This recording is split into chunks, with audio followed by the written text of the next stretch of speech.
you remember the storyline?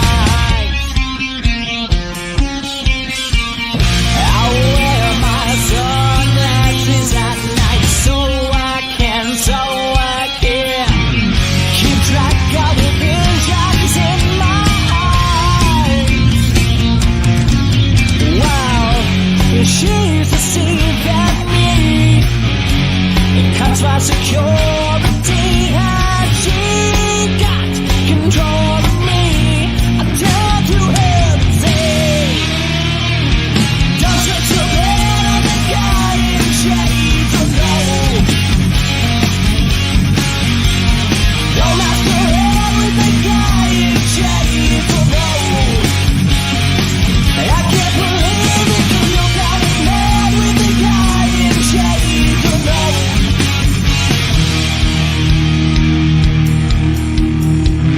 I wear my sunglasses at night so I can forget your name while you collect your pain. I wear my sunglasses at night so I can see the light that's right before my eyes.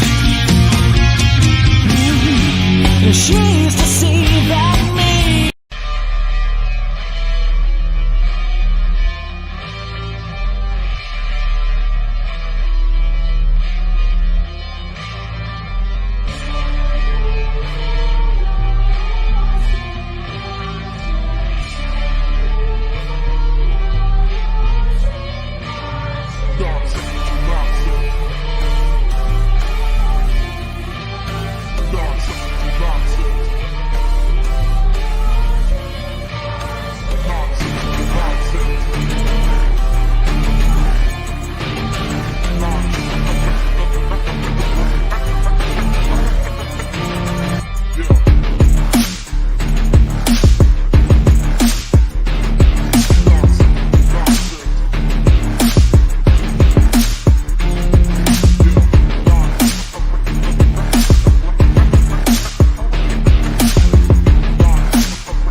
Whoa, easy there, buddy. You got a microphone right there. Tonight, boy, let me tell you.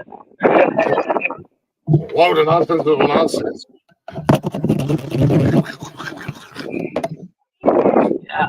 Let the fuckery begin. Jesus Christ. Jesus Christ. The fucking noisemaker over there that you're hearing is Jeff. Click. Let's sit outside. It's a great idea. It's not windy or anything like that. Yeah, all of a sudden, literally, the entire intro, no movement of wind. As soon as the fucking song stops, it starts blowing wind. What are you gonna do? Fucking hurricane. Go in the house like a normal person. It's too hot inside. Buy an air conditioner. Below the wind barrier. Yeah, I have one. Buy an air conditioner. Don't live in a third world country. I'm giving you all kinds of ideas. I'm helping you. Welcome to Nonsensical Nonsense. Hopefully you guys are having a good weekend. Ready to do this shit. If you're not already, go ahead and check out them socials, Facebook, Instagram, Twitter, and the Tiki-Taki. You can also hang out with us Monday, Wednesday, and Saturday on YouTube. And if you can't join us live, you can listen to us anytime, any place on Zencaster, Spotify, and everywhere you listen to podcasts at. All at Nonsensical Nonsense Podcast. You know the deal. Follow, like, and share that shit. Or kick your puppy.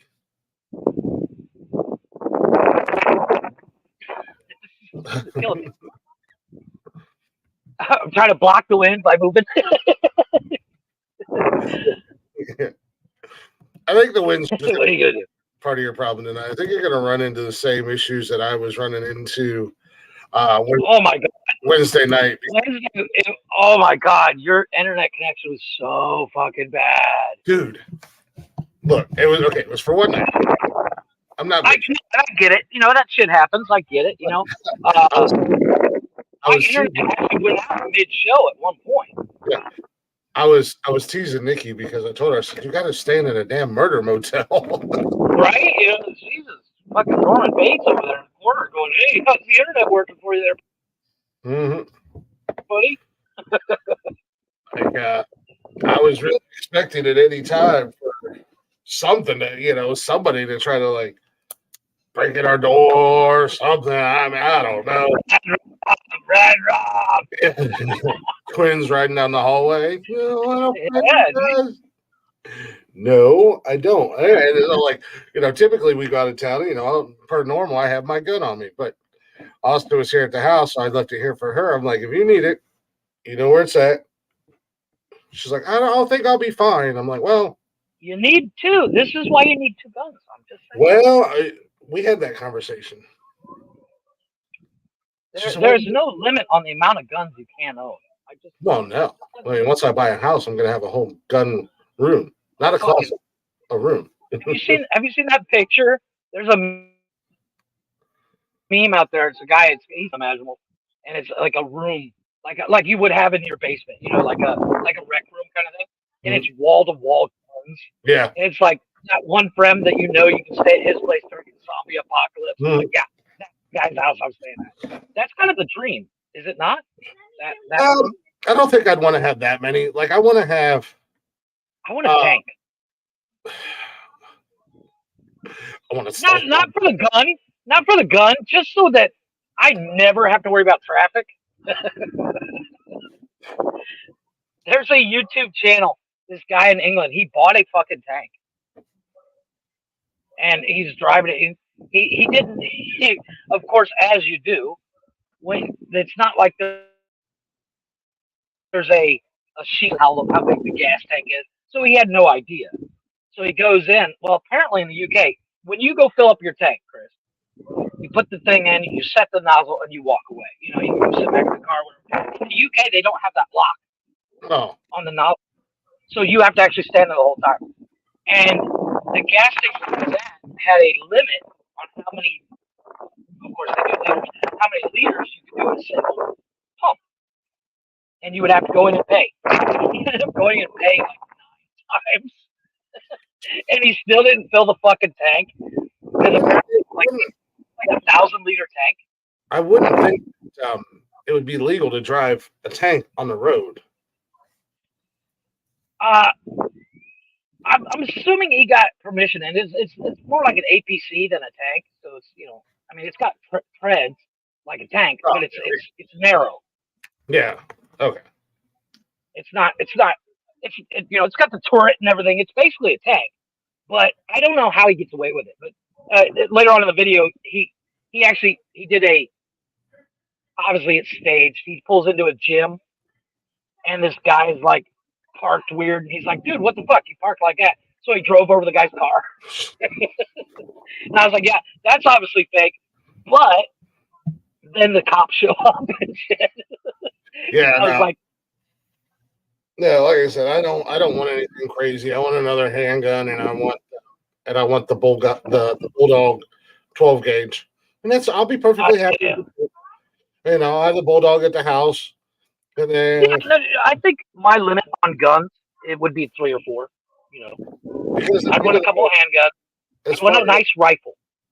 well, that bulldog is that sawed off 12 gauge shotgun that you can put the drum clip on it, and Yeah, it's one of those guns that if somebody breaks in and they hear it in the dark, they're gonna go, well, I fucked up. yep. Because it's like, look, I mean, like a 15-foot range, within a 15-foot reach or whatever range, I'm hitting everything. Oh yeah. Well, but at 20 feet, you're just pissing somebody off. But again, it's a 12 gauge with a drum magazine on it that holds 50 rounds. Yeah, exactly. Well, no, I want the rifle for like long distance shots. But mainly just for like target shooting for fun. Not to actually hunt. Just I do like to target shoot. That's fun. And then and then with the bulldog, you put alternating shells in it, and buckshot, and deer slugs, and tracer round. Yeah. You never know what you're gonna get. It's a surprise. It could be something. I don't know. We're gonna find out. My new favorite saying. Oh, Bafo. Let's play Bafo. Fuck around and find out. You see, you thought I was trapped in the house with you. But in actuality, you're trapped in the house with me. You're trapped in with me, yes. Well, I want to get another handgun, and I think I'll be good because I want to have a handgun for like if we do leave, and as the kids are getting older, one here, and then I'll still have one on me. Right. What handgun are you talking? I want the same thing I got in my, but I want. Really? I don't want another 9. I want it's the same exact make, the Smith and Wesson. Mm-hmm. They have it in a 40. Oh, okay. And that's the one I originally wanted when I bought my gun. Now, you haven't thought of the 1911? No, I like them. I would. 1911 is a gorgeous gun.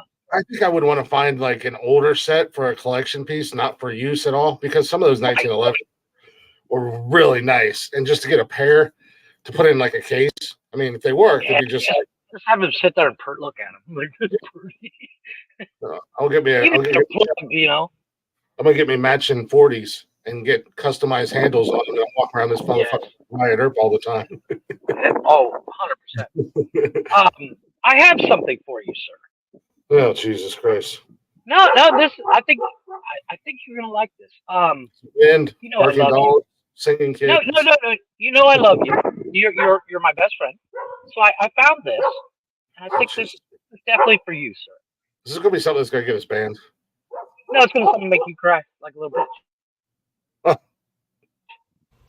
To my awesome homie, from the crazy adventures to the heart-to-heart talks, your presence in my life has been a source of laughter, support, and a friendship I treasure deeply. Your companionship is a light that brightens even the dullest days, and I'm truly grateful for having you as my homie. You've been more than a friend. You've been a confidant, a partner in crime, and a steady presence in my journey.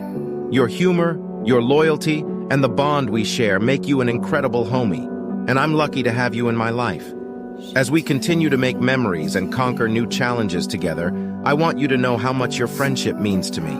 Your jokes, your advice, and the way we just get each other bring so much joy into my life. I'm proud to call you my homie, and I'm excited for all the adventures that lie ahead for us. Today, I want to express my heartfelt appreciation for your friendship, your support, and the happiness you bring into my life. Thank you for being the amazing person you are, for sharing your laughs with me, and for being the best homie anyone could ask for. No matter where life's journey takes us, please know that my appreciation and respect for you are unwavering. You are my incredible homie, a constant source of inspiration and good vibes, and I'm truly blessed to have you in my life. With all my love.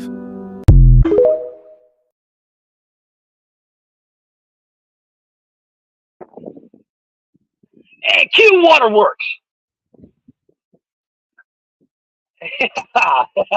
Yeah. I actually saw that the other day, and I was like, you know what? I know you're expecting a big old fuck you and all that.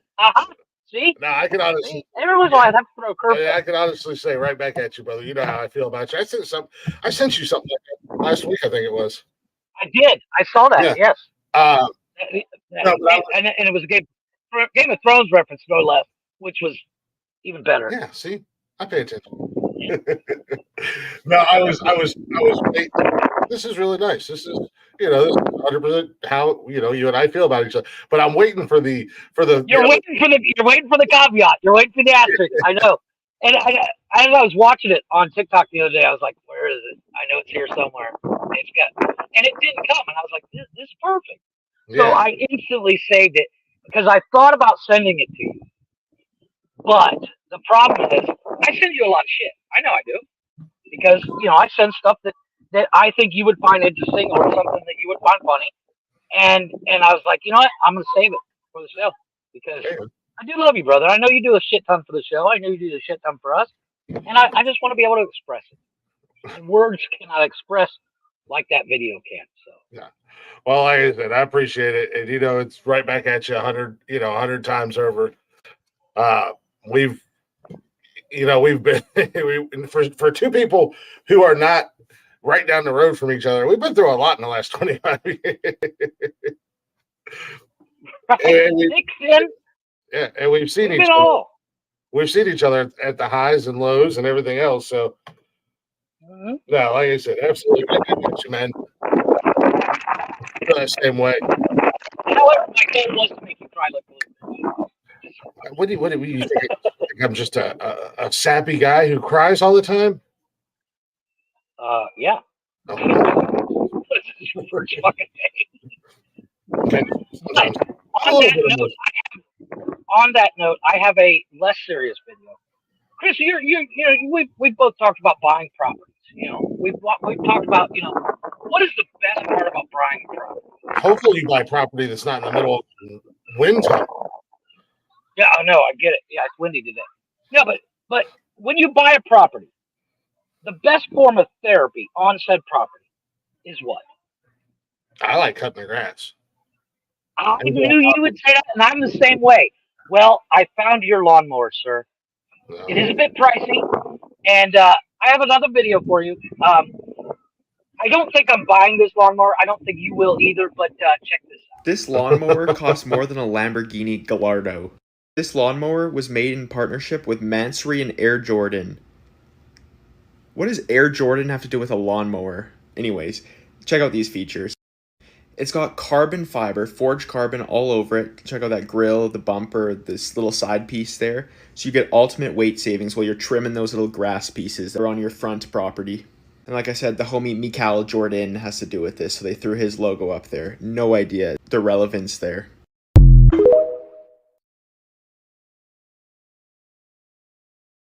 $120,000 for a fucking lawnmower. I'm in. The best part. So in. The best part about that whole entire video was the homie Mikal Jordan, whatever the hell he's there for. Honestly, what does Michael Jordan have to do with cutting the grass? I don't know. But that is a ridiculous price for a lawnmower. Dude, I could buy like 14 fucking with a 0 turns. Yeah, and not even come close to that price. All I need on a good lawnmower is cup holders and I don't even need a radio anymore because back in the day when I used to cut the grass back home, we had to put the radio was always nice, but now with cell phones these days, I mean, and the noise canceling headphones that you can buy, you couldn't really rock the CD player when you cut the grass. The CD player It because wasn't loud enough. fucking bouncing around CD just skip all to hell. But Right. yeah, I just need to But cut I saw that. good cup holder and saw a that. comfy stool. I'm all for customizing things. We know this. You know, I'll customize anything. But 120 grand for a lawnmower? It's a bit excessive. That thing better suck in And 120 grand. who's buying that though? That's what I want to know. Like, what person is buying that and actually cutting their grass with it at the end of the day? If I spend 120 grand on something, I'm not going to cut the grass with it. Because most lawnmowers, whether you mean to or not, They're going to get fucked up. Yeah, they take They a bit of a beating when you're out there cutting the grass. And I do like I do like a zero turn, but I would never buy a zero turn because if I buy a lawn tractor to cut grass with, I want to be able to like haul a little trailer behind it and all that other stuff, do other yard stuff with. Yeah. Where yes, you can do that with a zero turn, but it's not the same. It's a weird concept. I'm okay with not being able to like haul a trailer and shit like that with a zero turn, but again, I'm just cutting the fucking grass. I'm not exactly. However, I do like the idea of a canopy. Yeah, how am I gonna work on my tan if there's a canopy? It gets hot. There's times you don't want to fucking. Yeah, but with the canopy, it's still gonna be hot.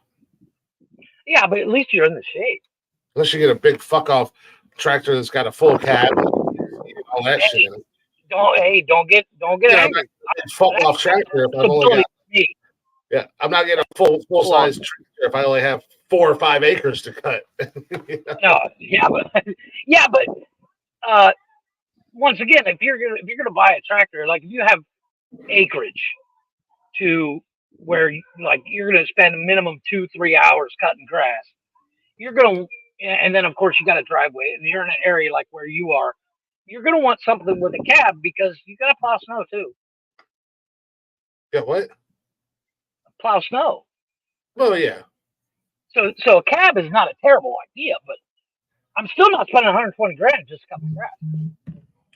There's no way that I could spend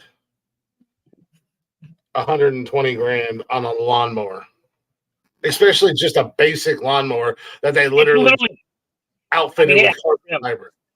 Yeah, I can 3D print carbon fiber, by the way. Yeah, I mean, I can go buy a Husqvarna and then just go buy carbon fiber. Yeah, exactly. We're gonna. There are videos on YouTube. You can buy rolls of carbon fiber and make your own in the oven. I'm just saying. Well, if I want carbon fiber on my garden track,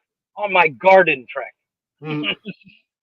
I can make it for a hell of a lot less. Well, yeah, and the other thing, it's carbon fiber to cut down weight. Our lawnmowers don't weigh that much in the first place. Agreed. And it's not like you're breaking the fucking sound barrier. What's the max speed of a fucking garden tractor? Dad had a Cub Cadet, and I think top speed in the highest gear that you couldn't run the blades because you wouldn't cut anything. You're talking maybe 10, 12 miles an hour? If that, 15 miles an hour, maybe. Yeah, downhill with the clutch in. You're not out there drag racing. That's for sure. So I mean, but there are those guys that you've seen those garden tractor races. Yeah, but then they also put mowers that are not lawnmower motors on them, and exactly they're running Harleys and YZF motors and stuff like that. Yeah, it's the same thing. It's the same thing as the tractor pulls. That's not a regular John Deere motor that's in that's hauling that you're. Well, you got the classic class, but then you got the modified class where the modified class is running 4 V8s, and you're like, where can I buy that? No, you have to build it. That'll definitely pull in the field in record time. Dude, in Germany, speaking of tractor pulls, in Germany, they take it serious. There's a guy in Germany, he's got a tractor pulling tractor, and I call it tractor because it's shaped like one. That's about it. Yeah. It's running, I think there's 72-inch tires in the rear, 4-inch tires in the front with 4 jet turbines. It's like a And I super think mod it's out like that. We have those here yeah, in the super store. mod. Yeah. But I mean, this thing is putting out like I think it's like 22,000 horsepower. I'm like, yeah, you can definitely plow a field, buddy. Let me tell you, in 4.5 seconds. But I don't know about plowing it, but you're gonna do something to that field. you can do something. Yeah, sometimes it's just like sometimes it's just too much. There is too much. There is, yeah, there is a thing that's too much. And I'm the last. If I'm saying it's too much, as a person that will literally, I'll buy a lawnmower. I'm like, I'm gonna customize it. You know, I'm that asshole. We know this. Mhm. I'm the asshole that's like, I don't like the white and yellow of Cub Cadet. I'm gonna paint it. You know, if I'm saying it's too much, it's too much. Let's be honest. Well, I mean, at the end of the day, going and paint something is not all that big of a deal. Right. Yeah, but I'm not the asshole. Like, you know what would look really cool on this? Candy. Candy paint. Like, I had a buddy of mine. He was in Knox County with us. His dad had this really nice Cub Cadet.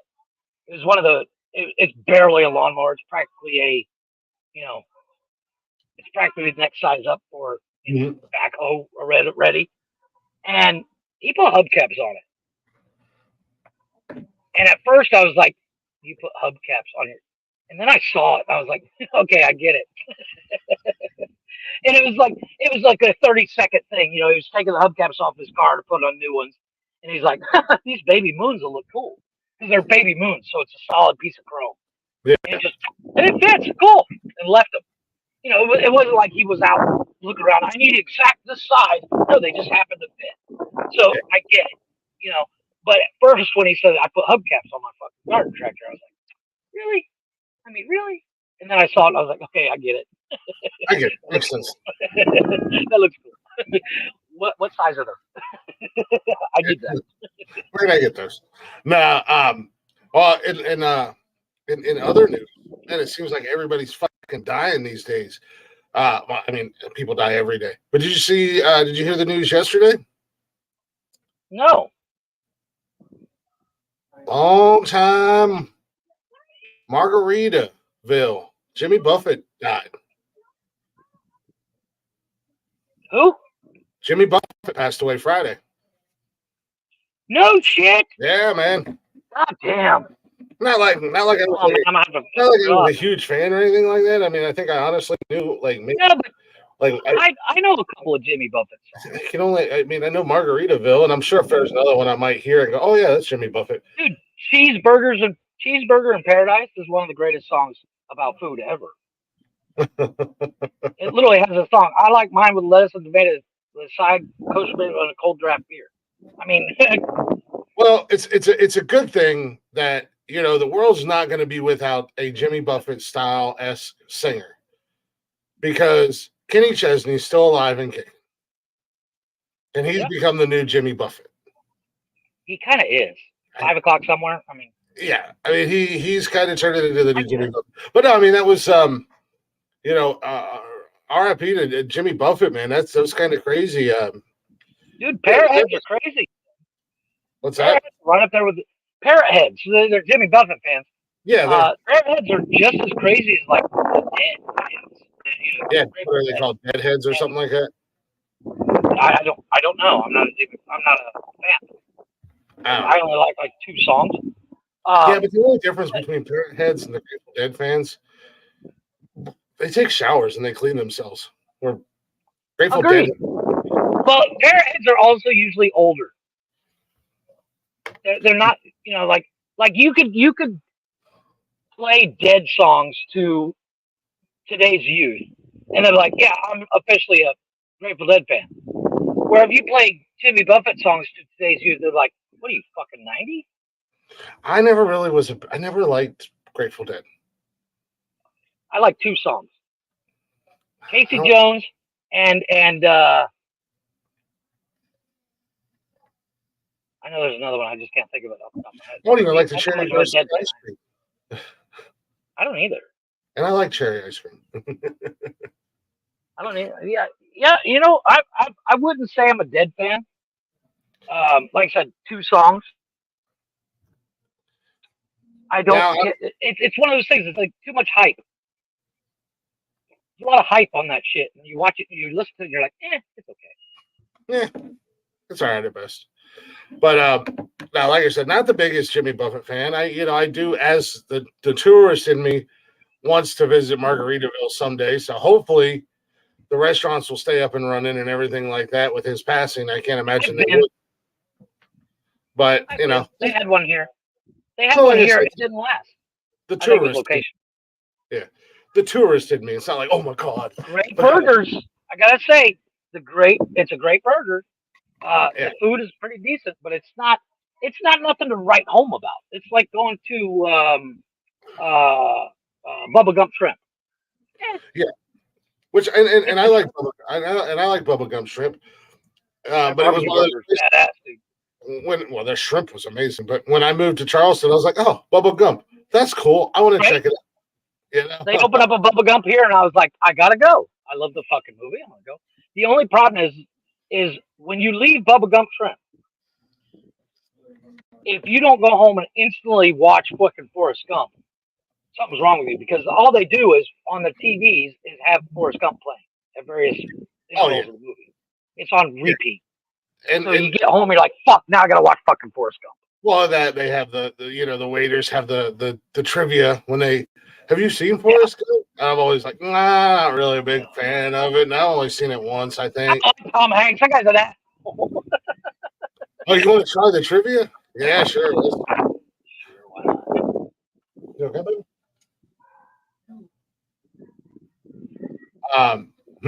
What university did Forrest Gump play football at? What president did Forrest Gump meet and tell you had to pee? Well, Wasn't that Kennedy? Yeah. No, but it's just like the Margaritaville location. It's cool. It's a themed restaurant. I get it. Great drinks, food's decent, but it's not nothing. I'm like, I went to fucking Margaritaville. I'll be jealous. No, it's okay, calm down. No, it's just one of those places that I'd like to.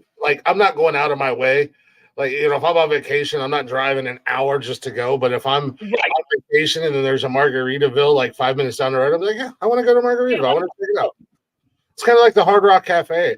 Like, But, however, I was something cool about Jimmy Buffett. He actually would throw a concert on a pier, and instead of the stage being set up, he would roll up on stage. Like, the stage was the boat. Yeah.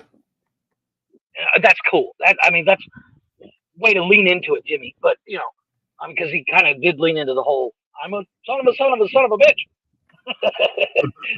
as Bill Paxton said, Club Dread, like, son of a bitch. Yeah, I was going to say he's. I mean, Jimmy Buffett was all right, but he was no Paxton from Club Dread. What the hell is his name? Coconut Pete. Yeah, Coconut. Like, there's no coconut. You're not Coconut Pete, Jimmy. Sorry. I wonder if he ever got that. If anybody was like, "You're not Coconut Pete," and he's like, "What?"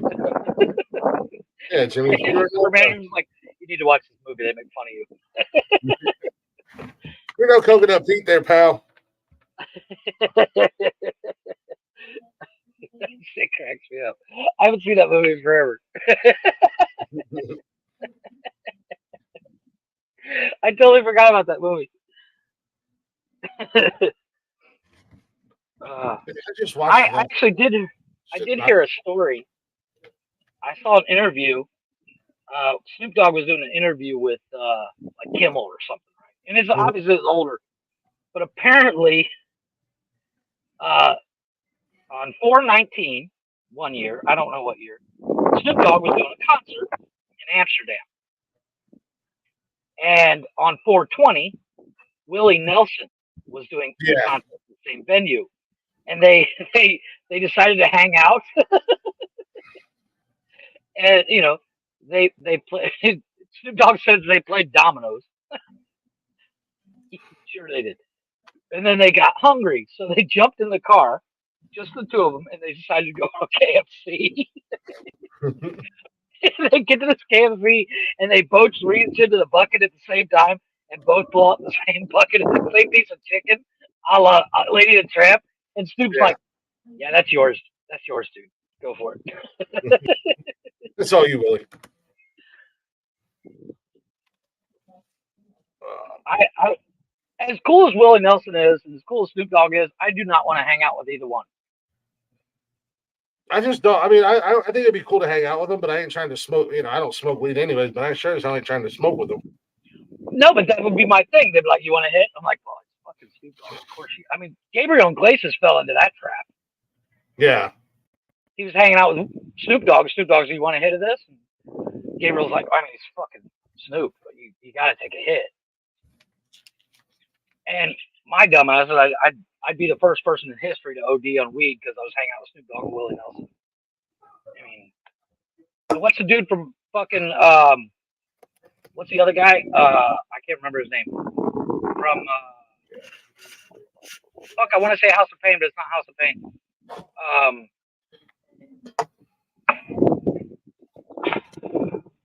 Oh my god, it's gonna drive me nuts. Yeah, because I have no idea what the hell. Insane in the Membrane is the song. Oh, Cypress Hill. Cypress Hill. Apparently, that dude's got a podcast. The lead singer is Cypress Hill. He's got a podcast where he does a hotbox.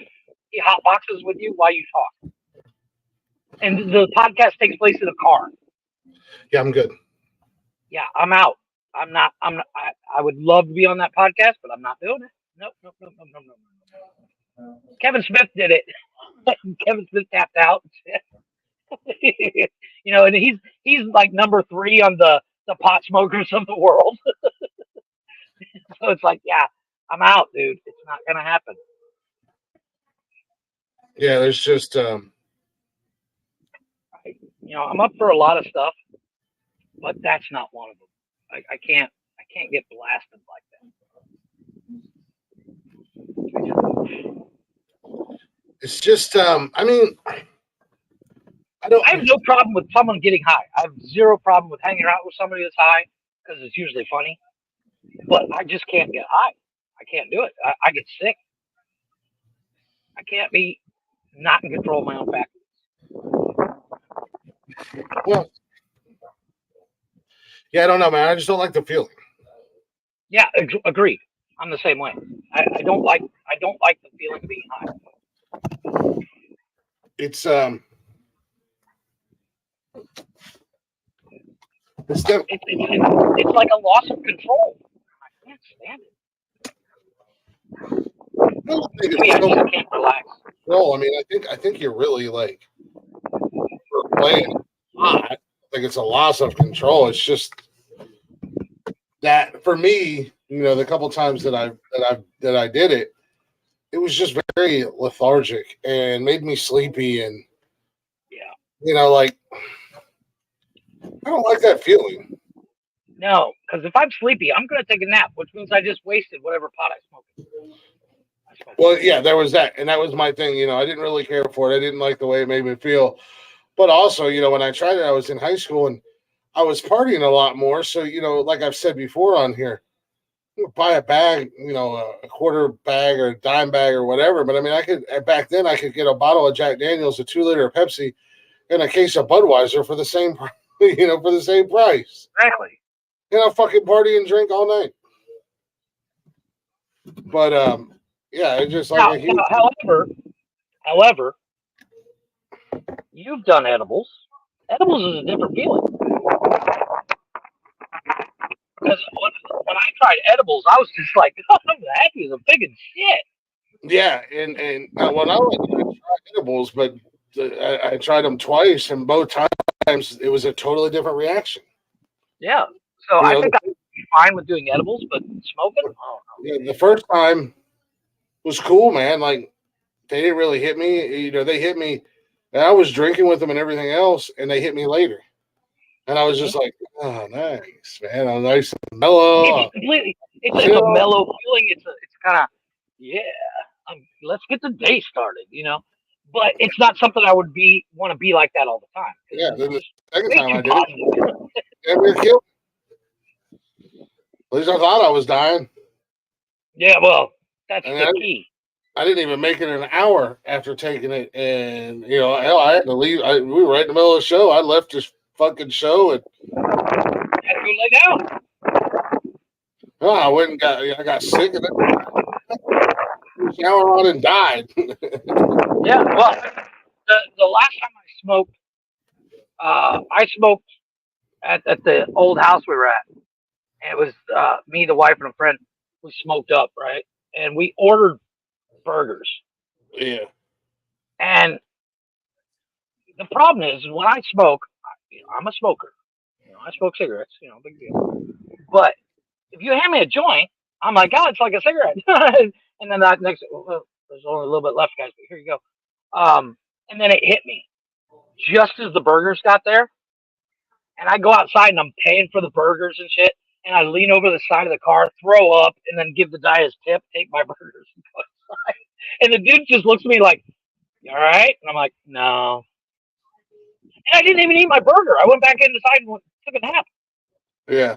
Well, the second time, once Nikki found me in the shower, and I came out and laid down, and I was laying here, and I was like, I'm fucking dying, and then like right now, it flipped, and it was like, oh, I'm good. I'm hungry as fuck. Right? And I was literally eating everything in the damn house. Yeah, it's just not a great. It's just not a great thing. Hey. So, drugs are not for me. I will I'll stick to my beer. Yeah. I'm not. Drugs Drugs are bad, okay? I mean, teach your own. Yeah, I just can't do. I can't do it. I'm not that guy. Hey, what's going on, Miss Krista? How you doing? How'd you guys fare with the hurricanes down there? The hurricanes. Dude, the hurricane shit here. Did you guys get it? No, we got a shit ton of rain all week. Like all it did was all this week and most of last week it rained a lot. Like to the point where when I walk to the store, I get to, and I've showed you the video of over where I'm talking about the beer store, is the lowest point between me and the store. And if it rains for 5 minutes, that area is flooded. Where you have to like walk around the edge and you're stepping on rocks so you don't step in the puddle. Yeah. And it's like if you want to walk around it, you got to walk like a quarter mile out of your way.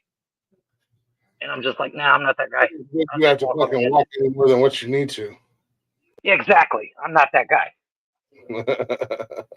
I'm like, well, that's good to hear, Krista. I'm glad you guys didn't get. I know they were talking it was going to be the end all be all. Well, I don't know if you've seen the video of Oprah and The Rock. Have you seen that shit? I don't think so. The Oprah and The Rock. Yeah, Oprah and The Rock have put out a video on TikTok asking for donations for the people of Maui. And they're getting roasted. Oprah's like one of the richest. Exactly. And The Rock ain't hurting for money because at one point in time, I don't know if it still is, but at one point in time, The Rock was like the highest paid guy in Hollywood. In Hollywood. You know what I mean? Like,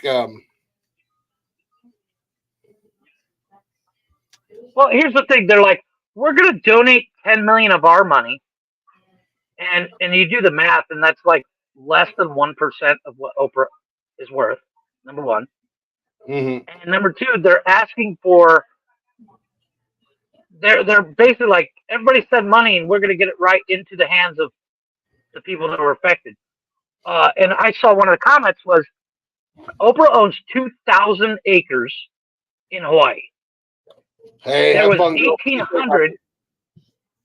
There was 1,800 people displaced, like lost their homes in Maui. So if Oprah's so hell bent on helping these people, give them some land. You got 2,000 acres. You can give everybody an acre and still have some left over for yourself. No, exactly. Because at the end of the day, most people that they're asking for money for help are struggling to put food on the table as it is. Well, and unfortunately, that's just the way it is. But here's the thing. Here's the thing that kills me and drives me crazy about this goddamn country. Not only this country, not this country, but our fucking politicians. Mm-hmm.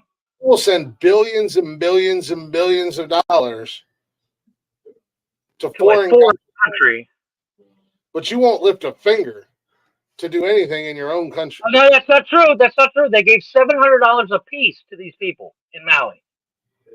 Woo-hoo. Love you, girl. Be safe. Have fun. That's ridiculous. Yeah, like what is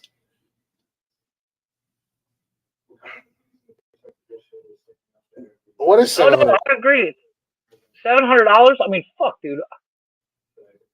I'm sorry. I spent like $700 at the grocery store this week. You're spending way too much at the grocery store. I buy a bunch of stupid shit. Well, trust me, Jeff. That goes without explaining. but you know, like I bought myself some new clothes and stuff like that. Like I don't know about you. I don't know about you, but you ever have the problem where you cannot find fucking socks? Yeah, actually, I mean, I'm not my normal socks, but I bought summer socks. You know, the ankle socks that I can wear with shorts and tennis shoes. I bought a brand new pack. I can't find a single fucking pair anywhere. Well, I have that with every sock I ever owned. I cannot find fucking one. So every week I buy myself a pack of socks. Wasted away again in Glickeritaville. So it's like I buy myself a couple packages of socks like this. You know, nothing crazy. Yeah. You know, and it's not that they're expensive. It's just I can never find fucking socks. I don't know if my dryer eats them or my kids fucking use them for something. I don't know. You know what your son's using them. Well, that's why I buy new. Pause in the broadcast, if you will. Hey, boys! Yeah. Look what I got here! Hey, where are the white women at?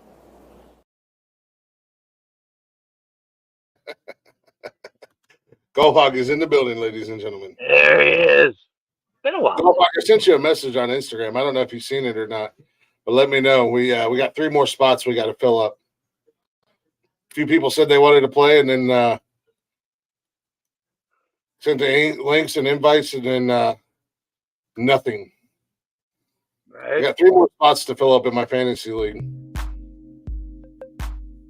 Oops. Oh, didn't mean to do that. Why am I dirty socks all crusty on the inside? Inside. No, well, I buy. Okay, here's the thing that pisses me off. God damn it, Kevin. Here's the thing that pisses me off. Every week, every Saturday, I go to the grocery store and I pick up what is needed for the week. I tried to get into one of those slots, and he's pussing out, man. You talking about me? Yeah. Yeah, it's football. Yeah, it's just for shits and grins. Hey, Pornhub rocks, dude. Actually, Pornhub, I don't use Pornhub. Just grab guys that are high up. Make sure you got don't have a roster full of 900 running backs. Because you only need like 3. Until they put Shane Falco on the roster, I'm out. You can have Josh Allen. He's basically Shane Falco. I want Shane Falco, and I want the cast of Necessary Roughness. Well, Cam said he was in, but now and then I can't get nothing from him. He's got to make sure he. My league is ready to go. I thought we were going to have a spot in here. I was going to offer it up to golf in my league. because we're actually doing money this year. Golf Hawk, my league draft is set for tomorrow evening. Everybody's got their money in. Everybody's ready to go. It's not that hard to run a league. Just saying. I don't know what's going on with another league that we're in, but I'm just saying. but no, Jeff, I mean, it's just for shits and grins. It would be, I think it would be cool if you just. Yeah, go ahead. Send me all the info. I'll join. Why not? Where do you want me to send you the link to? Just send it to my Snap. I think I did, but I'll send it again. Yeah, we're doing the draft tomorrow at 3:00 my time. I'll be available. So yeah, you just got to be live. We don't have to be live or anything. Oh, you don't need the YouTube link. No, I'm good. Oh, you want my OnlyFans link? No, I'm definitely good. I think it's this one. Oh, by the way, we talked about OnlyFans the other day and how Drea De Matteo, Yeah. how she got her OnlyFans. It's nothing to be writing home about.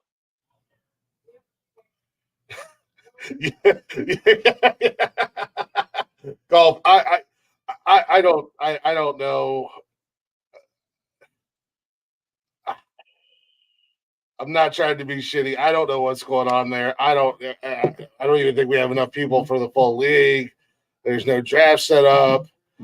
Tony's in the Nonsensical Nonsense League. I was trying to get Smoke to join, but Smoke said he can't do but one league because he's too busy. It's not that hard. The draft is the hardest thing. I was gonna say, yeah, the draft is the hardest thing. I'm in. Why not? Fuck it. After that, any help you need, you can ask me. I mean, even if you want help with the draft, you can ask help. I've helped Cam like 3 years in a row with drafting. So yeah, but yeah. So I found a website that is. It's definitely a website. But the website is, and I won't give the name. It basically gives you access to people's OnlyFans, but only partial, and it shows it's like a preview. Okay. And of course, you mentioned Drea De Matteo was on there, and I was like, well, take a look, And I went on there, and of course, I still stand by what I said. She looks like she smells funny. I agree. I shit you not. I've seen better looking meth heads in downtown Newark. Well, don't get me wrong. I wouldn't kick the woman out of bed. But, I would absolutely. However, so this website that I found, let's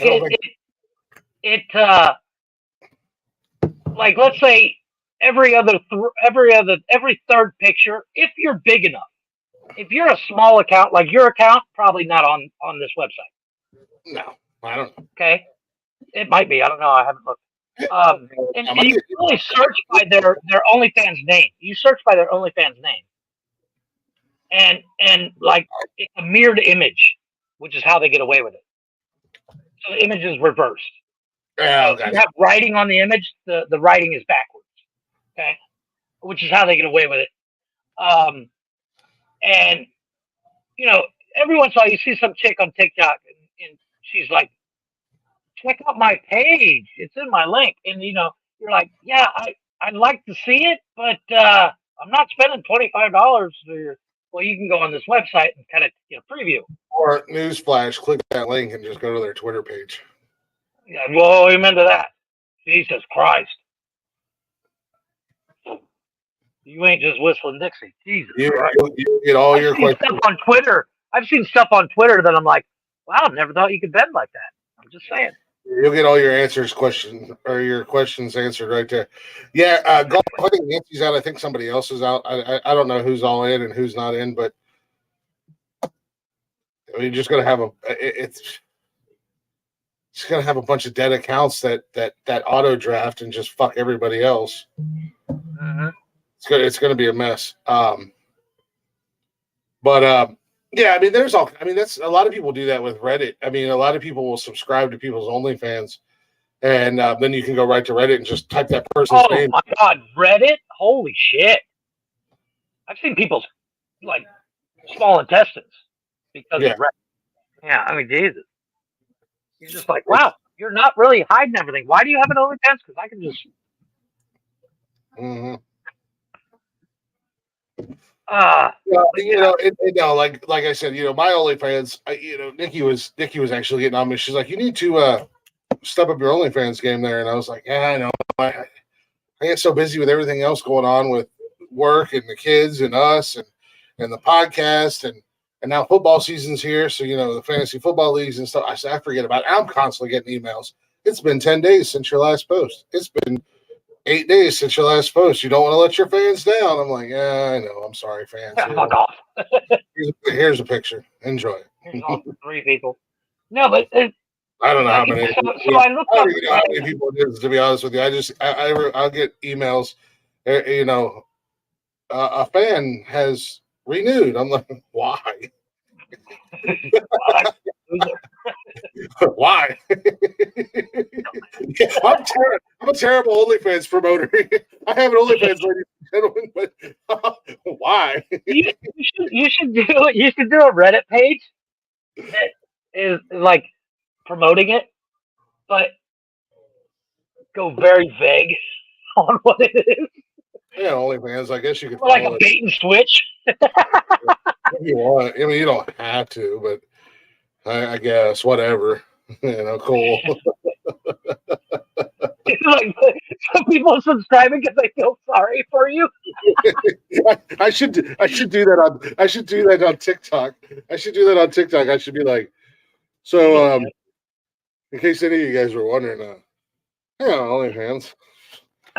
I guess you could follow it. I wouldn't if I was you. I don't care.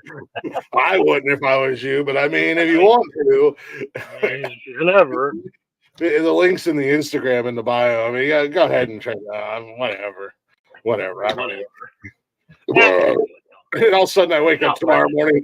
I wake up tomorrow morning. Number one OnlyFans account on the planet. Like 1 billion followers. Like, holy shit. Baby, we're rich. I step up my fucking game. Cash this shit out before they ask for a refund. Amen to that. This motherfucker's got 3 fucking pictures in this shit. I spent $3 a month on this. He's not even naked. What is that thing on his face? Oh, that's his beard.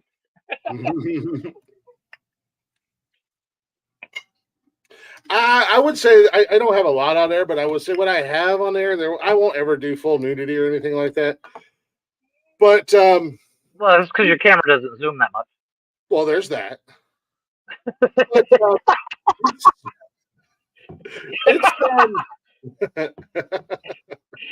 You hold a microphone. Let me fact check you real quick, Jeffrey. Yep, true. That's a true statement. Magnifying glass in front of your camera. But no, they're a Pinnacle. little bit more risque than is my normal comfort zone. We'll go to say definitely shows more than. I'll tell you what. I gotta hand it to you, buddy. I couldn't do it. I'm okay. I don't care what I look like for one, and I know I'm not fucking Brad Pitt or George Clooney or shit, but I do not have the comfort level. I don't even have the comfort level to take my shirt off on the fucking TikTok. I shower with my shirt on. Taking your shirt off on TikTok. I'm afraid to see myself naked. How do you think how your wife feels? Exactly. What are you doing? Stop writing on my table. I have a little plastic tabletop that it's kind of like when I eat in bed. I have this awesome little. I had a folding table that broke. About what?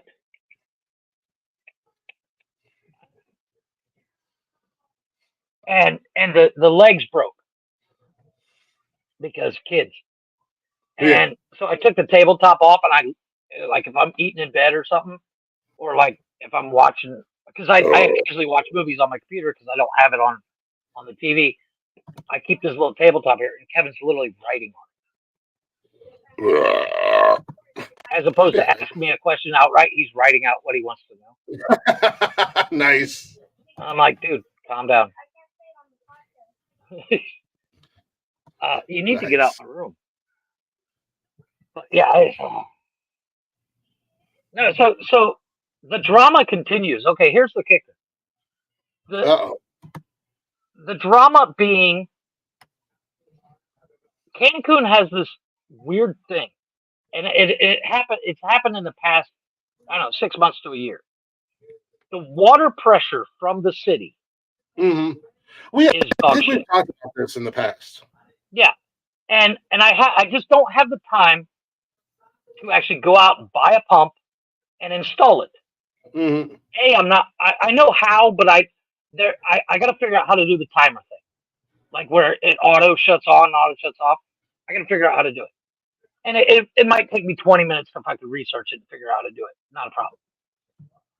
So I have to get a water truck at least once a month because we run out of water for the house. We Yeah, have a what do big. you got? Like you got like a water tank outside of the house, kind of like back when we were growing Well, up. it sits on the roof. It We sits on had the roof, and they we call had it a Tanako. remember growing up out in growing up in the country like we did. We had propane tanks because you didn't get. Mm-hmm. Yeah, is it kind of something similar to that? You guys have your own personal water. Yeah, but it sits on top of the house, and it's called a Tanako, and it's a 500-gallon jug basically with a lid on it, and it's black, and it goes to a top. It has a lid on it, and it's got a float in there. So once it gets to a certain level, if it's coming from the street, it'll stop flowing. So all that fun stuff. Um, when we first moved in here, the water would fill up every night, no problem. Yeah. But over the past 6 months, 6 to 8 months, something like that, the water pressure in Cancun has gone to shit, and I don't know why. They have no explanation. That's the kicker. I'm like, Oh. can't you guys just up the pressure? They're like, no. I bet you I could. Get me in there for 20 minutes. I'll figure it out. So if we run out of water, I have to call a water truck. Well, so does everybody else in Cancun. Mm-hmm. So when I run out of water, Was everybody running out of water yesterday. at the same exact fucking time in Cancun? No, that's the problem. But you got to Well, figure there's a couple million houses here. And here's another idea. If I lived in Cancun, I would start my own water delivery service. That's what people do. Well, It's a yeah, union. like it'd be a huge moneymaker, so therefore it shouldn't be No, any way. but once again, here's the kicker. You have to go out and buy Oh, wait, a fucking there's more. truck. No, you have to buy a truck that can hold it. So it's like it's like a deuce and a half. It's It's a big fuck off truck. It's a tanker truck. Fill it up. That's not a problem. And then you're on call to go out to these people out. And each house you charge $15. I think I'm charging more than $15. Yeah, well then you're not going to get any money because that's what everybody pays. Because like I said, it's a union. You have to join the union. You buy your truck or whatever. Yeah, yeah. You're gonna do well here. Let me tell you. But I'm gonna be a fucking giant in a land of Oompa. Just call me. Here's another reason why I know you won't do this. You have to go on top of the house, Chris, from the outside. My house is 2 stories, and there's a couple buildings that are like 4 or 5 stories. You're not gonna climb that fucking ladder. You fucking liar. I'm not climbing a ladder, but I'll buy a lift. Exactly. So you wasted all that money. You're gonna buy a lift. I'll buy a lift. You're gonna work for me. You're gonna have a fucking truck that's got a lift attached to it. You back up to the fucking house. Yeah. It's a lift / tanker truck. Duh. Work smarter, not harder, dummy. No, the funny one is, okay, so what they do on these trucks, they have like a Briggs and Stratton attached to the back as a pump. Yeah.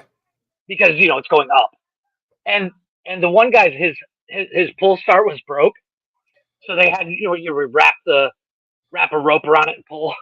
Yeah. This guy's doing it, and he does it in a weird, like the most dangerous way possible. And they usually have three guys in the truck. You have the driver of the truck, which is usually the owner, and then one person climbs the ladder, one person runs the fucking pump and all that shit, right? Yeah. And the dude's starting it, and me and the driver went, dude, that's a good way to lose a fucking arm. If you He's like, said what? that says a lot. Exactly. Hence your tape. There's a way to do it. Rewind the tape to your table saw. No, here's the thing. So he's got this,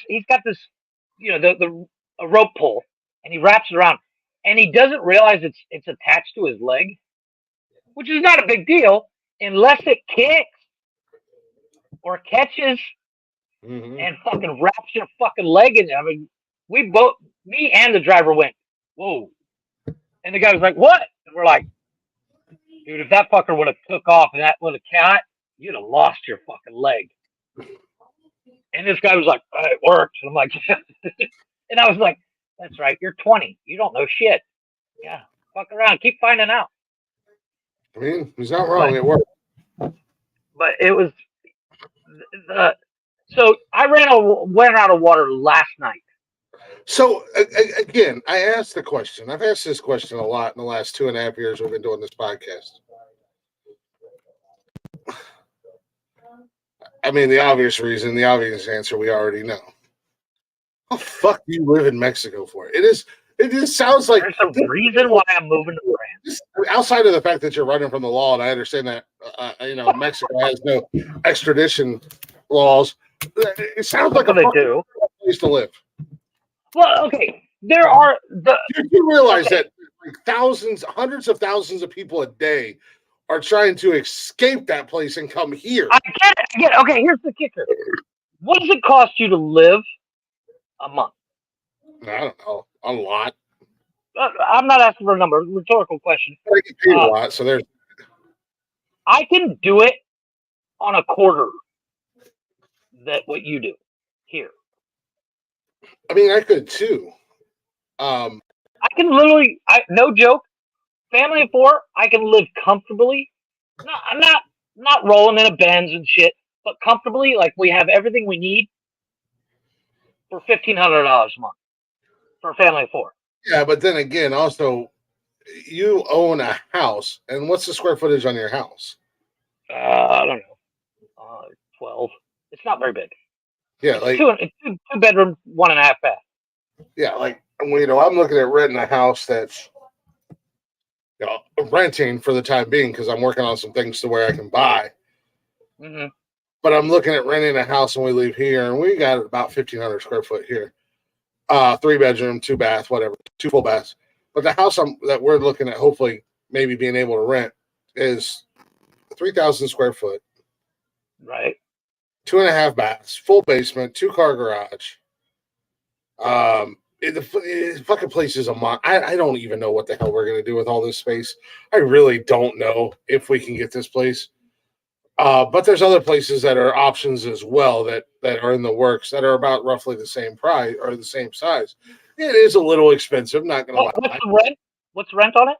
Well, the rent's $2,300, but it's also in an area that because right now, in the last 10 years, for whatever reason, Ohio is becoming a hot spot for big industries. In the last 5 years, Google has moved their headquarters here. Facebook has moved their headquarters here. You know why? I can tell you why. And now California wants to fucking rape them. Well, it's not like the taxes are any better in Ohio. But now they're better than they are in California. Yeah, Intel is now in the process of building a multi-billion-dollar facility, and it's all right outside of where we're wanting to move to because it's where my kids go to school. And I want to keep my kids in this school because A, it's a good school, but B, they have all their friends and everything else is there. Right. So even my grandma's house, where my dad, because my entire family was born and raised in this town. They were all born and raised there. Literally, my mom and my dad and all my aunts and uncles. A house that my grandparents bought in 57, $58, whatever, when it was brand new. Probably paid $1.50 for it back then. Right. Yeah. I'll sell, and it's like 1,100 foot ranch on a slab, 1,100 square foot, 3-bedroom, 1 bathroom. She could literally sell this house right now in this area because of everything that's going on for like $300,000, Oh, easily. if not more. I mean, I've actually Well, houses in this neighborhood. I've looked at them, and that's what they're going for. have you considered buying as opposed to renting? Oh no, yeah, we're working on buying. I got a few things. I'm already in contact. I'm already Because especially in that area, yeah, just here's the- randomly here's- pop up and expect everybody to be there. You goofball. no, but like Communication. the kicker is like if you rent in that area where all these companies are going to be upgrading and the rent in those areas are going to skyrocket. Well, the rents are already skyrocketed, but no, I'm already in contact with lenders and stuff like that. There's just a couple things I've got to work on my credit's there. Like they're like, it's not even an issue. Don't even fucking worry about that. There's just a couple other things I'm working on my end, and we're going to touch You got to back. work on the down payment too. Yeah, there's a couple things, and they're like, we'll touch back in 3 to 6 months, see where you're at, and we're gonna continue to keep moving forward. We're gonna work on the things you need, and we're not going anywhere, and you're not going anywhere until we're not leaving you until you have a house. And like I told Nikki, I was like, even if we buy a house in this area, we live in it for a few years, and then you can sell it and double your money. Triple my goddamn money. Bet. I will triple my money. Yeah, and that's kind of like what we're doing with the land that we bought here and this house. Like we'll never sell this house. If we are planning on the move to France, but this house we're going to put her mom in, so we don't have to worry about where her mom and brother and sister are going to live and all that stuff. But yeah, the one good thing about living in Mexico comes down to the cost of living is fucking pennies. The cost of living is pennies, but the living environment. What is wrong with your fucking shit? Oh, that was weird. I was like pixels on my end. Oh, I don't know. I turned my camera off from it. Oh. But it is the day-to-day bullshit that's kind of a pain. Just the normal, like the stuff that goes. Believe it or not, this is the stuff that you get used to. It's crazy. Like, okay, as soon as I might even do it this weekend. I'll go get the pump. The pump is like, I don't know, $120, and then a couple of fittings, and then you dig up the water line from the street, it'll take me like 25, 30 minutes. And I can get the pump set up, the whole thing set up in about 45 minutes to an hour. And then I'll have water 24/7. It just comes down to, I actually have to fucking do it. No, you actually have to go out and do work. Yeah, I mean, that sounds like a lot. You know what, in America, I can just go turn on all of my faucets at the same time and leave them running for like the next month, and I'm never going to run out of water. Granted, my water bill is going to be Nikki's going to kill me. That's the thing. Okay, here's the thing. Like, you guys have your water is on from the city 24/7. Yeah. Okay. The way they do it here, they can't. They could do that, but they don't. They turn the water on to fill your Tanaco from 10 o'clock until 6 a.m. So at night. So your pump turns off. Your pump, you basically set it up so that your floater in your Tanaco. Hold on a second, because I might be way off and misunderstanding something. So for your day-to-day water usage, you're only using what's. That's why you have the yeah, exactly. That's what it's gravity fed. Yeah, so even having water from the city, your day-to-day, because they turn the pumps on from 10 to 6 every night. Right. Mm-hmm. So if your tank doesn't get completely filled, overnight, say for whatever reason. It will, because like I said, I think But it's 250 gallons. But how do you run out of water? That's my thing. Like you said, you're waiting on a water tanker or a water truck. The reason why in the past 8 months the tank doesn't fill on the roof is the water pressure from the city is not enough to get it up to the top, which is why I need the pump. So then that takes me back to this, because as you know, in America, that is a city problem. That is not a you problem where you have to go buy the water pump and you have to connect it to everything else. It doesn't work like that here. Again, I'll go ahead and pay, the extra money that I pay to have the conveniences that I have over living in a third world country and have to do all this. Once again, for $120, it fixes this problem. But like less than $120. Like paying for propane tanks or going to go get your propane tank filled up to run your dryer or your stove or this, that, or the other thing. I pay a gas bill every month, but I can get a stationary tank for this house that will last me 6 months. And then it's just like the water truck. You call the guy, he shows up and fills it. Just like you do out in the country. Well, it's like I said, when we were growing up back home, a lot of the houses, because we were all so far out in the country, right? You couldn't get natural, quote unquote, natural gas from the city or whatever. So you had the big propane tanks, and you got them filled up every 6 to 8 months or whatever, and you spent. But and I can get a stationary tank. It just comes down to the time of you gotta call them, you gotta get it, you gotta order one. Well, you gotta buy one, get it installed. You got a guy that will hook it all up and all that stuff. I can do that. I just haven't done it. In 20 years. I've owned this house for 2 years. I was going to say, how long have you been in your house? I bought this house in 2019. Okay, so you've been there 4 years. Right, but we moved in December 4th, 2019. So here's the kicker. If during the pandemic, couldn't do shit, wasn't working, I didn't have any money. I barely was able to pay the fucking mortgage.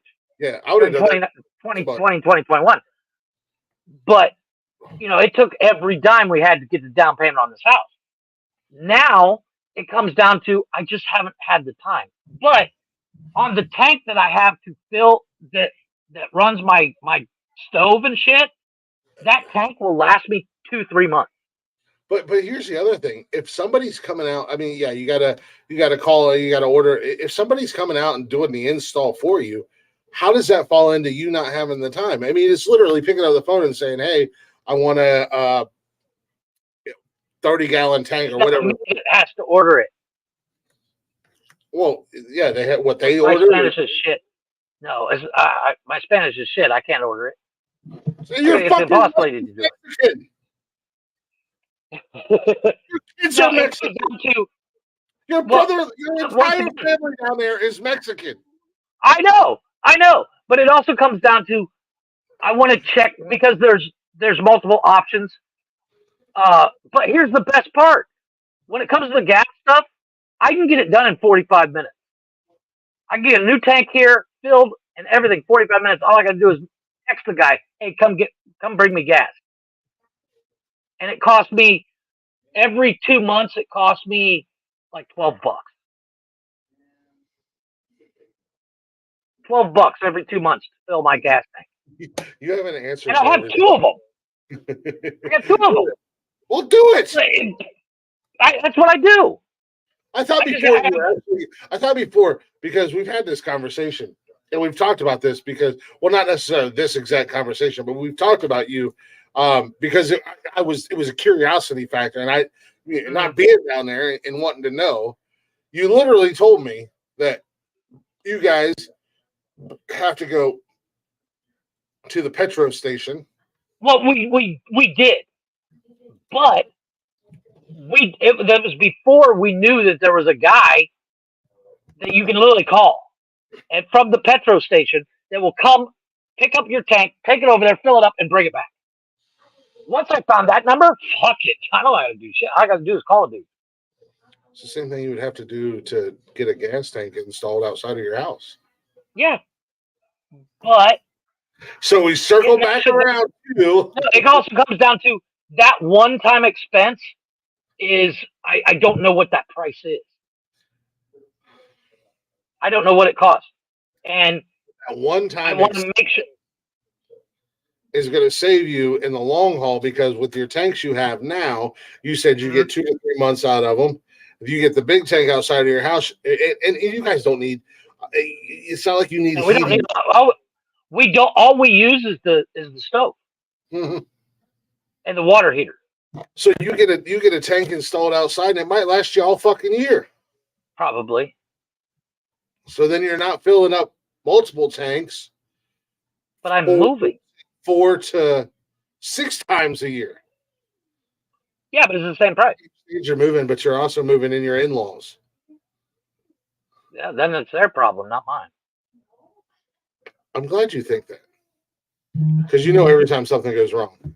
Hola, café, Sorry, I don't speak Spanish. Bye. hola, café, café. This is a French number. ¿Cómo estamos? Bonjour. Oh, ¿Cómo allez-vous? No Spanish. No, but I have an app on my phone.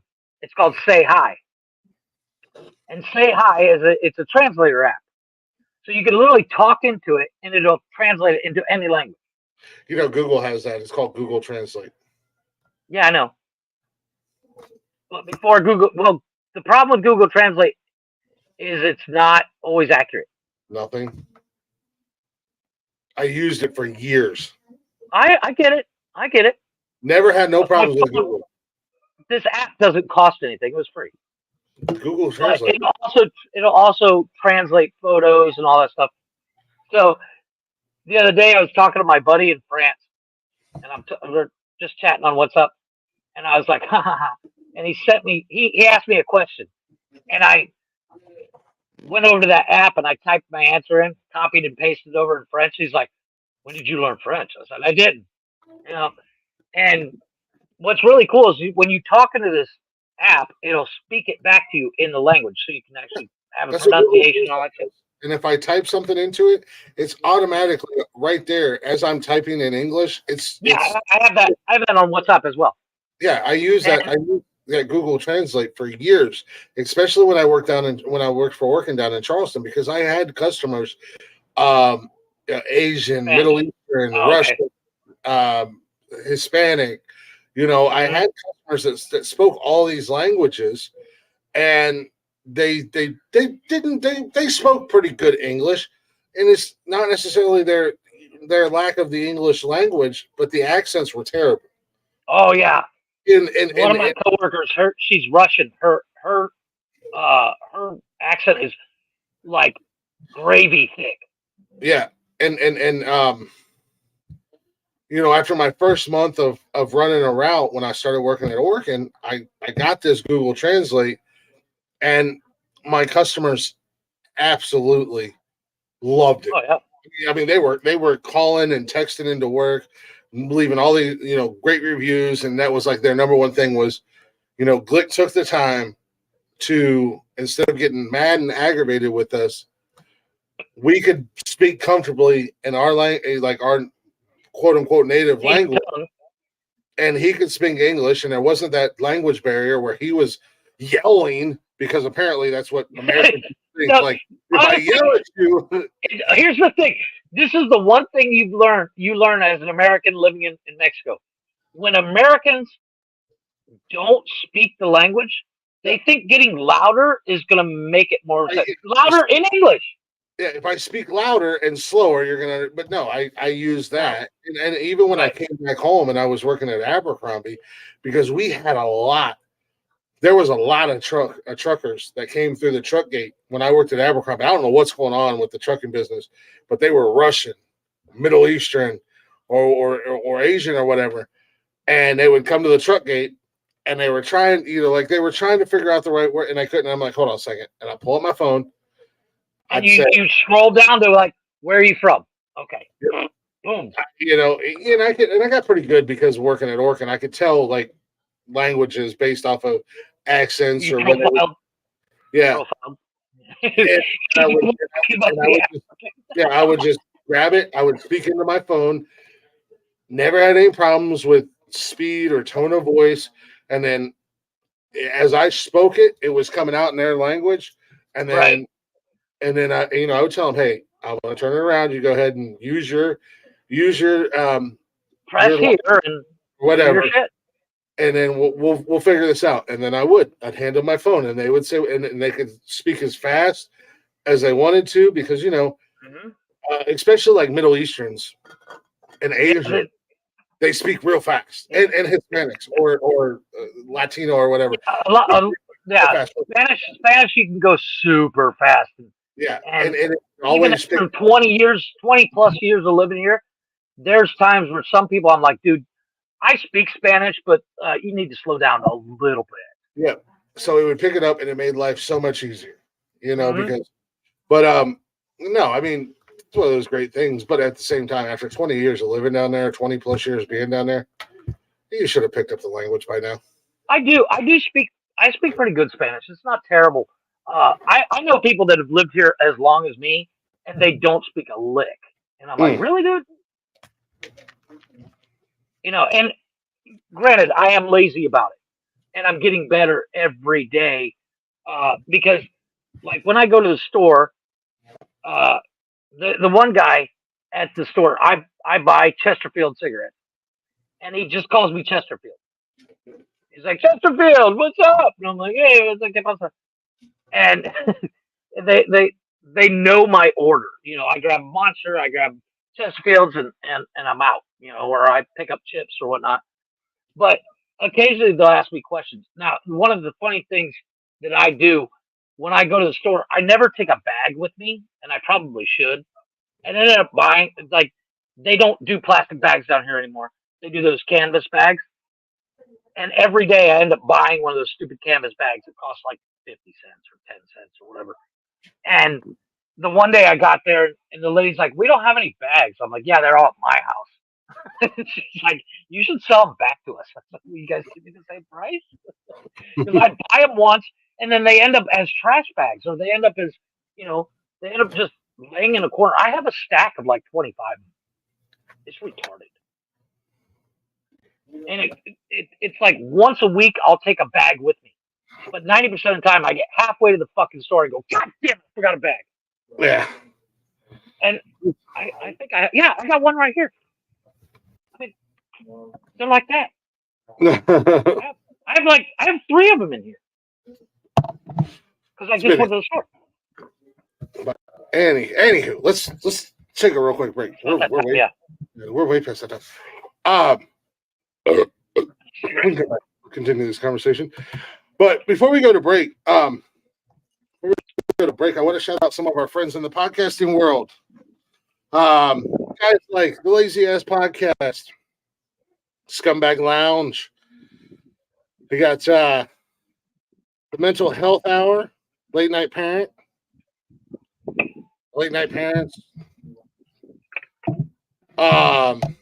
Sunday Night Smoke. Our friend Steve Jarvis and Friends. Mr. B's Flip Side.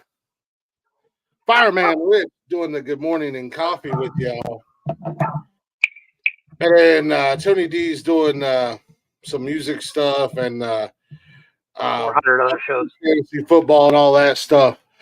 Well, whether you're new to the game or old to the podcasting game, I'd like to invite you guys over to Zencastr.com. We started using it a few months back, and I love it. The great thing about Zencastr, their main focus is helping you grow and helping you monetize. And we've been doing a lot of different things with the show. The show's kind of bouncing all over the place, but they have definitely improved our listens. We stepped up our game. And yeah, not only that, but we've dabbled into the monetization game. We're actually making a little bit of scratch. Yep, I got that Lambo on layaway. Yeah, the great thing about Zencastr, it's super easy to record a podcast with Zencastr. If you're doing pre-recorded podcasting or whatnot like that, all you do is you just log in using your browser and start recording a high quality podcast right away, studio quality sound, and up to 4K video with your guests, so you can invite guests and bring people on and everything like that. Feel a sense of zen, knowing Zencaster's multi-layered backups, ensure you always have your recordings in the highest quality, even if the connection is unstable. And we all know how that connection can cause problems, especially here on Nonsensical Nonsense. Not only that, but you're always going to sound your best. Have you ever worried what you sound like? Zencaster's post-production process makes you sound buttery smooth. It automatically removes ums and ahs in your recording. It removes those awkward pauses in conversations too. Set the right podcast loudness and levels while reducing background noise, much like Jeff, who was out in the fucking wind tunnel at the beginning of the show, with a simple click of the button. Not only that, but all your podcasting needs are literally going to be in one spot. If you thought about podcasting before and realized that you need a lot of different tools and services these days, no, that's not even true. That's just you letting your imagination run wild. With Zencaster's all-in-one podcasting platform, you can create your podcast all in one place and distribute it to Spotify, Apple, and other major destinations. As we tell you guys all the time, you can find us everywhere you listen to podcasts, and that's thanks to Zencaster at the end of the day. Go to Zencastr.com/pricing, use our promo code WordsAreHard, and you'll get 30% off of your first month of any Zencastr paid plan. I want you to have the same easy experiences that we have right here at Nonsensical Nonsense.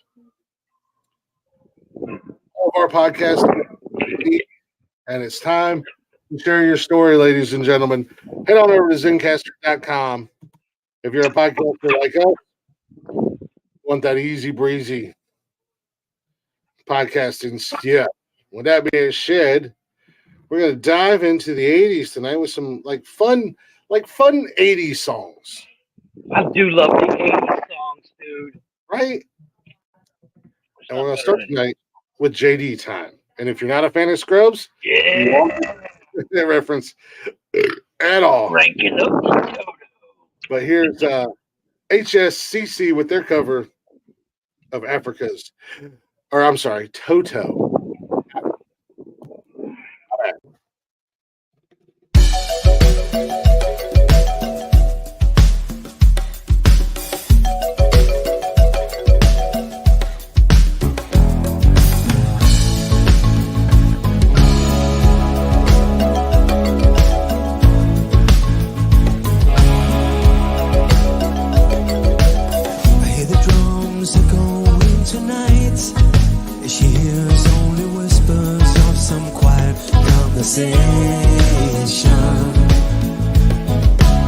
She's coming in 12:30 flights. As moonlit wings reflect the stars that guide me towards salvation. I stopped an old man on the way, hoping to find some long-forgotten words or ancient melodies. He turned to me as if to say, hurry boy, it's waiting there for you. It's gonna take a lot to drag me away from you. There's nothing that 100 men or more could ever do. I bless the rains down in Africa. Gonna take some time to do the things we never had.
Yeah. Hey, Chris, do you know why there's no vampires in Africa? Because they bless the rains down in Africa. I do love that song.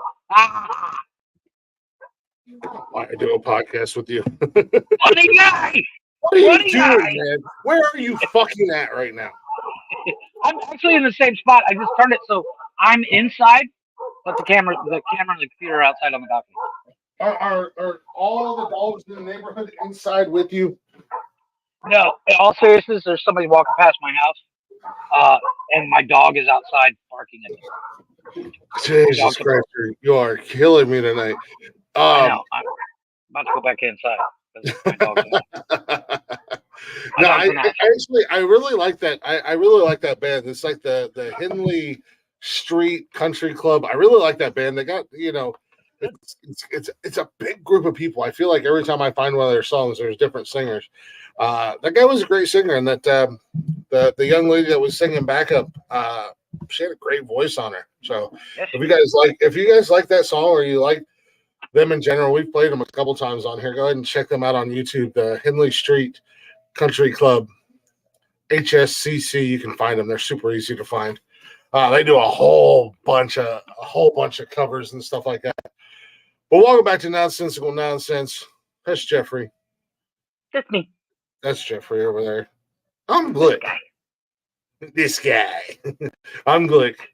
And together, we are combined. We are champions. Our powers combined. We are Ebony and Ivory. I'll leave it to you guys to decide who's Ebony and who's Ivory. I was going to say, wait, who's Ebony and who's Ivory? We'll let the listeners decide. Anywho, if you guys enjoy what we do and you like what we do, followers.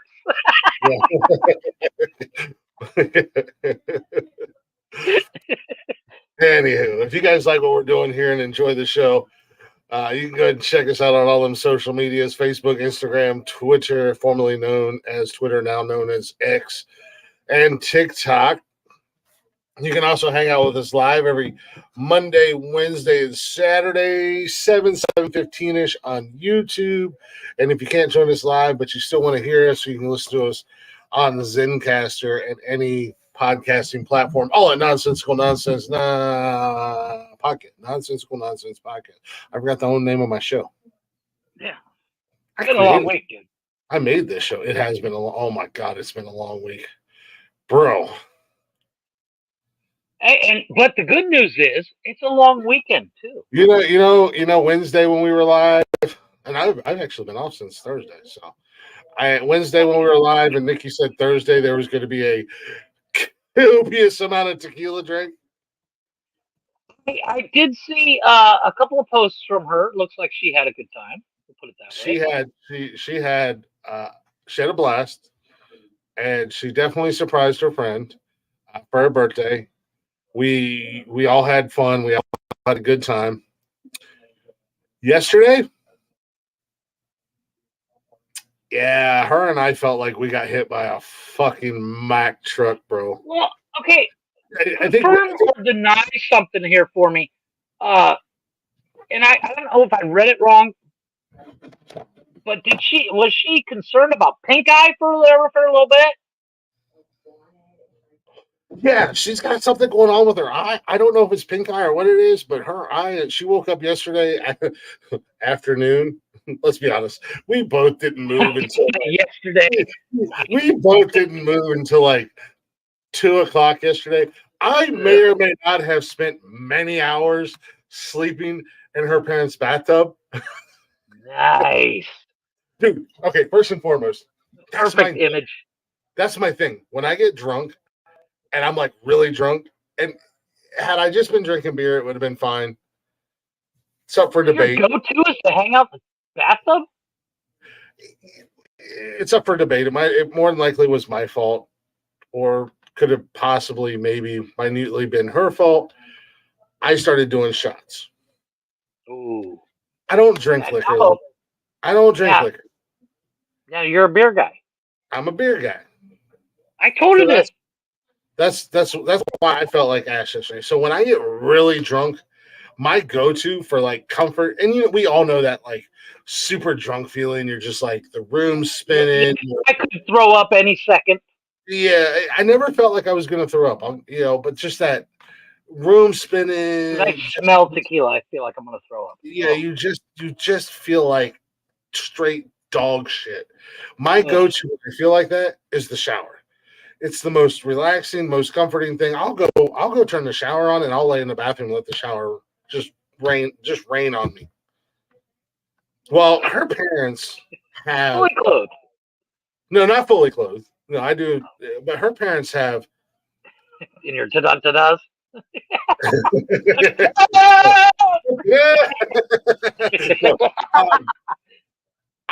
No, we've had the discussion. I'm a bigger guy. I'm 6'2". I'm not a small guy by no means. I don't think I'm that big, but it's hard for me to find a bathtub that I can be comfortable in. Her parents' bathtub, not only is it comfortable to lay in, but it's deep. Nice. And it's got armrest. So I go in there, I lay down. Like an old person bathtub. Yeah. I get in there, I lay down, and I can't stretch Like, out. where's the water? Yeah, like I got my legs kind of bent a little bit, and I'm comfortable. I got my armrest.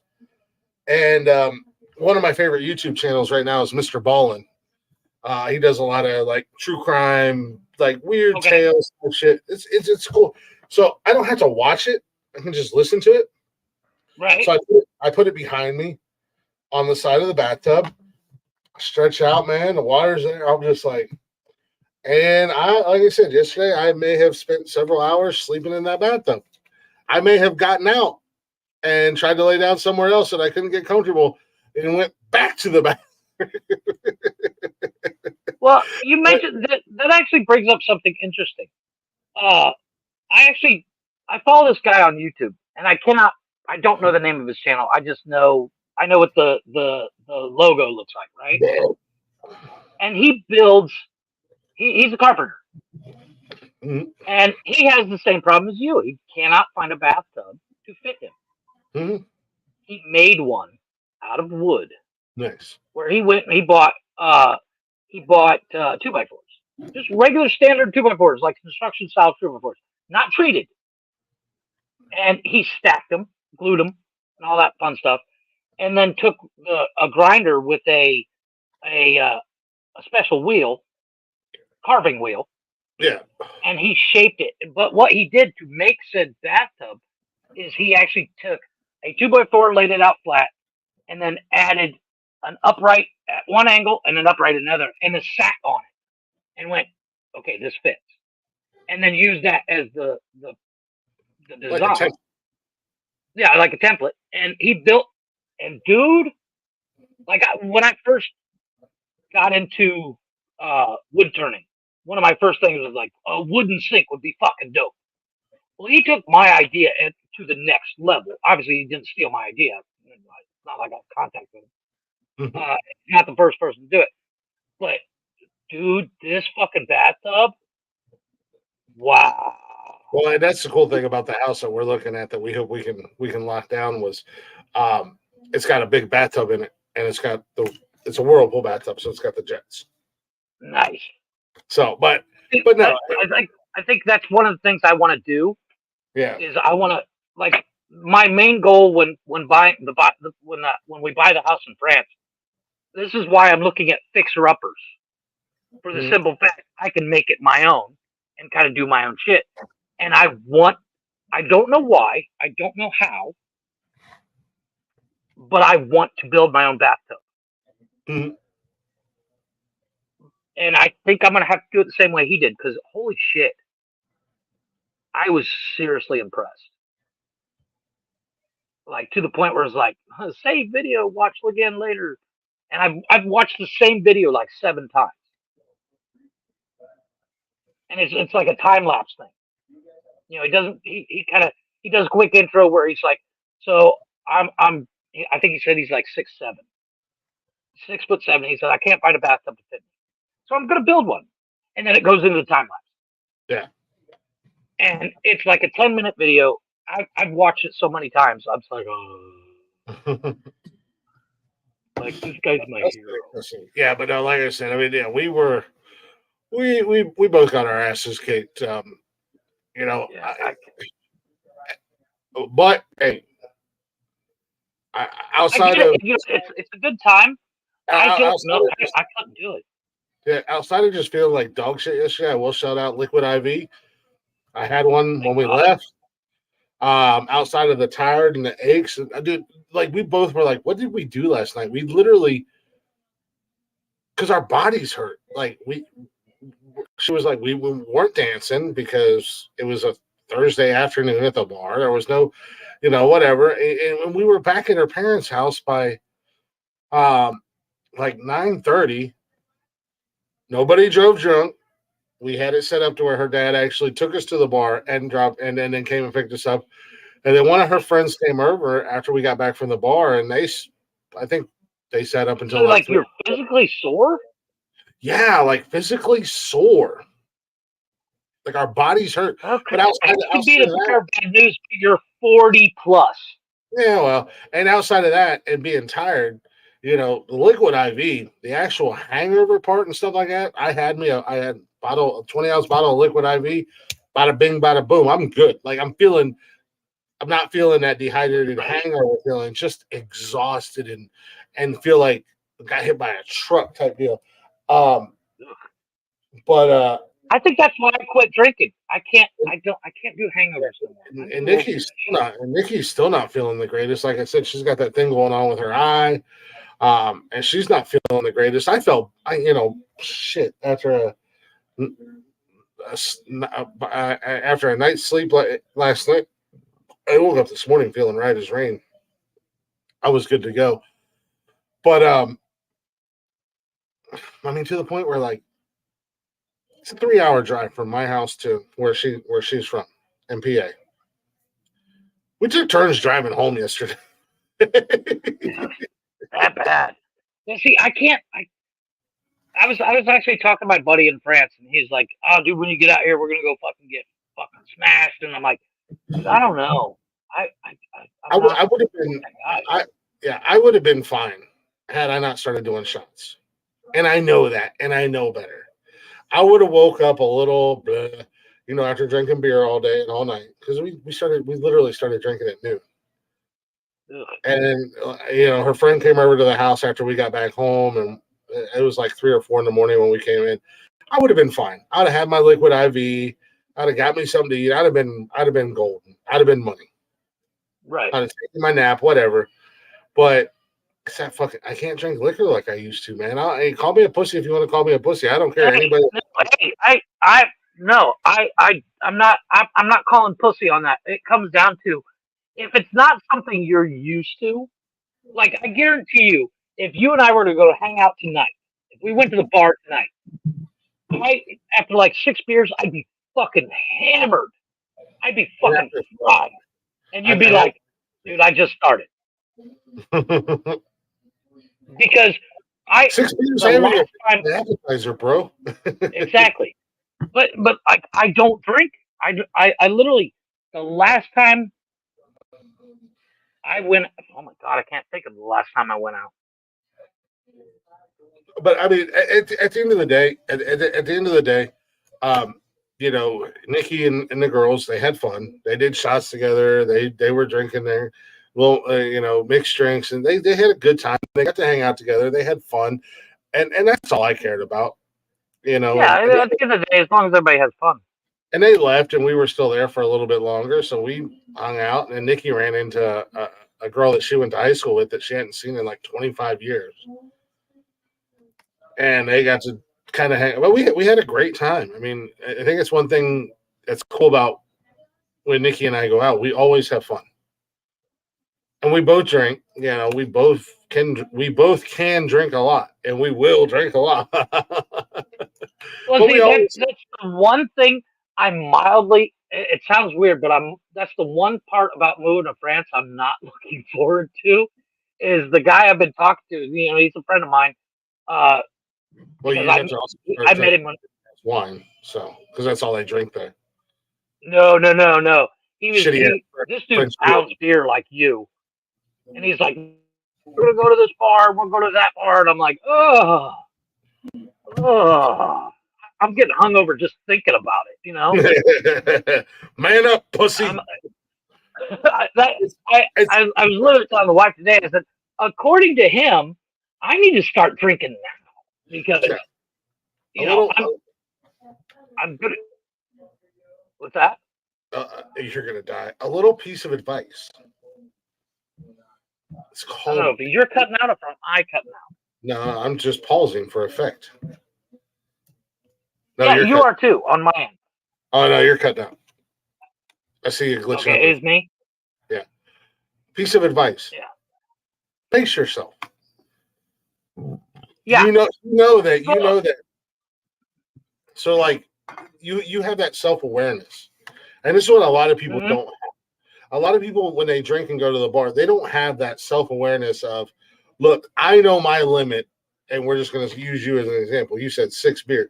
You know your limit is 6 beers. Yeah. So don't Well, slam I think 6 beers an hour. right, exactly.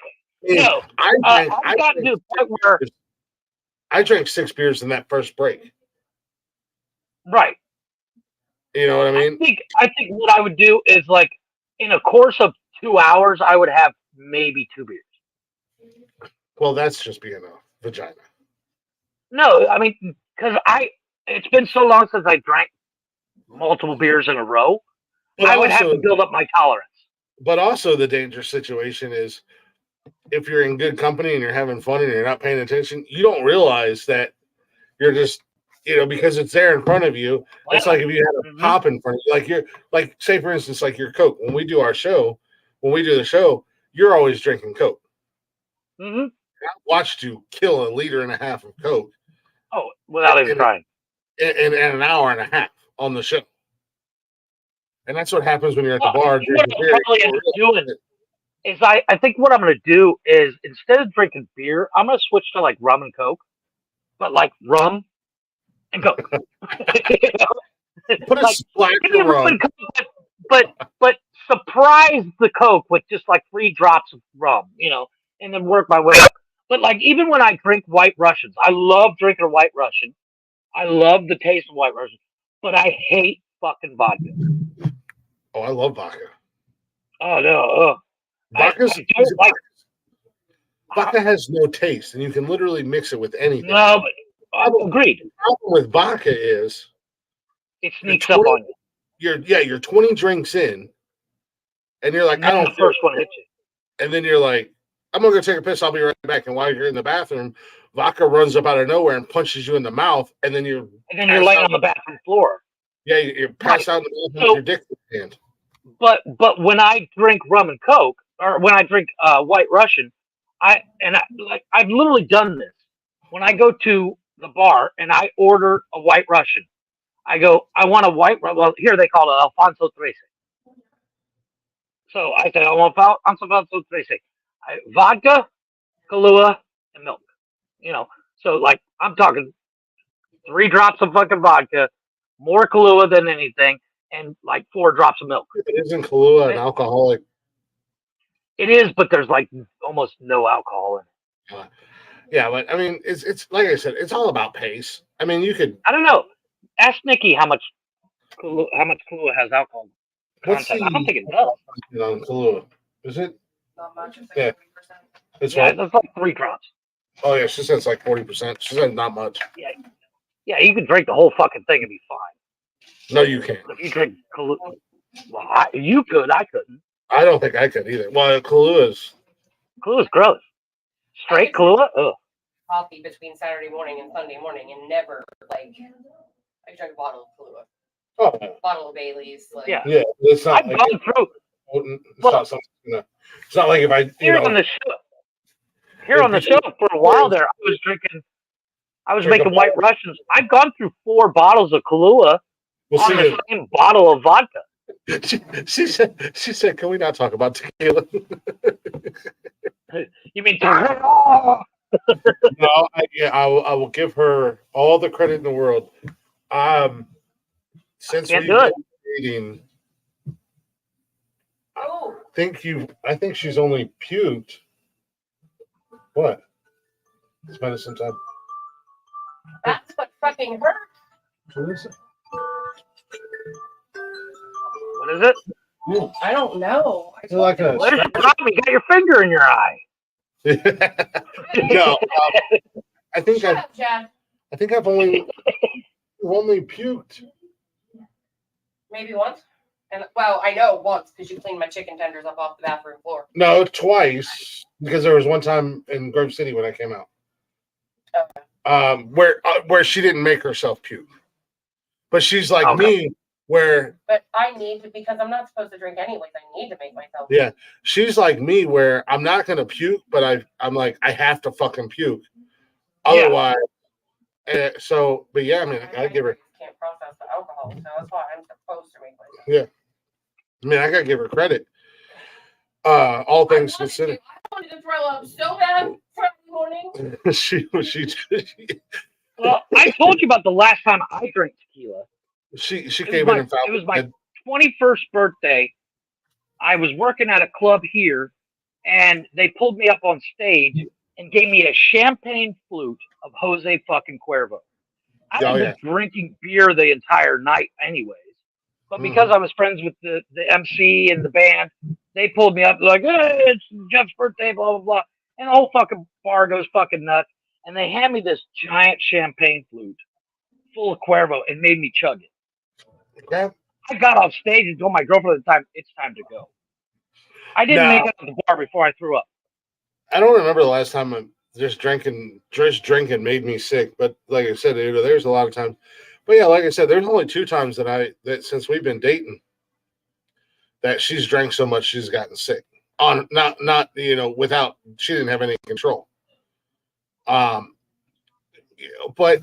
and I'm not saying everybody go out and drink so heavily. Like we drank a lot, but we drank a lot in a fucking 16-hour period of time.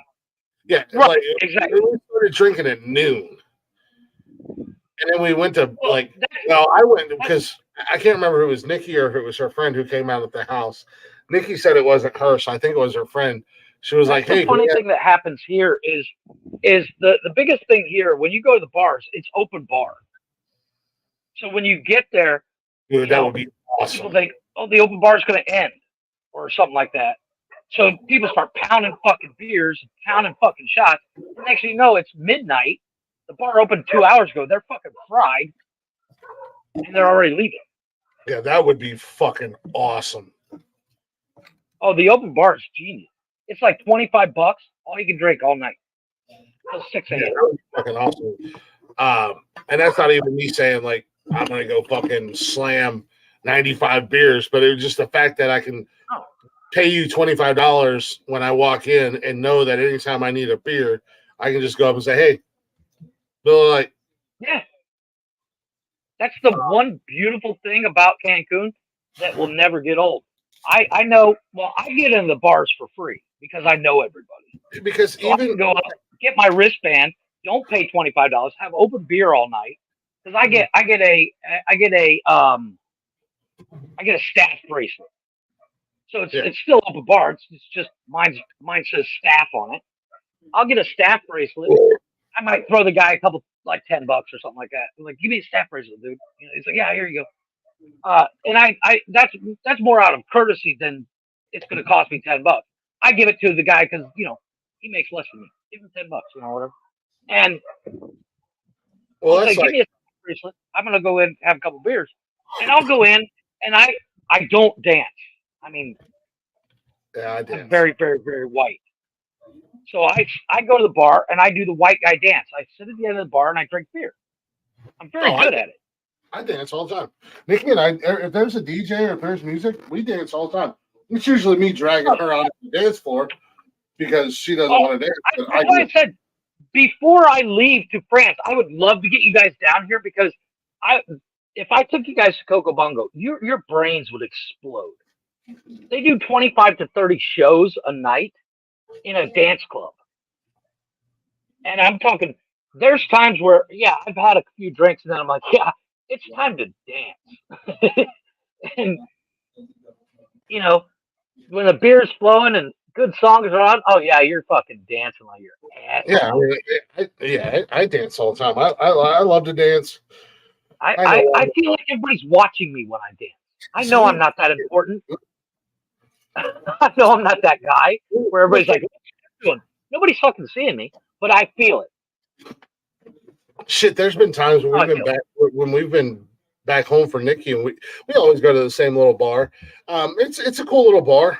Um, you know, it's not a bad little. It's not a bad little place. We always have fun there. At the end of the day, it's kind of like, I used to hate going to the big sleaze here, and we all hated it, but we always went there, and we always had fun. And that's kind of how this bar is that we go to. It's not necessarily my favorite place in the world when we go down there, but we always have a good time. And if there's a DJ there, man, I'm getting strangers out on the dance floor. I'm going up to whole ass tables and being like, "Come on, we're all dancing," Well, see, I think what I'm gonna. One of the things I was talking to the wife about is one of the things I want to do. There's a building just outside of where the area we want to live that's for sale, and Mhm. if I can buy it, apparently in France you don't need a liquor license to open a bar. Okay. So I'm thinking of opening a bar, or as my wife said, what would do really good in France is a fucking club where music, and I'm like, well, why don't we just half and half it? Half my kind of pub where you sit down and you fucking drink and have a conversation or play Mhm. board games or whatever, you know, a real Irish pub kind of deal, and the other half fucking full on club. Well, the big sleaze, and I bounced there for quite a while, but we also used to go there all the time. But the big sleaze, one side was a hip hop club, all in the same building. The only thing that separated it was double doors. One side was a hip hop Right. club, then there was a countryside, and then off the countryside was a karaoke bar. Nice. I mean, it was That's all something it I was might do. enclosed. It was an enclosed, but you went up like a set of stairs. You went into the karaoke bar, and then outside they had a big ass patio that they were doing their own thing on too, as Well, well. see, that's something else. I want to have. I want to have outdoor. Like if I open a bar, I want to call the Club 32, and then I want to call the bar Deuces Wild. Um, that's just something I've always had in my head. Is those two names. But Mhm. the bar side where it's like a bar where you go, you sit, you can have a conversation, you maybe order like chicken fingers or shit like that. Nothing crazy like full on burgers, but like finger foods. But I want to have an outdoor area, especially for smokers, because I'm a smoker and I want to take care of my own. Mhm. But and then the club,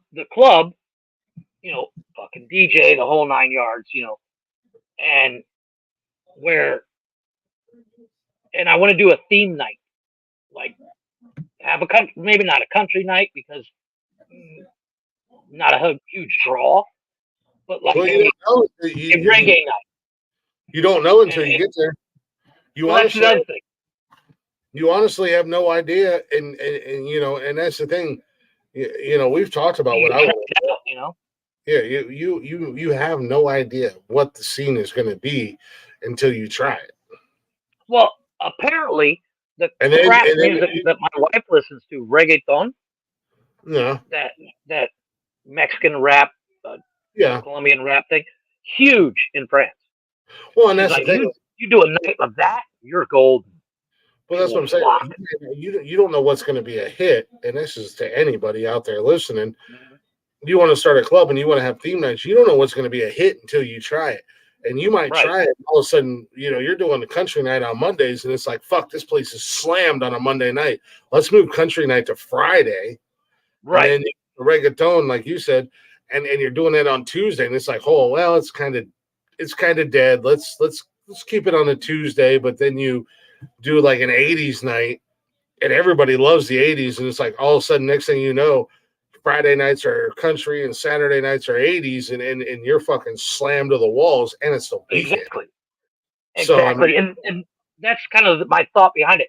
And if it as long as the place is paying for itself, I'm not looking to make millions of dollars on my club or my bar. As long as it's paying its own bills, I don't give a fuck. It's just a place where I can hang out, where I know I'm not going to get kicked out, Yeah. and I make Yeah. the rules. you know, and where I'm not a huge drinker, but I know people do. Yeah. But it's one of those things where I know that I can set the rules. So if and I'll be able to be in control, so to speak. And where if I decide to drink that night, I get a little too rambunctious. My guys were like, "Hey, boss, you want to chill?" Well, you also don't want to be that bar owner that's getting slammed in your own bar. Right, and that's the beauty of it. I'm not that guy. So I'm not saying I'm the perfect guy to open a bar, but I know that in the area where I'm looking to open it, it's 40 minutes outside of Paris, but it's still a suburb of Paris. And that area, there are no clubs, there are no bars. Mm-hmm. So those people that would have to drive the 40 minutes to go to the bar, they can literally drive 10 minutes and be at my bar. So I'd have built-in people. Super great. Clean the hallway because it's a mess. Super great. Put it in all. No, her aunt did her hair. She's all proud of herself because she walks around like a hippie all the time. I'm leaving. Where are you going? That's what I thought. Get up. Don't unplug me. I'm low on battery. So I just plugged in the computer. Scared me. Hi, Chris. She got her hair done. So Hi, happy. Michelle. She doesn't look like a homeless person all the time. The hair. She never brushes her hair. Your hair looks great. Yeah, he said your hair looks great, but he did say you need to clean the hallway. No, we I didn't. did. Sure, he did. Clean the He hallway. did say that. See, go watch it on YouTube. He just said it. Go rewind it. Yeah. Clean the hallway. Yeah. So I don't know why, and I don't know how, but a while back, Tiny goes to the gym a lot. And I have a gym membership, but I never go because I'd have to actually leave the house. And Tanya has a yoga mat that she keeps. She said, in Jeff, I'm going to see Jim, and you're like, she goes to the gym an awful lot. I haven't noticed any changes. No, but she literally goes. We have I can't remember the name of the gym. I just got a message from. Comes home from gym, very happy though. Oh, it's a little weird. I'm trying to think of the name of the gym. Always takes a shower and throws her clothes right into the washer. Fitness. Smart Fitness is the name of the gym we go to. And Tanya bought a yoga mat so she can stretch and everything on it. For some reason, for no reason whatsoever, these kids have the yoga mat like a carpet in the hallway. And I'm like, clean it up. And they're like, yeah, we'll do it. You may not understand it, but there's a reason for it. Apparently. I stop questioning things with my kids, I especially did too. especially Cash. However, And apparently, Cash's dad is popular in the neighborhood. People will drive by and I'll be out on the porch and they'll be like, "Hey, Cash's dad," and I'm like, "Hi, okay." And then I'll be like, somebody drove by in a red Toyota, and he's like, "Oh yeah, I play with their puppy all the time. They got it." I'm like, "Stop playing with strangers' puppies." He's like, "They're not strangers anymore. They're my friends." So what you're saying is Cash is the easiest person to kidnap because he just. It would be the easiest. He's the easiest kid in the neighborhood to kidnap, but nobody will kidnap him because they just love the kid. They just love the fucking kid. all his little So friends. Kevin came into my room earlier. Yeah. He says, "Hey, Dad, check this out." He Yeah, does flips. Roblox. He does flips. In the Roblox. He's got little feet and everything, dude. He's like, he does flips. And I was like, get out of my Oh, room. like, yeah, like, hey, you know, I was sitting here because college football's back. You know, I was watching the Right. Michigan game. Hell yeah, let's go blue. And Nikki had taken Suze out. And when we take Suze out, the door's just wide open. And so one of Cash's little friends just pops in, and I was like, Cash will be home Monday. He's like, yeah, I know. Cash's dad, my handlebars are loose. And I was like, oh, okay. He's like, you got tools? I said, yeah, I got tools. So I went out there and I tightened his handlebars. Dude, I became a fucking bicycle mechanic for like 3 weeks at this house. All the kids know I got tools. Last week, one of the other little boys in the neighborhood, his chain kept popping off. And his mom wouldn't let him. His mom was like, I don't want you to break your bike. And I was like, well, go down and ask your mom. If it's okay, I'll fix it for you. No big deal. He came down. He's like, yeah, mom said it's okay. So flip it over, fix his chain. About 20 minutes later, he comes through. It popped off again. And I was like, all right, let me pop it on there. And I looked at it and I was like, all right, here we go.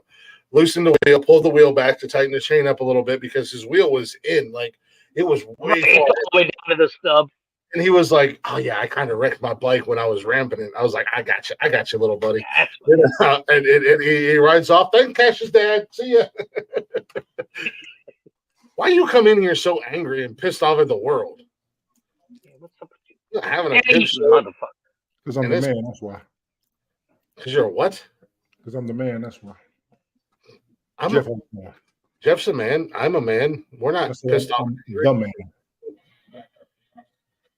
I think you've fallen and bumped your head and might be. Tony, you're the kind of cat that would spend $120,000 on a fucking lawnmower, aren't you? Did you see that shit? No, I didn't. We talked about it earlier. There's a lawnmower, a fucking riding lawnmower you can buy. It's only $120 grand. Carbon fiber, and it's Michael Jordan. This guy Air Jordan. I'm the man. I'm the man of what? Calm down. The man of French fries, you fat ass. Calm down, 2 Chainz McGillicuddy. Look here, Blanca. What did you call him? I told him he looked like Blanca on Street Fighter. Which is bad. Yes. That's That's a fat guy. You jealous? Blanca on Street Fighter. Jada Pinkett has. You can't grow hair. I can grow hair. Yeah. Listen here, Jada Pinkett. Oh. Yeah, that's what I called you. I called you Jada Pinkett with your bald ass head. Whatever, Joe Pesci under witness protection looking ass. He didn't call you Jada Pinkett Smith. He just called you straight up Jada Pinkett when she was rocking with Tupac. Yeah. I would tell him to show up, but he ain't hiding. What's going on, dude? What's going on, man? Long time no see. Got a weekend off. Got Jason. We was at the park earlier. I seen that. Leave after about an hour, but he wanted to stay. And good Lord, when the sun went down, they became more active, which made total sense because it was hot as fuck. Hey, I ain't. So they had a good time. Man, I swear there had to been 60 kids out there. All of us in the parents, we were just standing around watching. We said, "Bumper, let them go for another 35 minutes." Let them fucking play. Yeah, let them have fun. Let them enjoy themselves. Ain't hurt nothing. Ain't no nothing wrong. There was a birthday party out there. A whole bunch of other kids, just everybody running around. And it looked cool to me. It looked real cool. All of us, all the parents standing around. We got our eyes open on everything out there, motherfucker.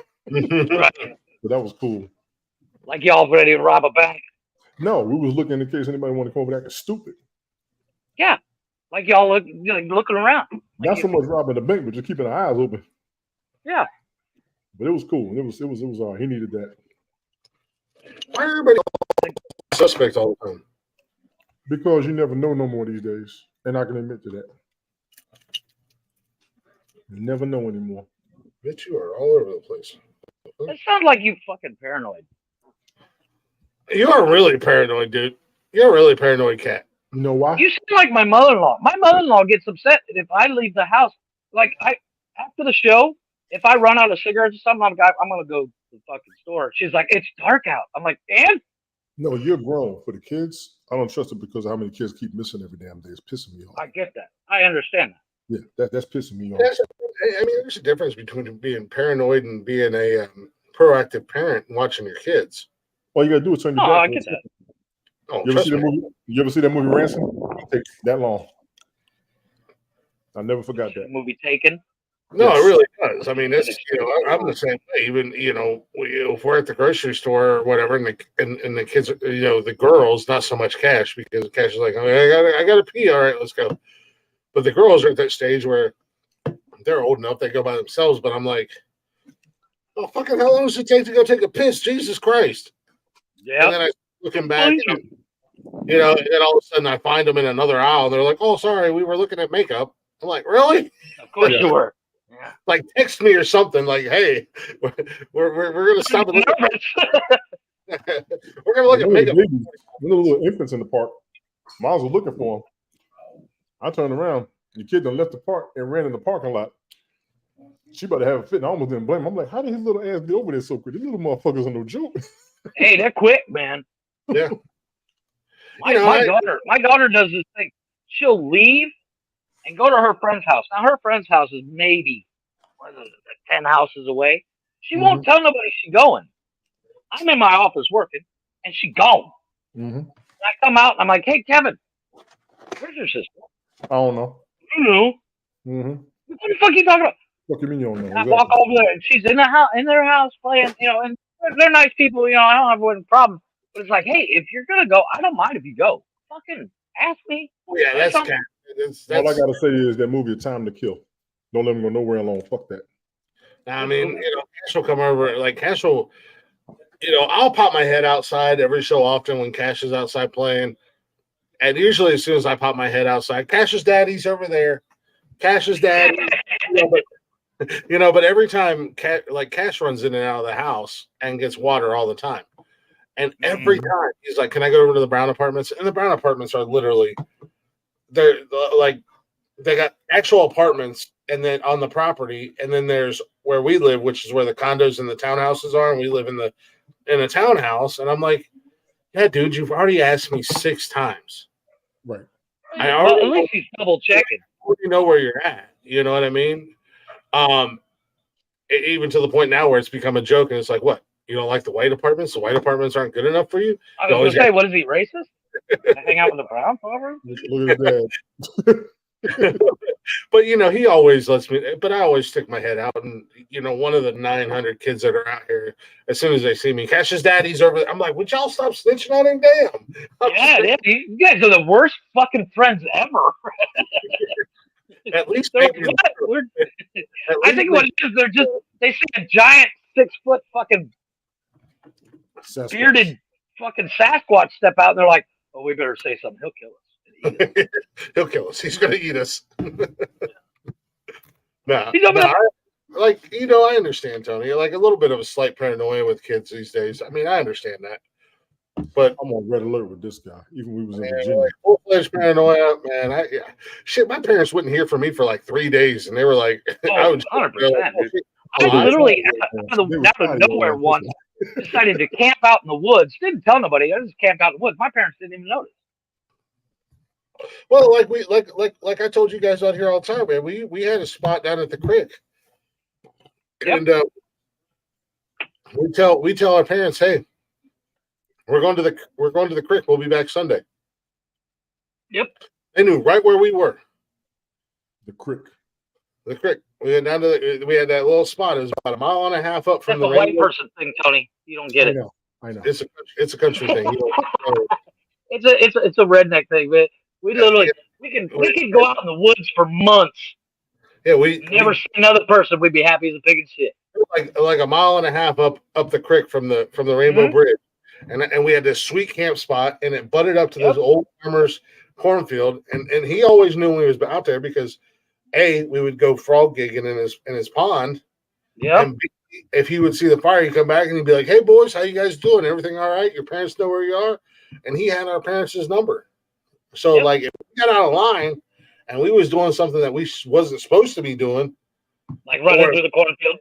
or if there was an emergency or something like that, we knew we could go to his house and Yep. and we were good, you know. But you know, there was a couple times where, you know, like I said, I'd leave on a Friday and I wouldn't come home until Sunday afternoon. Mm-hmm. Oh shit! And when I come home, my parents were like, "Oh, were you down by old man whatever?" And I'm like, "Yeah, no farmer whatever." Okay. Yeah, yeah. He called us. We weren't doing anything wrong. Yeah, we know. You You guys know, just like we would do the same thing. Like my parents had 27 acres, and it was all fucking pine trees. And But- my cousins and I built a fucking fort out there when we were like 12, and I guarantee it's still standing today. But we would go fucking camp out there for a week at a time. Mhm. During we'd literally come in, raid the fridge, fucking take it out there. But again, that's the difference in, you know, growing up in different worlds. You know, you and I grew up in the country. Now, I spent a good chunk of my younger life in the city, but I did also spend a good chunk of my life in the country, or growing up in the country, or friends that were from the country. That's the difference between living in the country and living in the city. And I think even Tony could attest to that. You know, you where you grew up when you were younger, you guys probably did things a lot differently than we did. Just because sides of society, I will say, found creative ways of being entertained. Yep. Oh yeah.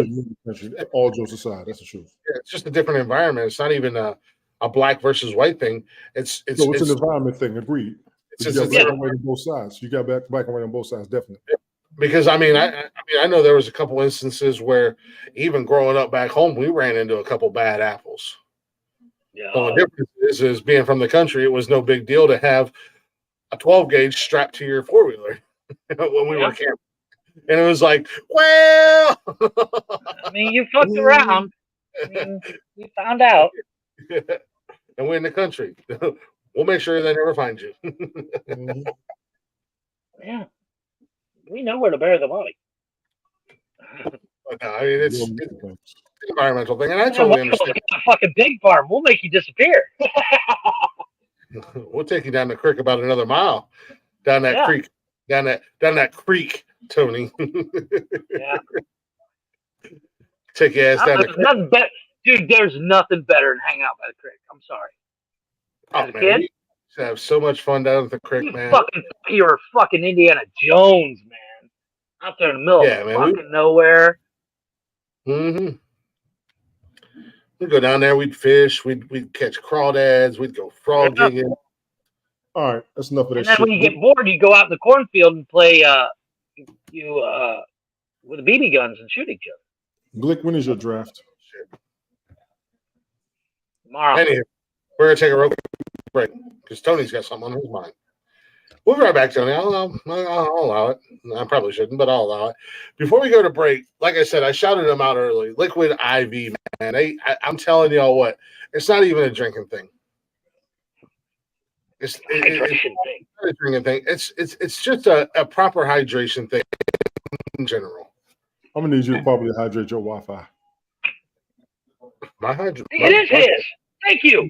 It's his. I thought it was mine. It was his. Glitching like crazy for real. Run the jam, Okay, but see, honestly, stop me. I'm gonna let you know the audio's acting up. Seriously. Yeah. I'm not being an ass. I thought it was mine. I thought it was mine. It's his. It has been years, Jeff, but we'll figure it out. Anyways, what I was saying, let me restart this bullshit. Liquid IV, not only there for when you drink too much on a night out with your friends and everything like that, but it's there if you're just working out, being outside in general, going to your kids' soccer games, whatever. It's been a lifesaver for me. I don't drink all the time like these guys make you think I do, but I enjoy IV daily to get I don't properly hydrate. I'll be the first one to tell you. But since I've been drinking liquid IV, I literally have used the bathroom more to piss. Pops a day. And outside of that, it's liquid IV and regular water. But at the end of the day, liquid IV, it's going to hydrate you 2 times faster than water. It's got 3 times the electrolytes of these overpriced sports drinks that we're all out here buying and everything like that.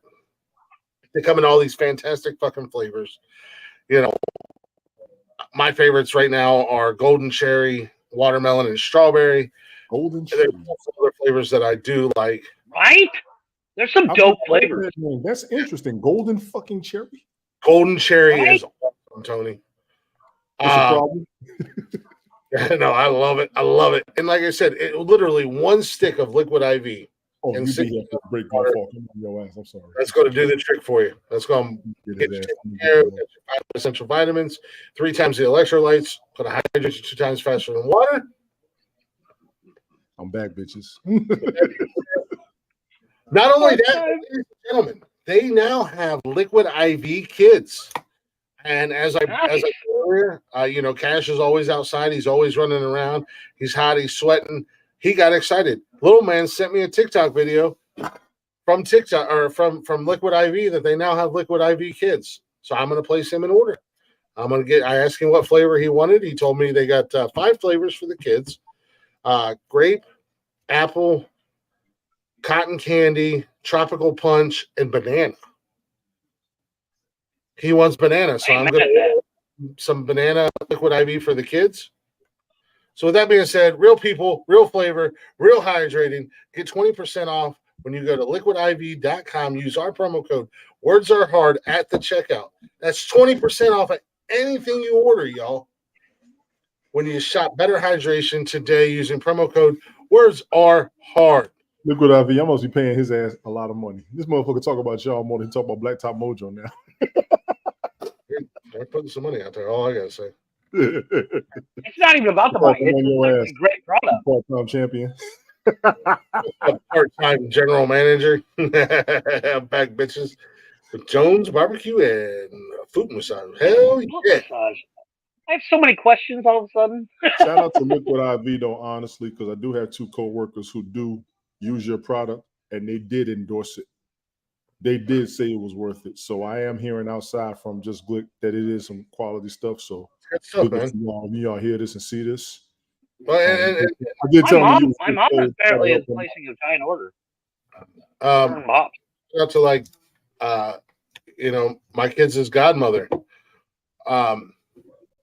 She's got, I won't put all her business, but she's got some medical issues and she's got dietary needs, and Liquid IV. She's been on that kick for way longer than we have. Mm-hmm. But now she's like, my best friend got Liquid IV sponsoring his show, so I'm already buying it. Let me help him out and let me tell all my friends about it too. I'm saving money. Yeah. That's the best part about the sponsorships. If you got a quality product, you got a quality product. All jokes aside, I'm glad you got your sponsorship. But play the damn song. We got some talking to do. Let's go, damn it. This guy wants to talk fantasy fucking We've been football. talking for 47 hours since I've been gone. Play the fucking song. I'm talking to Glick. The name of the show is Nonsensical Nonsense. It's my show. It's my show. It's Saturday. Calm down, Tony. This isn't Saturday. Multicasting fantasy belt football. Come on. I'm just saying. I do have music. We're sticking with the 80s tonight. 80s feel good music, having fun music. Really? Yeah. Really? Well, it's white people music. We already did Toto. It's gonna take a lot to take me away. Hey, Tony, you want to kill vampires? Hey, Sadie. There's nothing that a man left the rain down in Africa. I felt the rains down in Africa. All right. It takes time to do the things we never had. It's a rock cover. I won a karaoke contest last night, by the way. Nice. We'll issue about that when we come back. But got a little Take on Me by Aha for your ear holes. Nice. We'll be back in just a few minutes. Gentlemen. One of the greatest. Oh shit! Oh shit, Sean.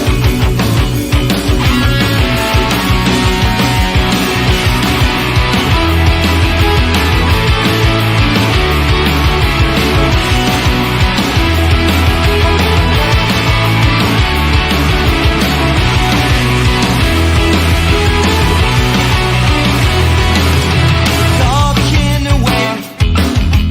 I don't know what I'm to say. I'll say it anyway.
Hey Leute, das war unser Cover von Take On Me. Wir hoffen, euch hat's gefallen. Ihr könnt das und viele andere Videos auf unserem YouTube-Kanal anschauen. Ansonsten auch auf allen gängigen Streaming-Plattformen anhören. Und nachdem ihr geliked und abonniert habt, schaut bei uns auf den anderen Social-Media-Kanälen vorbei. Bis bald! Marvin, wir müssen dann nicht. Ja.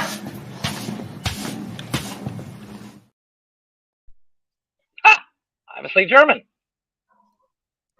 Kind of a shock. Good song. I don't know what the fuck he said. It was German. Let the band shout themselves out there because I had my pecker in my hand. German. Mr. Lover, man. Oh, hey, anyways. Welcome back to Nonsensical Nonsense Podcast. That's Jeff. That's part-time James McKillicuddy down there. That's all right. AKA Part-time Tony D. Part-time. And I'm Glick. This is Nonsensical Nonsense. Appreciate y'all listening. Appreciate y'all hanging out. If you like what we're doing, you like what we do, or if you like hearing what we do, go ahead and check us out on them social medias, Facebook, Instagram. The artist formerly known as Twitter, now known as X. The artist. X will give it to you. Every time you fucking say X, that's what I'm thinking. Yep. You can also check us out on TikTok. You can find us live every Monday, Wednesday, and Saturday on the YouTube, 7:15-ish.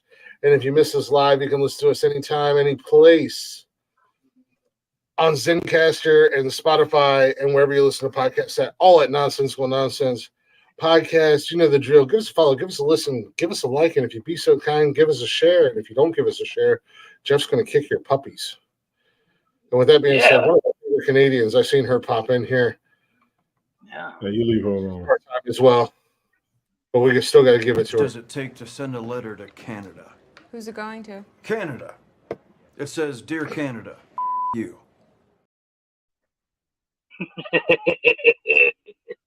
Still funny. I'm sorry, but it's still funny. To you. Dude, Tony, I'm telling you, take the time, watch fucking Parks and Rec. The hype. I could come up with a whole lot more Canadian shit than that, but it's all good. It just fits my personality. And with But nobody asked you. So it just fits my issues with Cantanadia. I have an issue with Canada too. When is your draft? Which one? The one that I joined. Did you get that link, by the way?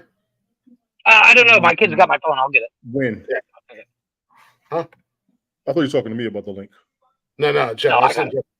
We have three more I'm spots. doing fantasy football team, Tony. I have three. I know, right? I have three more spots still. Part timer. Golf and I jumped all over Jeff at the beginning of the show tonight, and told Jeff to join us. Peer pressure. It's just for shits and grins. Tell them to the trap or somebody who doesn't know what they're doing, so everybody else has a better chance to win. No, it's not even that. I mean, dude, in my league, Tony, we you have, got to start somewhere. How do you know that I don't become the greatest fantasy football team on the history of the planet? Because I've known you for 2 years now. I'm not falling for this shit. No, and to be 100% honest with you, Jeff, we got two ladies. There's TJ, who I brought up with the Liquid IV thing. She's been in my league since I created it. I think this is her 4th season with me. She hates football. I do too. She usually does. Like my water really good. She's my number one nemesis. And then 2 years ago, I'm here. I'm listening. another lady joined my league because I got rid of a couple people and made space and stuff like that. And she doesn't really even watch football at all. Her first season, not so good. Last year, she actually was really good. That draft for that league, everybody's got their money in. We're drafting tomorrow night at 7. I got a draft tomorrow night at 9. I'm gonna try and do mine tomorrow morning. I won't be able to. Do what? I won't be able to. Chris, you know, I was talking about that water truck. This is what they look like. Dude. No, you can take a shower first. Got you, Jeff. You can't make it tomorrow morning? and I don't even care. But the Nonsensical Nonsense League, we have 3 more spots. Supposed to draft tomorrow at 3. Hopefully Jeff will join. Cam is supposed to be joining, and I told Golf if he knew anybody else that wanted to join to share the link with. Hopefully we can get that draft. If not, I'll just scrap that league this year. I just Which thought one? Your money league or your free league? My free league. The one I'm in? Yeah. Yeah, the Nonsensical Nonsense. I was late to the game, and I just thought it would be fun to do for the podcast. And then at the end of the season, whoever won, send them a gift pack, a swag pack, like because I have a logo and stuff that I created, and shirt, hat, maybe some stuff from our sponsors, trophy, whatever. Nonsensical Nonsense podcast. Cam was supposed to join. I don't know what he's doing.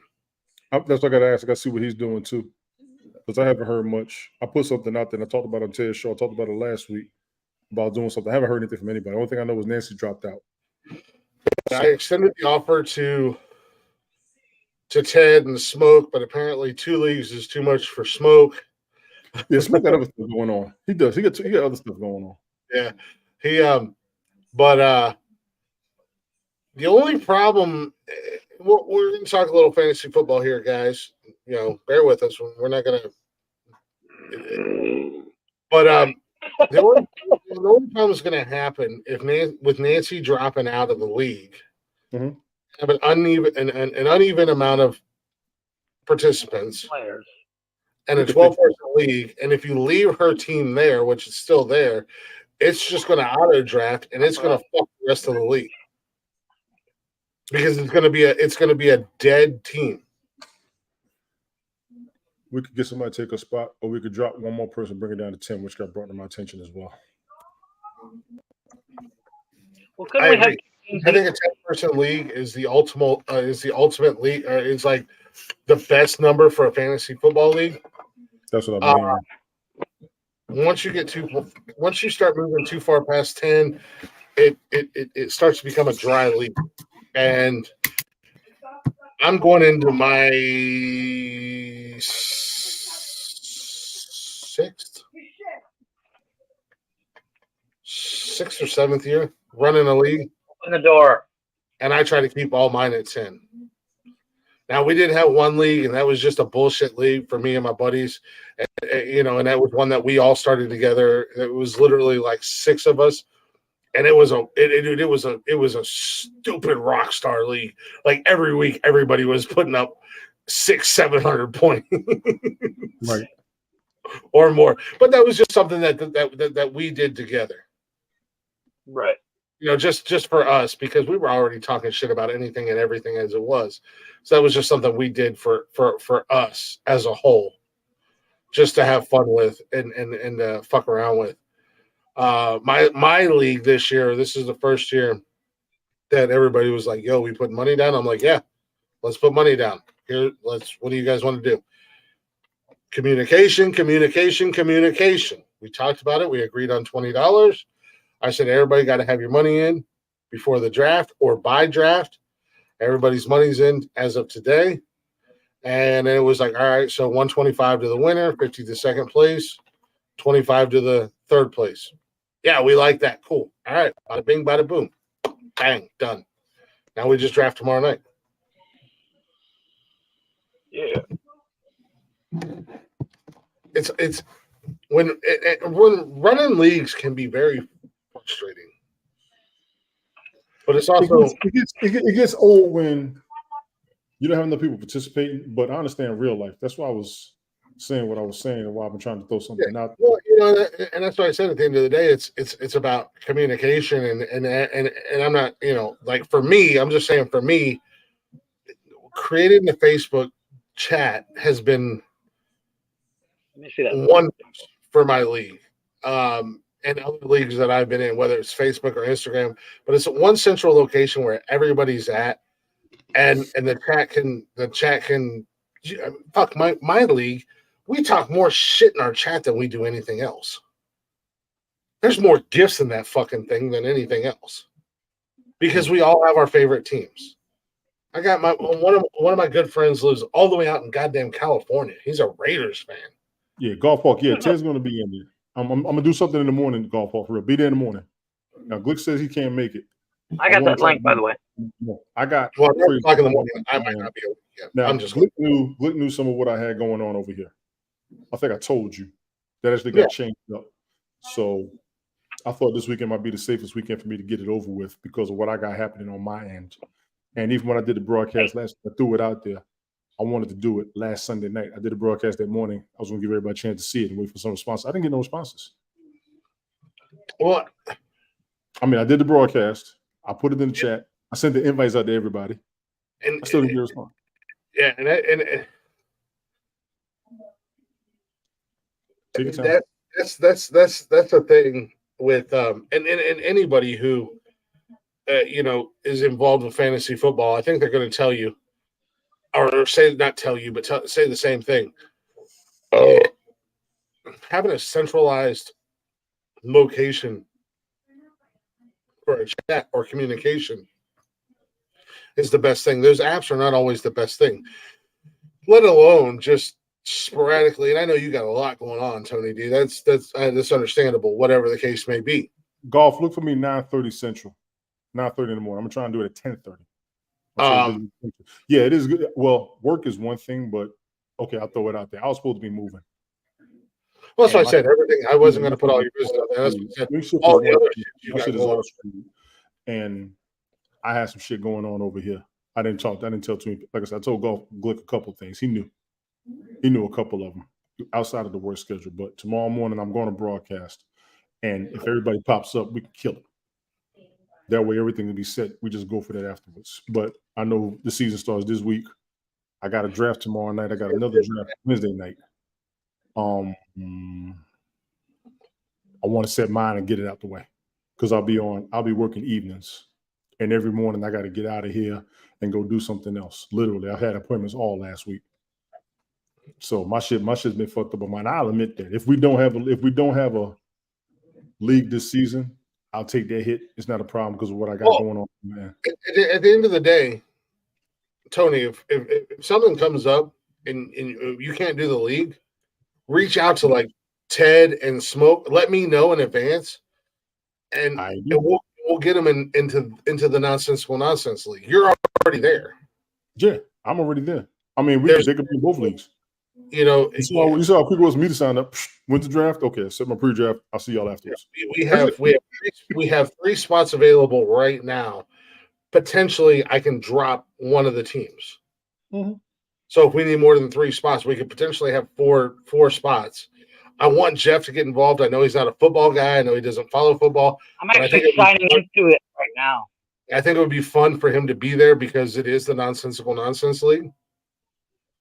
I think it'd be cool for him to be there. There's no money involved. And at the end of the day, if one of us don't win, I'm okay with that because I'm okay with not winning.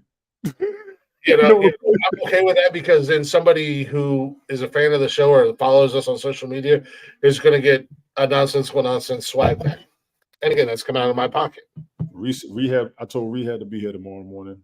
He said he knows, so he knows about it. Nancy won't be there. I just messaged Ife. It's honestly going to depend on what time I wake up. JoJo, Brian, and Smoke already know. I feel like I got to get in touch with Cam, and I probably got to get a message to Pace because Pace wants to be in there, so I know Pace will be there. But I mean, he was keeping up with his roster all season. So with Nancy's team, I am signed in, sir. I'm trying to remove it now, but it won't let me. It's got to be an even number of teams. So if I can't get it, I'll just drop myself. I can pull myself out without a problem. It's your league. Why would you pull yourself out? That's goofy. Because I just run the league. I let the players play. Jesus. I don't have to win. This is what I'm talking about. This shit is it's crazy. One, you say communication. I gotta send a message on 7 different apps. If you're not getting the message, you're not paying attention. So I ran 9 leagues one season myself.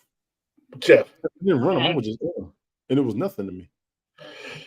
Jeff, can you tell Tony in Spanish centralized chat? I did say centralized. Didn't I say put it on the NFL.com app? You didn't want it there. You wanted your message on Instagram. That app's not reliant. Not everybody. That's one of those things that app is not Don't reliant. tell me to centralize it. I just did. Notification until after. Centralize it to like Snapchat or some shit. No, it don't, because I'll put it on the one app that we are playing on has its own chat. All you gotta do is look there. But look what's his on Instagram. Oh, people never wants on Instagram. Somebody said send me a Twitter. Somebody said put me on Facebook. I'm like, shit, I tried to, but y'all don't want to. So you just ask everybody, hey, what platform are you guys on? They're all on different ones. Look at you. That's exactly what I did with my league. I said, hey, I want to do a chat. What's going to work best? I put it out there. I said, what's going to work best? Instagram, Facebook, Snapchat. What do you guys want to do? Okay. Facebook works best for, okay, cool. So we're all on. We're all playing the game on in the first place. What's that? What about the app you're playing the game on in the first place? I'm on NFL. Yeah. What am I? ESPN. You're not on NFL. I just signed up. No, I got rid of that league. You're not on NFL.com. Your league I'm is on ESPN. I'm on ESPN. I got rid of my NFL.com league. It's the ESPN one. I just signed in. I have my team logo and all that shit. We got two spots left. Before tomorrow at 3:00. My team is just.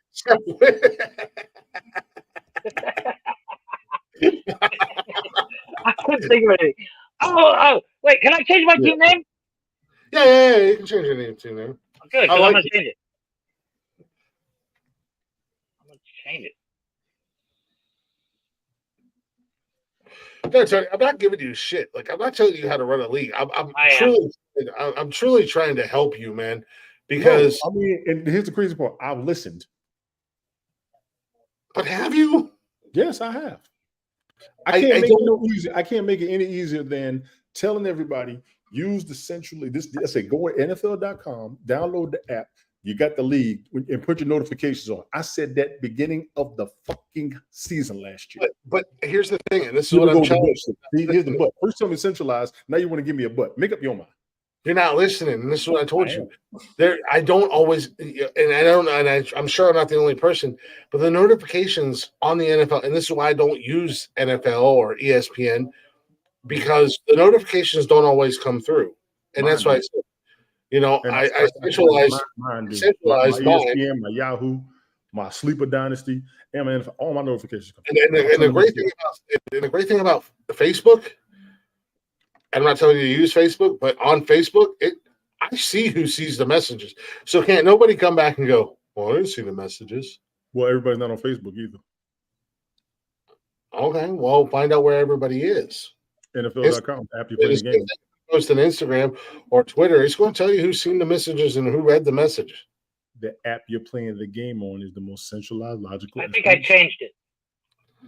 Honestly, you don't have to worry about the other social media apps if you stick with the app you're playing the game on. It's not the most reliable. Okay. I got to put the link on text message, on Instagram, on Facebook, and then in the league. You're at too many places, Tony. Well, I try to centralize by doing it just the league, but no, everybody got to be special. Again, why does everybody have to be special? First, you said centralized. I put it in the chat. Where do you guys want to have this chat at? Okay, democracy. Everybody voted. All right. If you're not in this chat, then you don't get the updates. Sorry about your fucking luck, dude. I mean, I'm going on. I'm going on my 4th or 5th year. I don't know where I'm at with this league, and I'm not doing this song and dance. You say you have all this experience, and you've done all this. Think you are going to kick ass and take names this season. Last year you did, but this season you only think you are going to. But you are the champ currently. Well, fuck you, I might be out of drafted again. But I mean, we've got rid of members, we've added members, and it's communication, man, like prior to, not spontaneously. Yeah, I popped up. Jesus, Lord of mercy. Well, nobody do anything. Okay. like literally last weekend you popped up and I was like, shit, hold on a second. I messaged you. I said, let me get my shit together. Let me get my mind right. And I'll be there. And it was literally a 10-minute rant about you. I'm gonna give you a hint. You messaged me 20 minutes after I sent you the invite. Okay, well, I was still in bed. Okay. If I would have known if a message, whether it be on the NFL app or whatever it is, if you just said, hey guys, going live tomorrow, probably around 11, 10:30, whatever the case may be. Okay. You just randomly popped up, and I'm like, all right, I'll be there. Give me a few minutes. Well, I assume, and I'm gonna make the safe assumption. I get actually more than once. My normal schedule was 10:30 Sunday morning to do the broadcast, 10:30, 11. So when I did do the broadcast, actually when I set everything up to do it, I was like, but I could throw one out there real quick. I sent it out to everybody. I waited about 25 minutes before I broadcast it. Then there's going to be another 20. I said, okay, it's going to be an hour. Well, that's good. You're not going to get everybody into the broadcast. You just need to stop worrying about that. I am. I'm going to. You need to lock it. You need to lock it down. And I am speaking to you personally right now. You need to lock it down. Like, all right, I know Brian's good. I know Rich is good. And if I tell you I'm gonna be there, you know I'm gonna be there. I might not be there every episode, but if I tell you I'm gonna be there, I'm not gonna worry about people popping up for the episodes. I'm just gonna do my thing and go. Worry about the whole league being there. That's ludicrousy. I mean, like, you know, I'm fortunate enough, you know, for my league. Shit, I think I have 3 people in my league that are not local. The other 7 people, we generally hang out on Sundays together.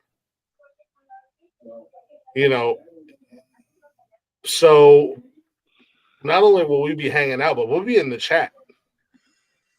And I'm the type of guy that will jump in the chat and say, hey, Thursday morning, what's going on, everybody? Don't forget to get your lineup set up for tonight. Sunday morning, hey, y'all got your lineup set? Check your players, check your injury report, your bye weeks. Same thing with Monday. I put it in one spot. I've kind of gotten away from that, where I'm not doing that every week anymore like I used to. But at the same time, 7 of the 10 people in my league, we're generally hanging out Sundays.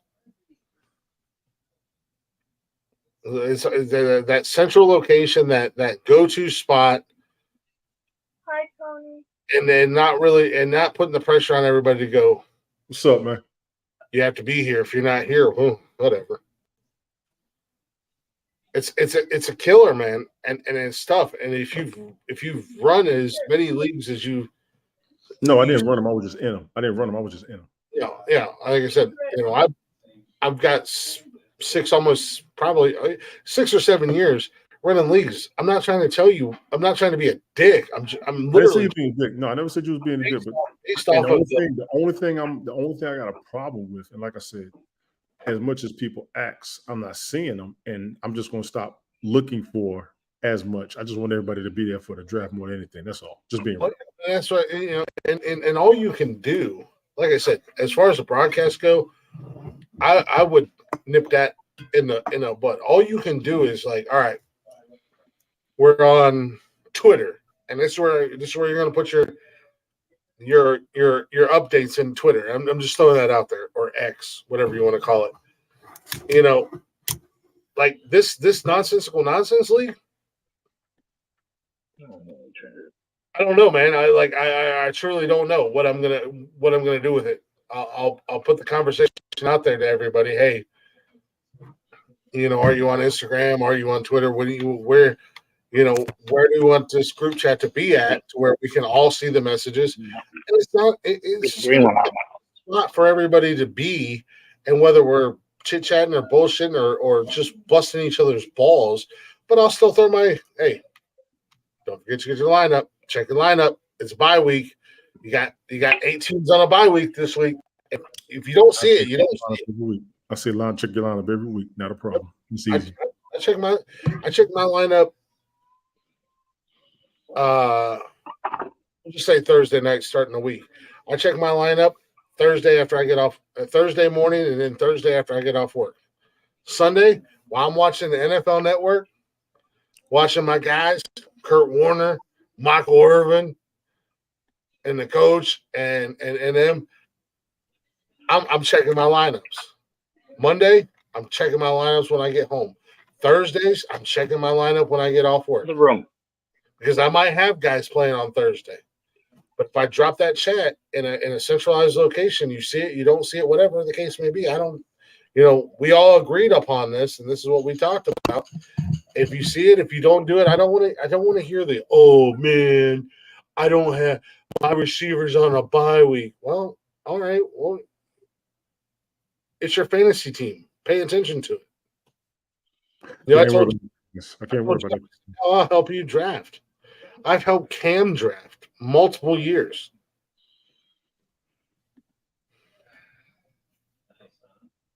It won't let me change my team's name. Yes, it will. I'll watch You gotta stick with it. Just call me. What am I missing? I got communication. You got communication. You got commitments in the morning. I'll be able to draft it on the go. But again, the community aspect is the fact it's a cool bonus plus one. Motherfucker. No, the community afternoon golf walk. Tomorrow morning is bad for you too. Are y'all free tomorrow afternoon? Yeah, the community aspect is not important. It's just nice to have it. And that's where I'm at now. I don't do the stuff I used to do anymore. I don't look at other people's teams and go, hey, you got a wide receiver who's injured. Hey, you got a quarterback who's on a bye week. I used to do that. I don't do that anymore. I didn't do it last season. Are you free tomorrow afternoon? Is tomorrow afternoon better for you? It's in 17 hours is the draft. I got 2 more spots to fill. It won't let me change to an 8-team roster. Glick, is tomorrow afternoon better for you, draft wise? Well, have a 3 p.m. That's a no. No.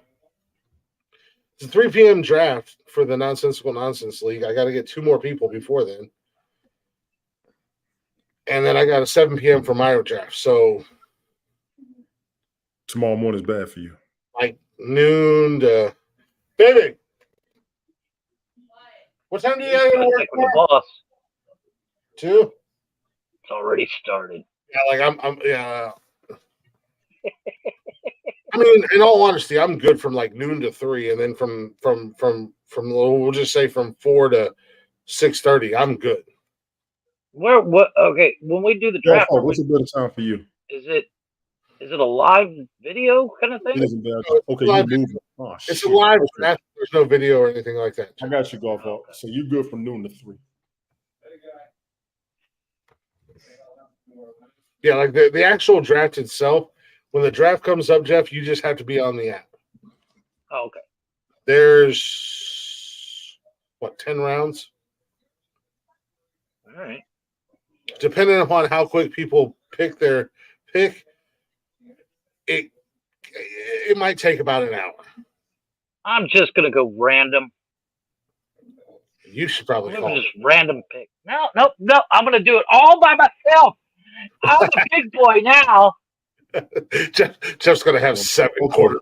Oh, you got to move. So all you need is the draft to happen, and he already have his. He's gonna have his pick. All he needs is for the draft to happen. All right. I have a general idea who I want. I'm playing around with my running backs this year. I'm not lying. I'm dancing around with my running backs. I generally know who I want wide receivers. I'm going to Cleveland Browns heavy. No, I already seen that. Tony's going New York Jets. 12 Hawks going Pittsburgh Steelers. I'm going Cleveland Browns. I'm going to steal all the fucking Cleveland Browns players I can. That's fine. Go ahead, because then honestly, I have no idea where I'm going to go. I've never actually seen a draft. I'm going to actually watch a couple videos about it tonight. The number one mistake that fantasy football guys make is being a homer. And you're not a homer, Jeff, because you don't have a team. You're not a football guy. You got a fucking home. Yeah. At least my home's paid for. Fuck you. That's right. Oh, fuck yeah. Mm-hmm. I'm actually, Tony, I'm in the process of looking at a second home. Not wrong with that. No, honestly, I don't really have a team. Unfortunately, my local sports guy passed away last year or 2001. He actually died of COVID.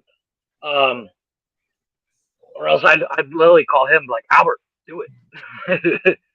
uh, honestly, golf. I have no idea. I'm gonna actually watch a couple of videos tonight on YouTube and shit, and kind of learn as much as I can. Because the chances of me winning, definitely slim to none. Like I said, however, if I see anything close to a Shane Falco, I'm taking, and I'm gonna get Mean Machine. Mean I don't know. Machine. Shane Falco was the replacement, you goofy bastard. I know that, but I said I want the entire cast of Necessary Roughness, or I want the entire cast of I don't know. What's another football movie? Fuck. I'm gonna draft a dude from Smallville. He was in that movie, that Kevin Costner movie, the draft day. A shit show supervisor on his chair. Excellent fucking movie. What Tony, do you thank want? God you're here. That reminds me, I finally saw the Flash movie. I watched it again because it's on cable. Okay, I the saw the ending, criticism. I saw the- screamed. I was like, no shit, dude. I saw the criticisms of the movies as I watched it again a little bit closer. Even though I like what they did, I like what they were attempting. I saw the criticism. The cameos. Tell me you did not scream. No, the storyline was phenomenal. The story, it was an excellent movie. The I have storyline no was qualms, phenomenal. no problem with it. I see why they criticized it, but I'm good with I the don't. movie. I'm good I with the movie. liked it. The ending was I liked the nice little shock there at the end. I But think it was heartbreaking. a little bit. The It was cameos. Oh my god, dude! The movies that were not, that could have been, were phenomenal. Y'all leave the Flash alone. I'm all right with it. I enjoyed it. I fucking watch it again. With my poor performance last season, I got a good draft spot.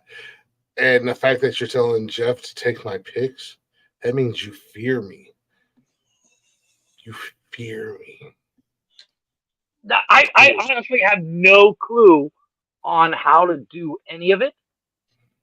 I'm assuming it's look at the rules, click Jeff. kind of thing. You have to have X amount of quarterbacks, X amount of running backs, X amount Yeah, of I was just on the site. I'll give It you a little, says one quarterback or X amount of running backs and all that. But give you a little bit of piece of advice. Unless you get like a nasty ass defense like last year, Dallas Cowboys was a defense you could plug in every week because they were just fucking disgusting. Defenses are interchangeable every week. Look at the matchups. really, Tight ends are almost interchangeable every week. it's already sounding like way more work than I'm willing to put in. I'll help you. It is way more work than you're willing to put in. All you gotta do is call me, Jeff. I'll help you. Don't call him. Yeah, I'm not. I mean, I've helped Cam. I've helped Cam for years. I just might set my shit on auto draft and see what You happens. know, and I don't set your shit on auto draft because you'll end up with a fucking team with 27 wide receivers, like I did, and then was trying to build from free agency. The way I did play that on Madden, I just threw Hail Mary every fucking pass. Just saying. Fortunately, it's not Madden. Yeah, I fucking dominate Madden, boy. I'm still waiting for you to step up to the big dog for that. What, for Madden? I haven't played Madden in years. I will beat you like a redheaded stepchild in Madden. Dude, I'll tell you what. You throw me on some fucking Tiger Woods golf? Fuck yeah, dude. I dominate in that shit. I love it. Tiger Woods golf? Yeah, I suck. NASCAR, I drive backwards because I'm drunk. Because it's hilarious. That's right. Like I said, I'm really not trying to shit on you, but man. No, I'm not saying you shouldn't. But my complication is doing what we said we're going to do, and then people still not being there, and that's me for wanting people to be there. That's on me. Yeah. My thing is also if somebody's like, "Well, you need to do this," no, I did it already. I just need y'all to be there. I Yeah, said I'm everything not, put out I'm there. not And, in any way, shape, or form. I'm really trying to help you. You know, running into the same dance that we ran into last year. We're like, it's getting down to. well, the delay is on me because I wanted those rosters to be set. I'll take that one. I'll take that one. The rosters weren't set. I wasn't having it. You don't know my limit, Golf Hawk. I'll take your mom to the limit. Golf. Whoa, hey, yo. Fuck around and find out I'll be your stepdaddy. Hey, yo. You okay over there? Golf clubs away from you, Golf Hawk. Well, you good. You good. All right, Nah. good night. Love you too. No, like I said, man, it's. I'm surely trying to help you. I know sometimes I come across a bit abrasive and stuff like that, but I'm really trying to help you, man. But that's kind of like your nature. It's when it's people call it constructive criticism, but when you say something that doesn't come off as constructive, Well, no, I'm automatically the bad guy. I'm always is what it is. I don't give a fuck. I'll put people in there. And I'm not talking about you, Tony D. I'm just talking about in general. I'll put fucking people. Actually, maybe it does apply to you. I don't know. I'll put people in their places. You and yours, motherfucker. Yeah, you and your passive aggressive ass. Really? Yeah. Fantasy football. Oh, really? You gonna put that comment in our group chat? Like what the fuck? Like Mr. Passive Aggressive over here. Passively aggressive. Like what I put in the group chat? In the Snapchat group chat on Wednesday. Tomorrow when I told people about the liquid IV. Yeah. Oh, groundling looking ass. Two whole fucking people. Fuck all the shit you just said about me. Fuck you, motherfucker. This shit pissed like, for real pissed me off. Like Jeff and I were talking. Jeff called me about something unrelated, and I said, "I'm really about to fly off the fucking handle." Am I wrong? You called me. You called me because we were going to be late. I want to ask you something. It kind of blew my mind. I was like, "Why is Chris calling me?" Yeah, I called him because we were starting late Wednesday night. I was like, "This motherfucker!" Like, and I haven't been on Snapchat. What the hell? You want a goddamn fucking cake and cupcake? Chat in like weeks, just because it's like I got so much other shit going on. I was like, "What are you talking about?" He's like, "Look at your Snapchat." I opened it up. I was like, I'm gonna change his name to Mr. Passive Aggressive. What the fuck? I'm like, really? So I was like, damn. Compare. We want to compare, motherfucker. We want to compare notes, do we? Yeah. That shit felt good. Fuck it. You might have felt good, but damn, I ain't the one. Like I got their fucking panties in a bunch. Right. Jesus Christ. Like you, I saw and what was crazy was it was the second coworker that I saw that had it because I went by one guy's box and I said, "Oh shit, you got liquid IV?" He said, "Yes." "Oh shit, there's a podcast tomorrow." And they do it. I said, "Use this code, it'll hook them up." They said, "Okay, cool." I had to go to a meeting. I saw another guy, and it was up there behind his desk. I said, "God damn, everybody really does it?" Because I never heard of it before. You told me about it. So when they told me, I haven't either. Next time y'all buy it, I said, "Use this code, it'll hook them up." They were like, "Okay, cool." I was like, "Yeah, let me go ahead and let Glick know we do more than what he swears we don't do enough of." Yeah, like that shit, like for real, man. I gotta be for real with you. You know, I've always been real. I've always been 100% real with you. That shit infuriated me. Like, you know what? Let me give you your face, man. Don't get your pennies in a bunch. What you gonna do about it? Infuriated me because I'm like, really? So we compare notes? I want to give you your face. So I invited your ass on this show. I do countless hours behind the scenes, energy wasted, money spent, all on this show, and this motherfucker gonna really pound his chest like he did. I shared it with two people. Two people. Motherfucker, I got everybody in my company ordering this shit. Pretty much, I done found half of the audience. I passed this shit out like it was fucking, like it was the cure for cancer, man. I'm like, hey, everybody, check it out. Those folks said, "Slow down your B cup bra wearing Chris dressing." Yeah, never seen me cross dressing. Dress too soon. You call me stepdaddy. You golf.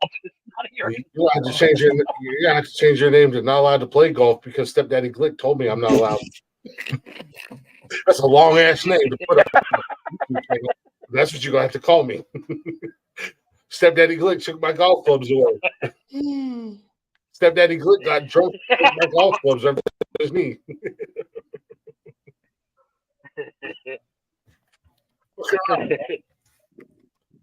Sure, your mom's a beautiful lady, and I mean her no disrespect.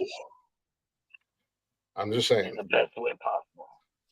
You can fucking around. I'm being your stepdaddy. Over my knee, and I'll beat you with the Nonsensical Nonsense podcast belt.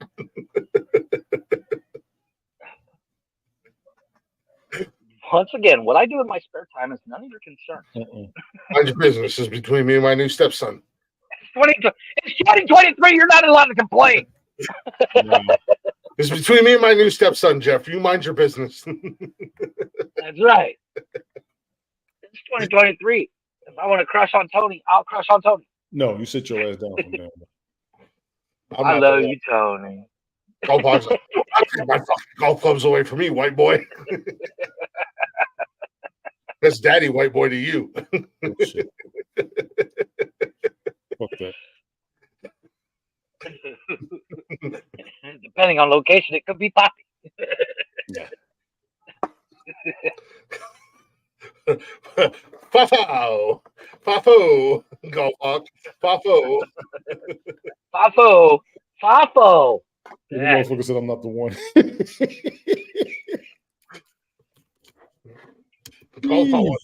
Golf hawk wants to do the 1-2 step with the devil.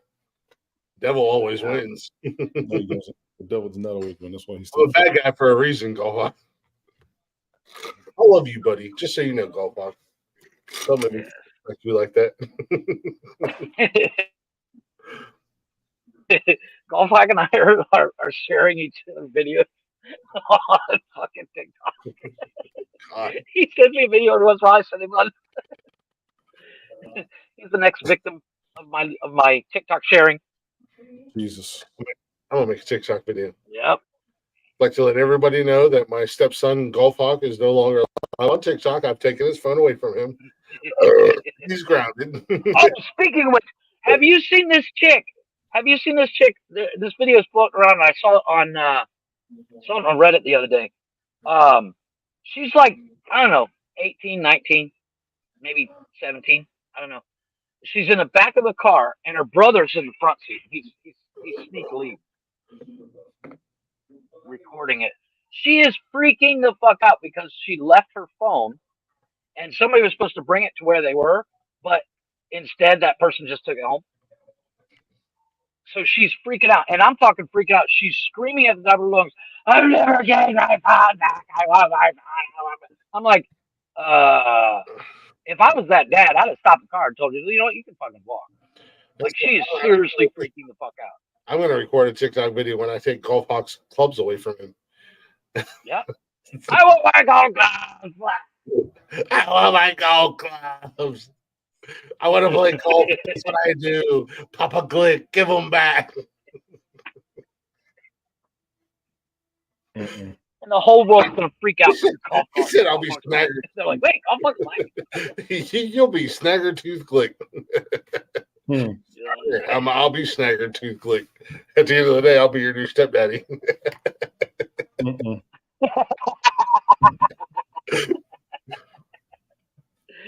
Right cross, take those teeth right out. You think I ain't never been hit with a right cross before? Sasquatch. Hello. Have you seen them? Today they were playing all over college football. The Jack's Beef Links or whatever. Release your wild side. Yeah. Oh Jesus.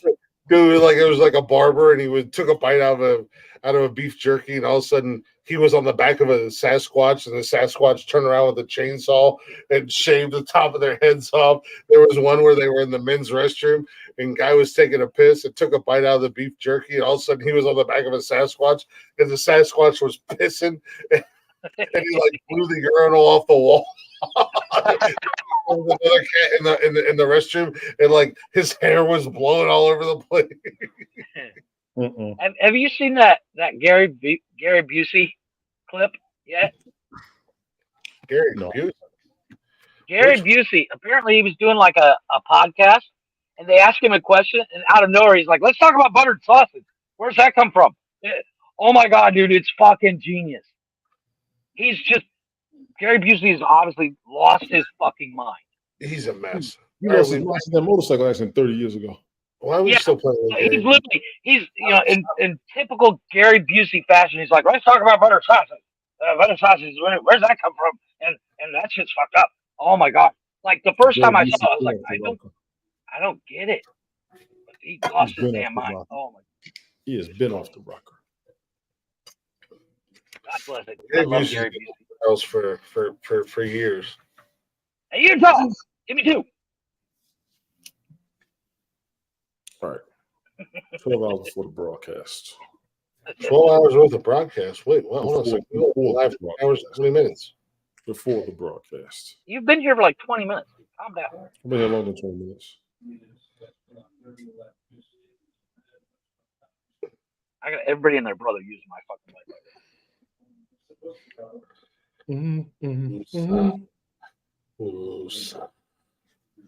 What are you talking about?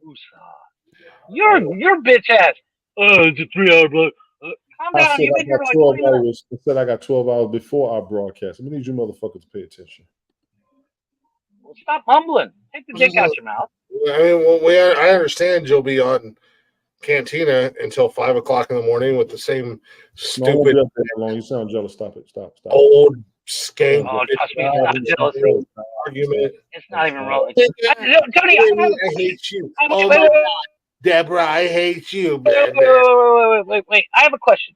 What? What intrigues you about the crazy people you talk to on Cantina? I met new people who aren't crazy. Mentality. I met new people who aren't crazy. I've had good conversations with them. Aside from the ones that Glick has seen, which he doesn't see them all. He's only seen the ones that he's seen. I don't see. Well, nobody else has got 40 hours a week to actually watch you go on live on Cantina. I could listen to them while I'm doing stuff. That's not a problem. I don't see the private room conversations, but all the other conversations are the same fucking thing. There's fucking nobody doing nothing, fucking arguing about some dumb shit that don't even fucking matter. Well, look at the shit we talk about up here sometimes. It don't fucking matter. I've lost the ability At least to give a shit. At least you bought your fudge rounds with the liquid of it. Hey. I don't even like fudge rounds. I don't even like chocolate. Shut up, Golfhog. No, and last night, actually, in all jokes aside, last night we did do karaoke in one room. It was fucking excellent. They went on for 4 hours. I actually had got off early. I told them I wasn't going to make it, but I got off early and I jumped in. They had about 7-8 different people. It was fun.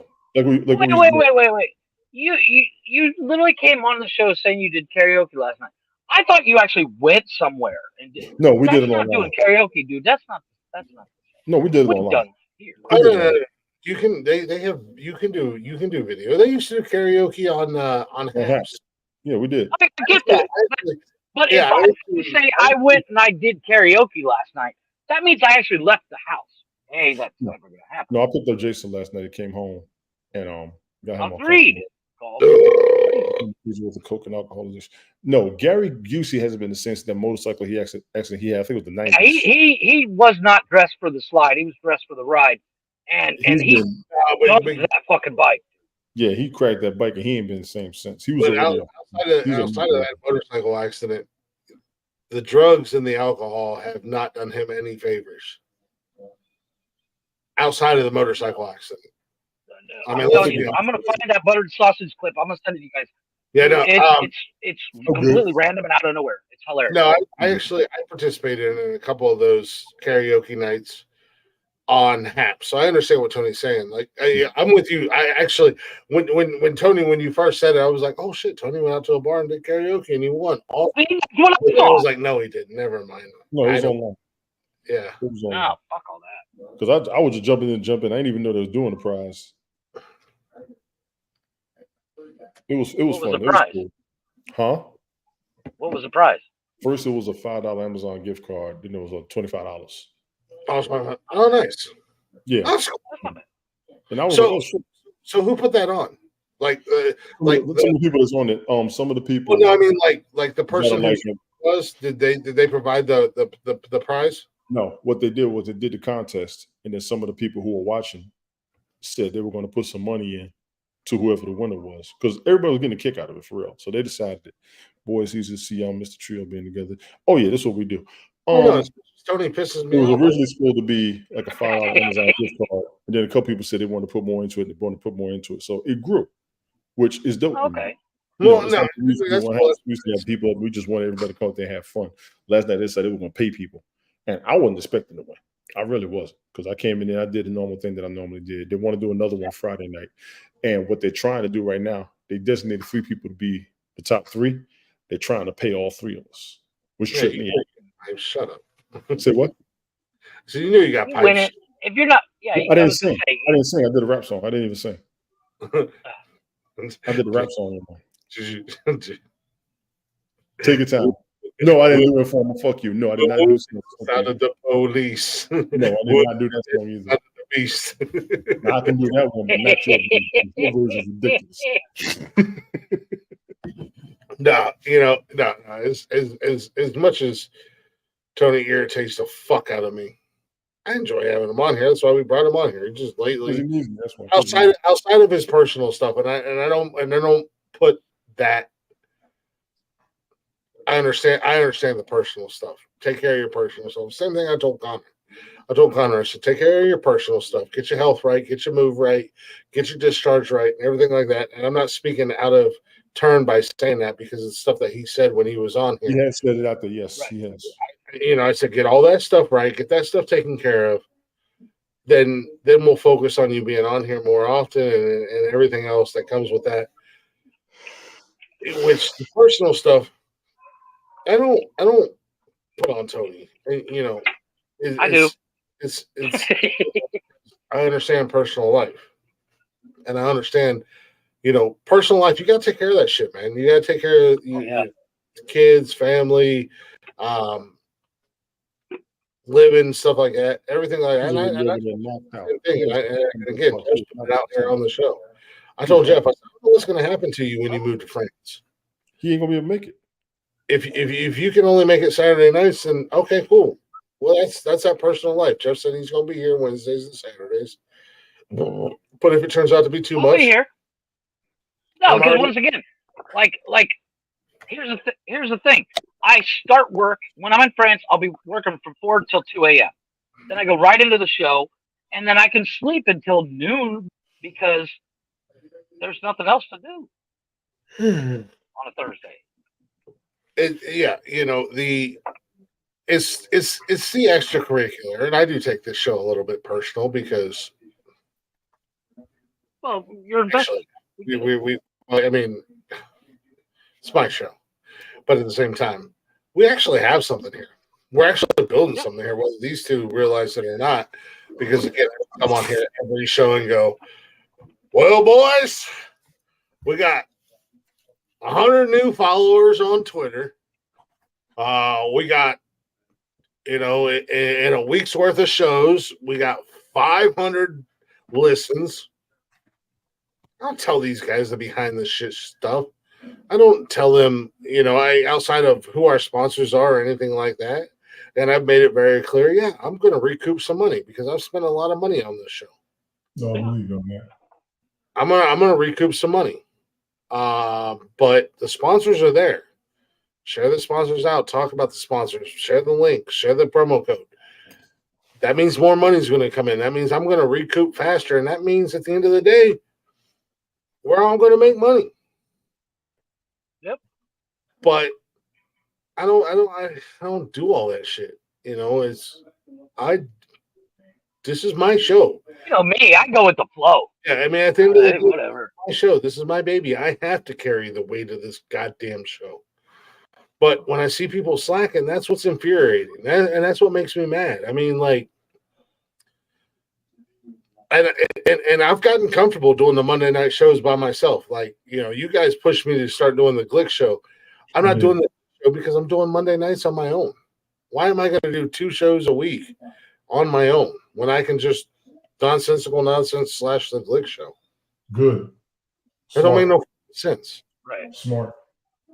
You know, I'm rocking them out. I'm killing the Monday nights on my own. I mean, it took a little getting used to, but I prefer somebody else being here. Whether obviously Tony and I'm I, actually going to be there on Monday. I'm going to be there on this Monday because I don't have to work. Tony and I we've had some great shows together. But then I got the addition that Connor wants to take part. Steve.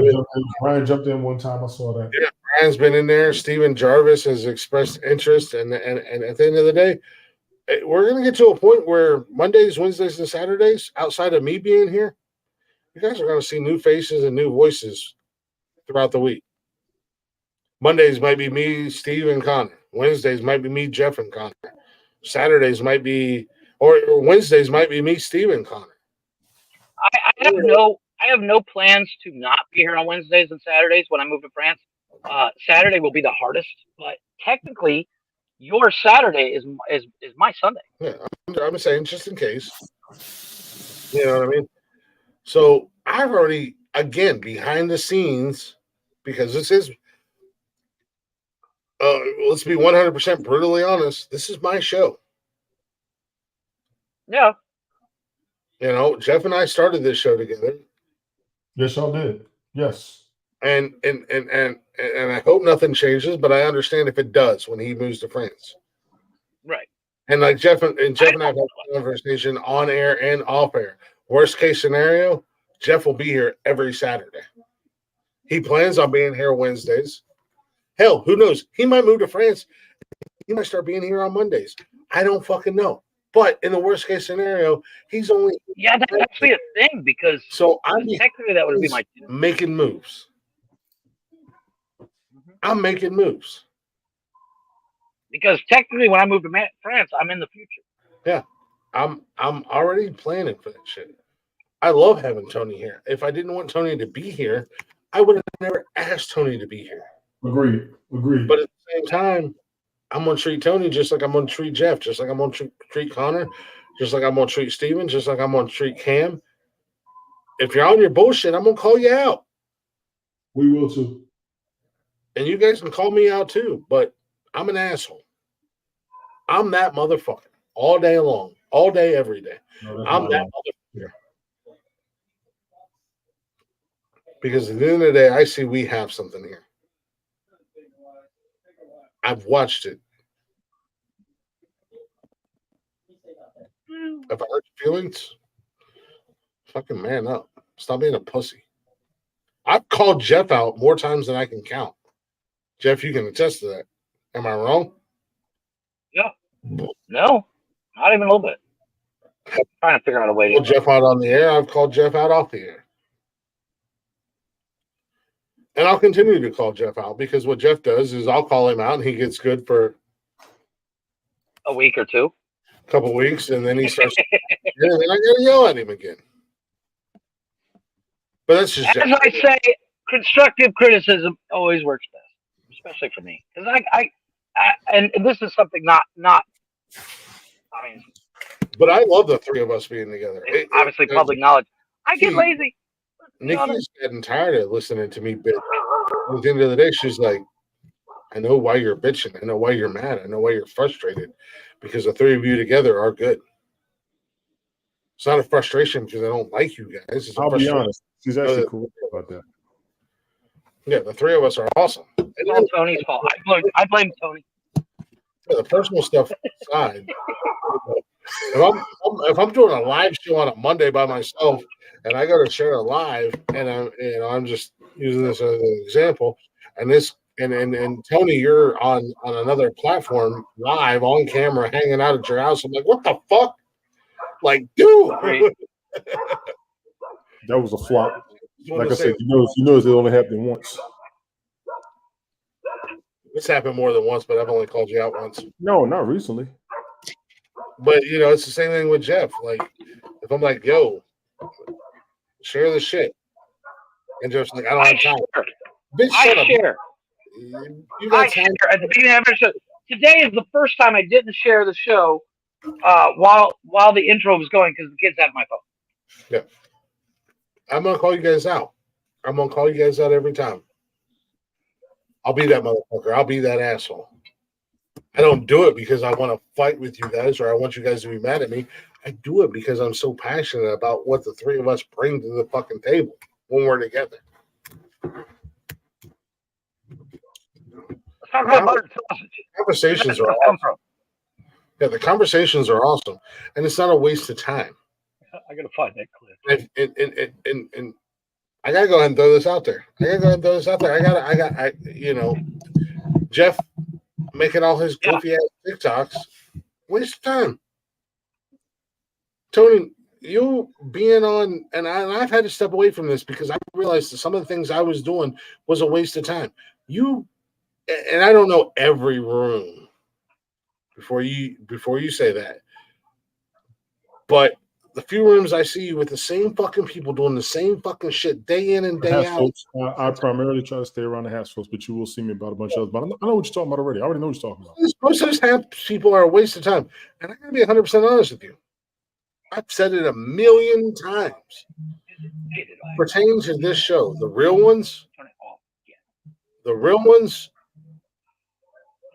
that's where it is. And Tony, some of the people, and I learned this when you went to swing shifts. Some of the ones that I thought were real ones, they ain't real ones. That's being called out. They ain't real ones. They're not here for this show. That is being called out. And they ain't here for this show. It's being brought up. We was actually supposed to address that tonight. That was actually supposed to get addressed tonight. I understand. I may have been slacking. I've been trying to be better about coming on this show and shouting out our friends that do podcasting and do. I did notice you did that. I noticed you did.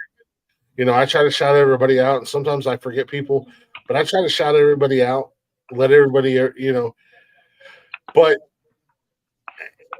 you know, but as far as listeners go, especially on the live, which the live, you know, we do more just for shits and grins.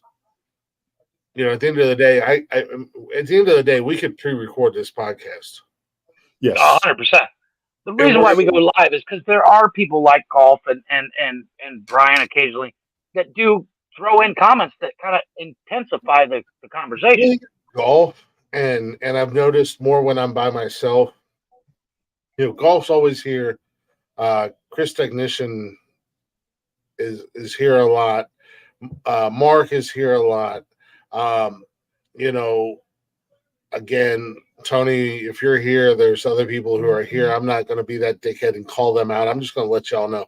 I know you're fake as fuck at the end of the day. And I understand. Not you, those people. I understand some of the issues that people have with you because I'm starting to see it.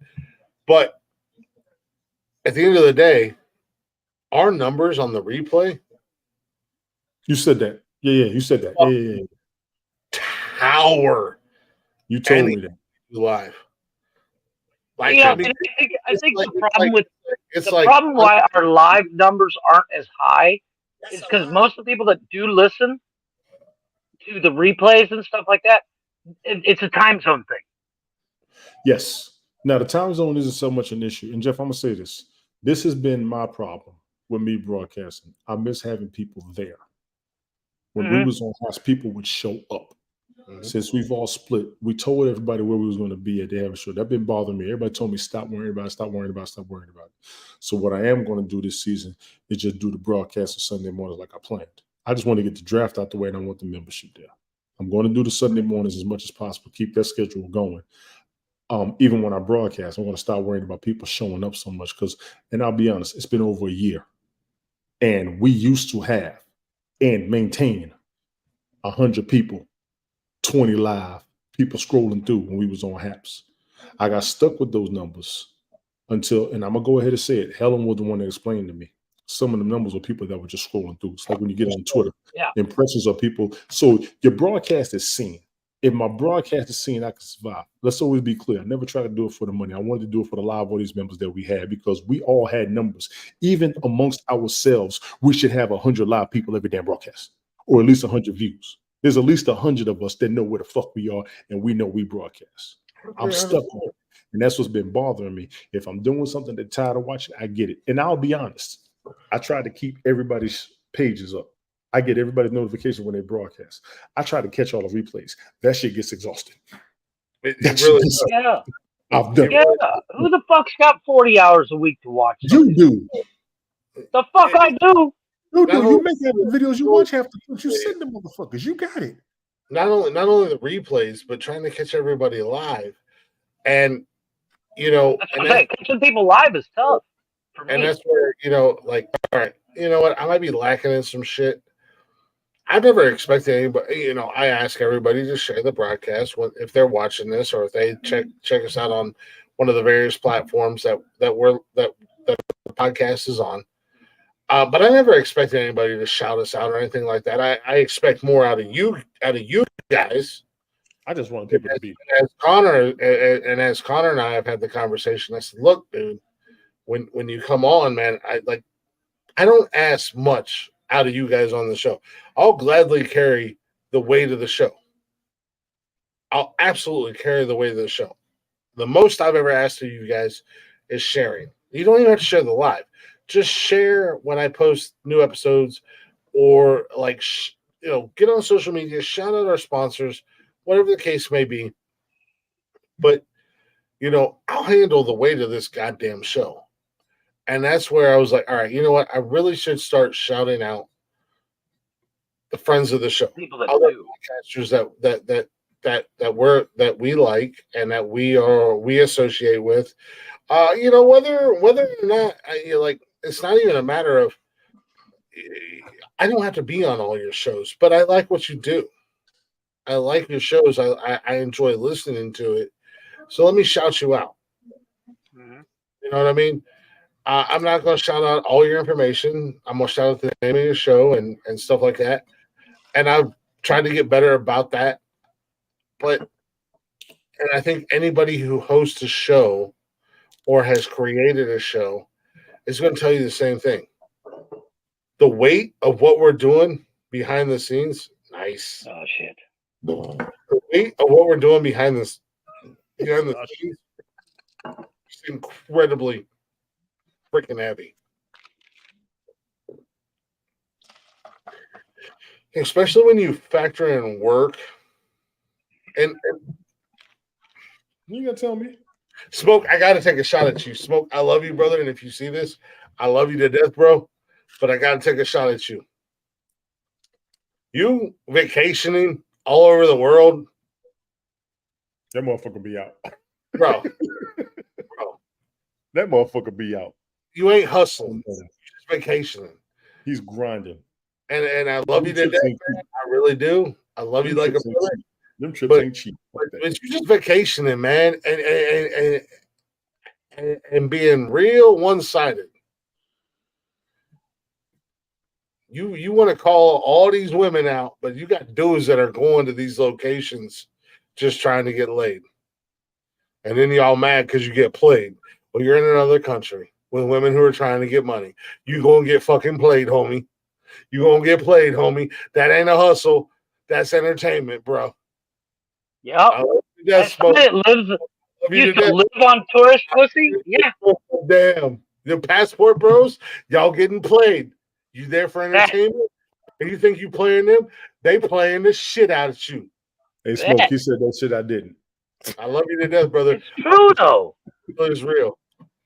I love Smoke to death. That shit I didn't. Oh, my God. Y'all motherfuckers. But it's true, though.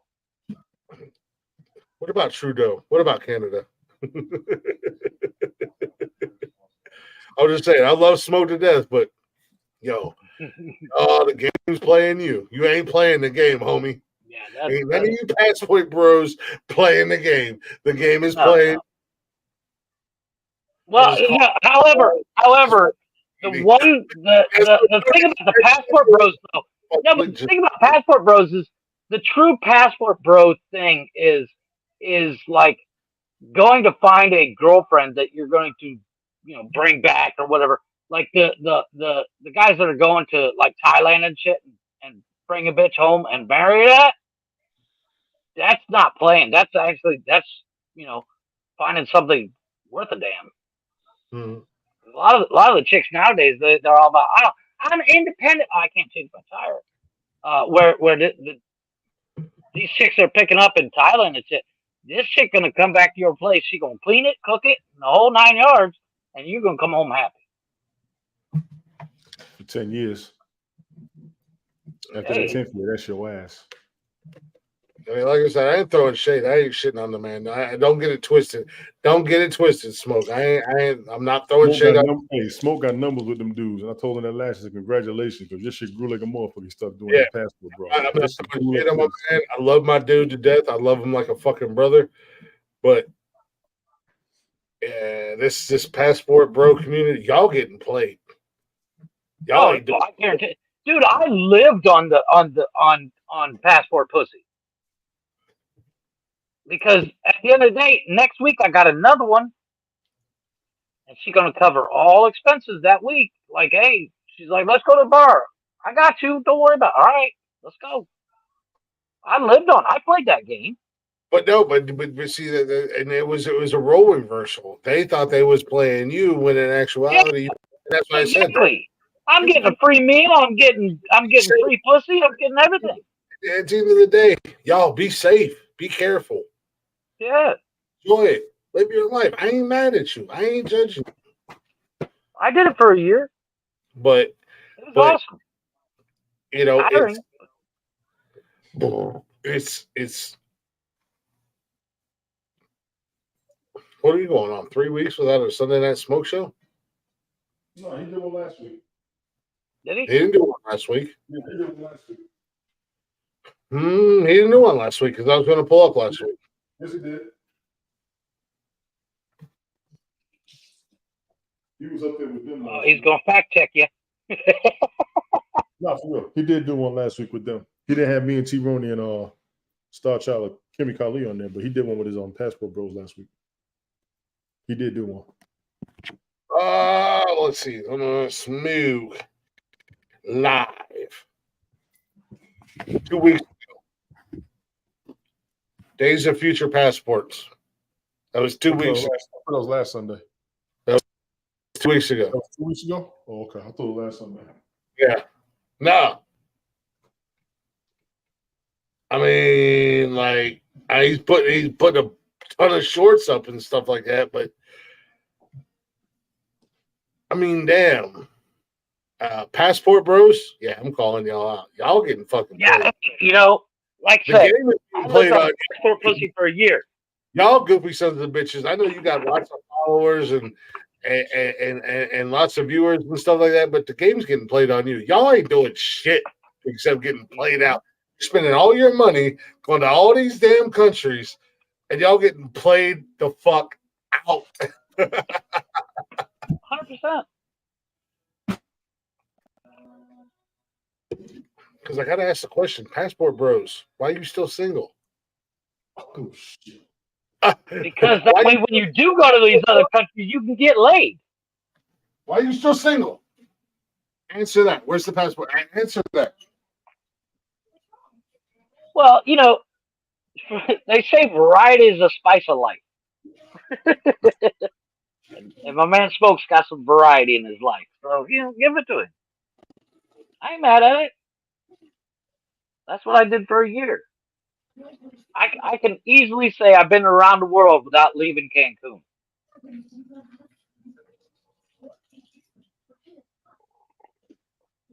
And that's what the whole Passport Bros thing is, isn't it?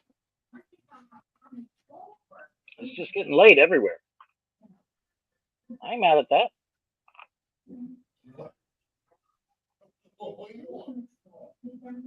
It's a whole sowing your royal oats.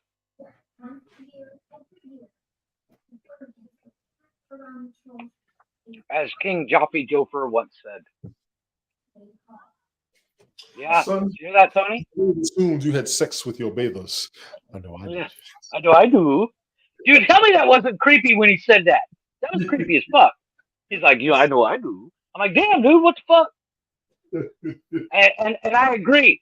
If my bathers looked like them chicks, yeah, I'd be fucking them too. That motherfucker had me down. Boy, his eyes got so big, I was in tears. That movie's funny as fuck, man. I love that movie. I used to watch that movie when I was a kid all the time. My brother had it on VHS, man. I fucking love that movie. We've never talked about this, but I always assumed that you had sex with your baby. I know I do. I got a question. Yeah, sure. As far as the passport bros go.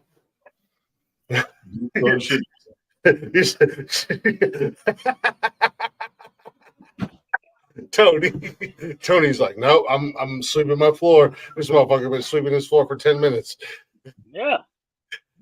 Hey, passport bros. How many of you were not single until you decided to be a passport bro? And now y'all goofy sons of bitches single as fuck. But at the end of the day, that's the whole point of being a passport bro. Oh, the whole point of being a passport bro is going to these other countries to be a man whore and locking down a woman and bringing her back to the States because there's concept. That's that's the concept. That's what I said. Y'all getting played. You ain't playing the game, you goofy bastards. But you're getting played by the game. You're getting played. The reason why the pass. No, and let me defend this. Let me play devil's advocate for a second. The reason why passport bro concept exists of going somewhere, meeting some chick, and is because chicks in the States are fucking crazy. And then while you're there, you spend all your money on them, and then you come back to the States, no woman, no wife, nothing. Meanwhile, before you decided to be a passport bro, you had a good woman by your side. Okay, that's the difference. That's the different thing. If you got a good woman by your side and you bounce to go find some passport bro pussy, that's a different concept. That's literally just being giving you license to be a man whore. Yeah, just judge me as you will. Yeah, the last 4 or 5 years, I've had some rocky situations. I've had some rocky relationships. I've had relationships that I got fucking played in. I got relationships that didn't end well. Beater, the beater, and the eater. What? I ain't running off to some foreign ass fucking country for vacation and spending all my money on some hood rat that's local there. And then coming home still to fucking jerk off. I fail to see the problem. I'm just jerking off by I fail to see the problem. I'm sorry. As someone that was like the reverse of a passport bro, for the simple fact that I had constant new pussy coming in every week, because this bitch is going to leave in a week, but while she's here, she's going to take care of everything. She's going to take us out to dinner. She's going to do a whole 9 yards. They thought they were playing the game, and the game was playing them. Oh, I can't with you two motherfuckers. I can't. It's like Madden 24 passport bros. Mm-hmm. Y'all the computer, and I'm the gamer playing on easy, beating your ass. Dude, you want to talk about easy? Okay, as a single dude in Ohio, going out and getting laid, it's not hard, but it's not easy. Shooting fish in a barrel. Dude, it is extremely. No. No, I'm talking about like one night, knock it in, knock it out, let's go, kind of thing. No. Even here in Ohio, if I wanted to, okay, you go any bar, any town.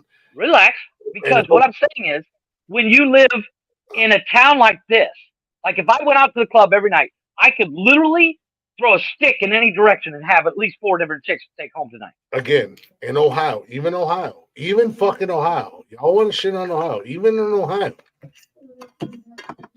Oh, yeah. You go into any bar in any city and throw a stick, it's shooting fish in a barrel, and I could take home an 8 or a 9. I could take 4 8s or 9s home with me in one night. Yeah, but Ohio 8 and a 9 is not a very high bar.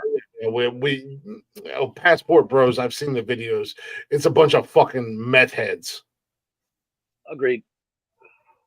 However, I did see something interesting on TikTok the other day, and I haven't got researched it. Yeah, she's been smoking meth for the last 6.5 hours. I saw this. I saw this shit. There's a country. There's a province in China where the ratio of men to women is like 25-1, and like 25 women to every man. And literally, there's a market, like you go and you buy a wife. Yeah, you can do it online. You can literally go online. Well, no, because in China, when you marry someone, there's a dowry. The dowry is like $100,000 US. Literally go online and mail order a bride. Oh yeah, Jackass did that shit. I'm just saying. I mean, I'm not.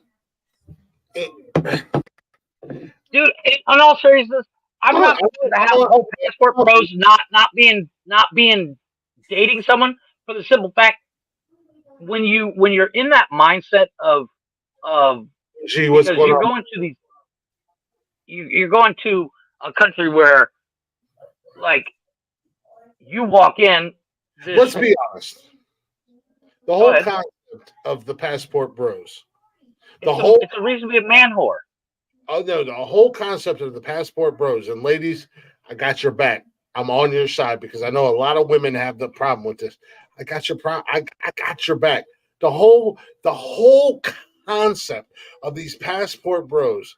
Smoke, I'm sorry, dude. I love you, man, and I know this kind of went on a whole ass tangent because I love you, bro. But the whole concept behind it's a fucking decent woman, right? No, it's weak ass men. It's weak ass men that can't handle a strong, independent woman who's going to speak her mind, and that's all it is. You bunch of weak ass. You're not even men. You're boys that you got to go to other countries and find women, bros, who are in impoverished areas, and that will submit and do your becking call. Let's be honest, yeah. Yeah, OG said it right there. My man OG. Passport Bros concept that you can go to another country to trick for a low price. That's all they are. You think you are playing them, but at the end of the day, they are playing your goofy ass. No, because the whole concept of why these chicks are into it is they're gonna get a way better life. Yeah. And so, you know, and it goes back to I get the concept. I get the concept of the frustration with American chicks, because some American chicks they're so feminist that they're anti-feminist. You know, they've almost reversed it. It's not even a feminist. It's weak ass minded men.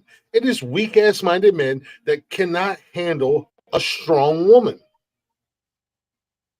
There's a strong woman, and then there's a bitch. You're not wrong. You are not wrong, OG. OG, 100%. And you know, hey, not to get political or anything like that, but you know, I think Trump is the OG passport bro. Yeah, but the difference is he doesn't go there. He waits till it's here. There's no about it. It is weak-minded men that can't handle a strong woman, that can't handle a woman that does for herself and speaks her mind.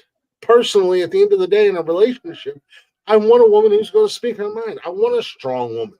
Yeah, I don't want a chick that's just going to roll over and yes, daddy, whatever you want. I don't want that.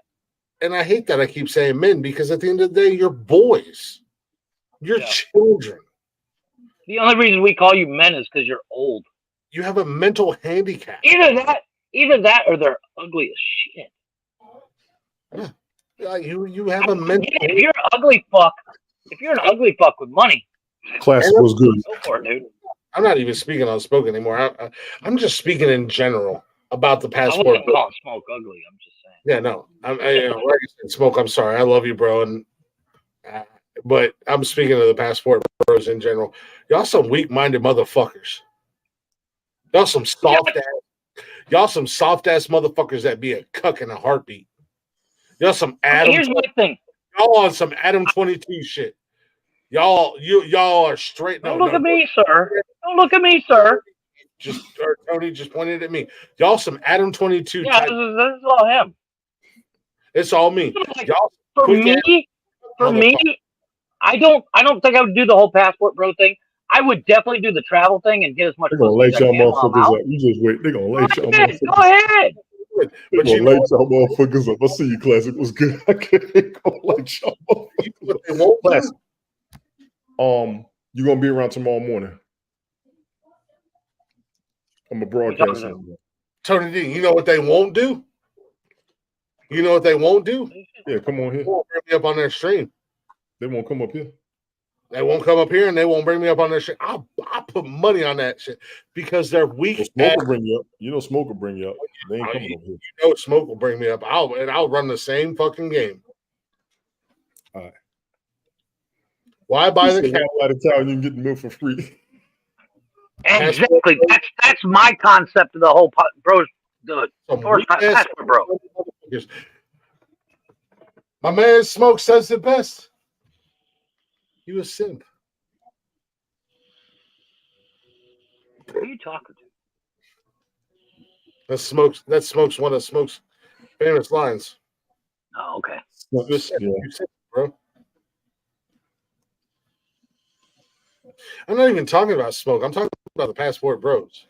And motherfuckers, if y'all hear this, drop the link. Drop the link, because I'll fucking come on your broadcast and I'll tell y'all you some weak ass motherfuckers. You some soft. I don't want a strong woman wife. I need it because, for example, if let's say no. Let's say hold on. Let me address this comment. Okay, I didn't see it. Let me address OG. Why you do that, Classic? Why you do that? I love me some Star Child, but she ain't ready for this smoke. She does not want it. She knows better. I love her to death. That's my girl. But damn. Ladies and gentlemen, Glick is really trying to get a star-studded broadcast. And he's trying to bring all that's my girl. I love Star Child. He's trying to bring all heat to his fucking episodes. That's what he tried to do. Star Child, that's my Don't girl. Do that shit right there. Don't do that shit right there. Damn. Pump the brakes. But pump the brakes. Stop it. Stop it.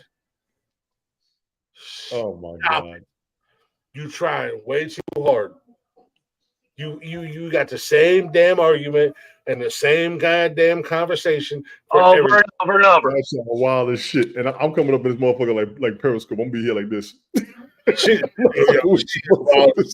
love Star Child to death. I absolutely adore. I love her to death. But damn, Star Child be. Yeah, she got the same argument over and over and over. Damn, girl, like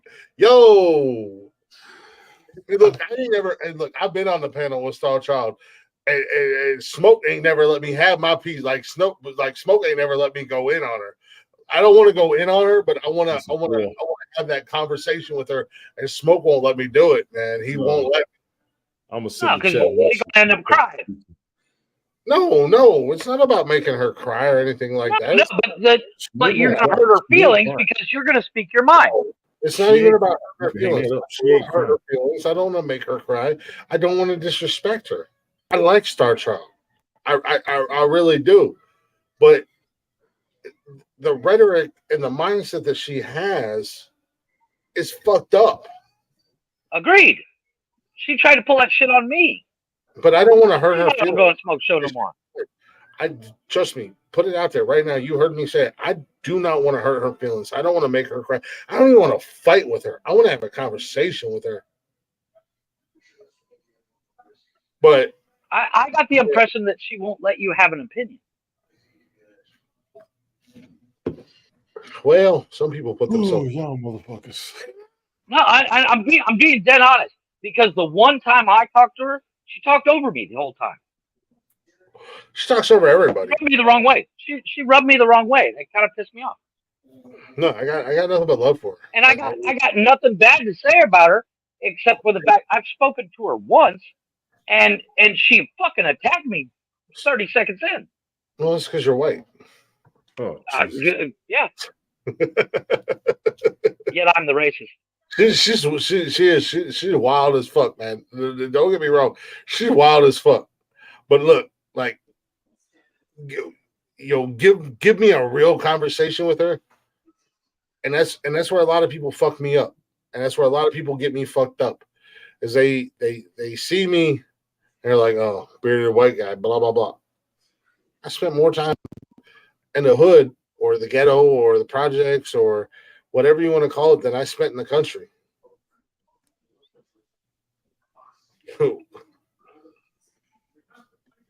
I don't have the patience. I don't necessarily. I think she's an anomaly. She's and here's the problem. And this is what I said. Let me and her have a real conversation. Let Star Child and I have a real conversation without Smoke poking the bear. Because let's be honest, Smoke pokes. Drop a grenade. Let Star Child and I have a real conversation. Let her come on here and let us have a real conversation. I think the root is past relationships and her experiences in life. But Smoke likes to poke. Let me jump in on what Classic said, Glick, and I apologize to you. Imagine if a woman was like Star Child, strong, independent, and vocal. Would they justify being a passport bro? I'm getting ready to marry one. From the impression that I've seen, not necessarily just from the cats that Glick was talking about, but from the impression that I've seen for a lot of passport bros, because I read about it before Smoke done. I had heard about them. They're actually looking over there for traditional wives, not necessarily submissive, but they weren't as challenging. I think a lot of the dudes that was going out there were looking for women that weren't necessarily challenging. They wanted to be with they're looking for somebody that's going what to. I remember it being. And I know what people are saying, that they're chauvinistic. They try to do this, try to listen. Any woman, when they get their own mindset, they're going to be that way. I can respect it, because any dude that gets his own mindset is going to be that fucking way. Absolutely. You can throw a lot of traditional wives out the window because women want their shit the same way we got ours. How do we deny them that? And I'll be 100 about that. That's one of the biggest things about coming to America. I think a lot of people missed. He didn't want a submissive woman. He wanted a woman with her own mind. A lot of people missed that in the movie. But the whole concept behind the passport bro, it's not about a strong, independent woman with vocal. It's somebody that that will literally fight every chance they get over every little fucking thing. It is the female version of a simp. Like these passport bros, and again, I'm specifically saying these passport bros go after women who, let's be honest, they are the female equivalent of a simp. They're weak. Yeah, well, okay, wait. You can't shoot all the dogs because one's got fleas. You literally have to look at it as something 90%. Yes, are fucking. Hold on a second. For our veterans who served overseas and brought them back home as wives, exactly. And this was huge in Vietnam. Yep. They brought Vietnamese, Korean, these Asian women, Chinese, all them Asian women. Yes. Why did they bring Asian women? Why did they marry Asian women? Why did they bring Asian women home? Why? Because they were weak-minded. No. They were. No. Yes. No. I'm going to tell you as somebody who was in the military. No. They wanted. Yes, it is. No, they catered to their needs. They did. They and that's the thing, and that's what. And unfortunately, with the stereotypical in that genre or in that generation, and even which is weird to me in this generation, because as I said, my fiance, and if you want to look back and judge me on my past relationships, no, we're throwing that out the window. Just throwing that out. This ain't got nothing to do with you for real. I love a strong woman. We all love a strong woman. And Asian women, they typically don't. They don't. That's not necessarily true. They don't what? They don't speak their mind. They're not strong-willed. They're not. Bullshit. Bullshit, dog. I'm telling you. Take it from somebody who's. You want to get in an argument with a woman? Jesus Christ! Date a Latin woman. Date a woman from Mexico. She will tear your ass up. Can't shut the fuck up. Asian woman. Yeah. You know what the best part about a blowjob from an Asian woman? It's 5 minutes of silence. I ain't never served in the military. I ain't never been overseas. And I But give you the real. I Tell me have I'm wrong, Tony. Tell me I'm wrong. personal You're not with That wrong. 5 minutes of silence is fucking golden. and It's golden, but it can also be dangerous. if I was an asshole, I could easily tell an Asian woman, "This is what you want." No, No, you can't. yeah, they talk a lot. They yell and scream. They bitch a lot. They're very submissive women. Asian women go off just like every other woman. Asian women They are are loud. They are loud. They carry loud conversations in different languages. Your business will be out there with a bunch of them. And to the Asian women, I'm not disrespecting you. I'm just telling you. A lot of them dudes went over there and they got those women, dog. This is just so you know. A bunch of those dudes brought them women back. They didn't like what they were going through. A lot of those wanted to come back with the soldiers. It wasn't so much that they was going over there and just scooping them up. Now, there were a couple of instances where I did hear about that, but I know a lot of dudes that married them Asian women, they gave a shit about them because while they was over there, when it's a year or two, they found give a shit about them. Huh? I think there's a. I'm not saying no, but I'm not saying these guys didn't give a shit about them. I think there's a lot of military people who were overseas and fell in love with a woman. Yes, I would say it's 90%. Yeah, I'm not saying there's the occasional asshole that's just like, I want to take this yes. bitch yeah, I'm do what I say. like I said, you can't throw out all the dogs because one of them's got fleas. You know what I mean? I'm not saying that, but as a whole, as a upbringing, and as a concept, and you guys can argue with me all you want. And again, I'm not a veteran, but I've watched. I know what you've seen. Let me tell you the ones that I know. The ones that I know, they love their wives to death. But you know, based off of GI Joes, if you would like to call them that, they gravitated more to the Asian women if they were in those countries because they were more submissive. No, they were over there. They were over there during the time. You're over there for like a year or two. Yes, after a year or two, you the only thing you got is local chicks. But in America, dating a local chick. But in America, you can't compare a passport bro to somebody in the military. That's two different genres. That's two different because things. when you're overseas for minimum 6 months. You're over there sometimes multiple years. You start dating a chick, you fall in love with that bitch. And you want to bring her home. When you go back, you bring her home. Did you write at one of your weakest moments? You want to bring her home. And matter of fact, watch that movie Red Tails when old boy had that wife over there. Yeah. We still worried about her ass. Now the passport bro thing with no, the passport bro thing, I get where Chris is going with this, where it's like, yeah, you want a traditional wife. I don't want somebody that's 100% submissive. That just say, I'm like, hey, cook me make me a fucking sandwich.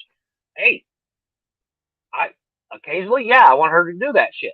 But you could want a submissive wife. You could want a submissive wife, but when she grows, what you gonna do then? A bunch of dudes don't deal with when they grow and get their own mind. You got to learn to deal with it. Well, yeah, because if you're bringing a chick from I don't know fucking Korea over to the States, eventually she's gonna get some U.S. friends, and her friends will be like, "Wait, you do what, bitch?" Exactly, that's what's been happening. Yes, that's what's been happening. And she's gonna change her. She's gonna change her tune. Well, you already married that chick. And then you got dudes who was treating their wives like how what's his name? John Wayne Bobbitt was doing his wife, but she cut his dick off. She got tired of that bullshit.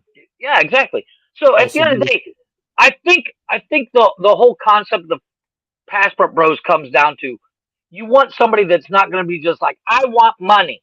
I'm not going to do shit. I'm going to sit on my fat ass and I'm going to watch TV and play on my phone.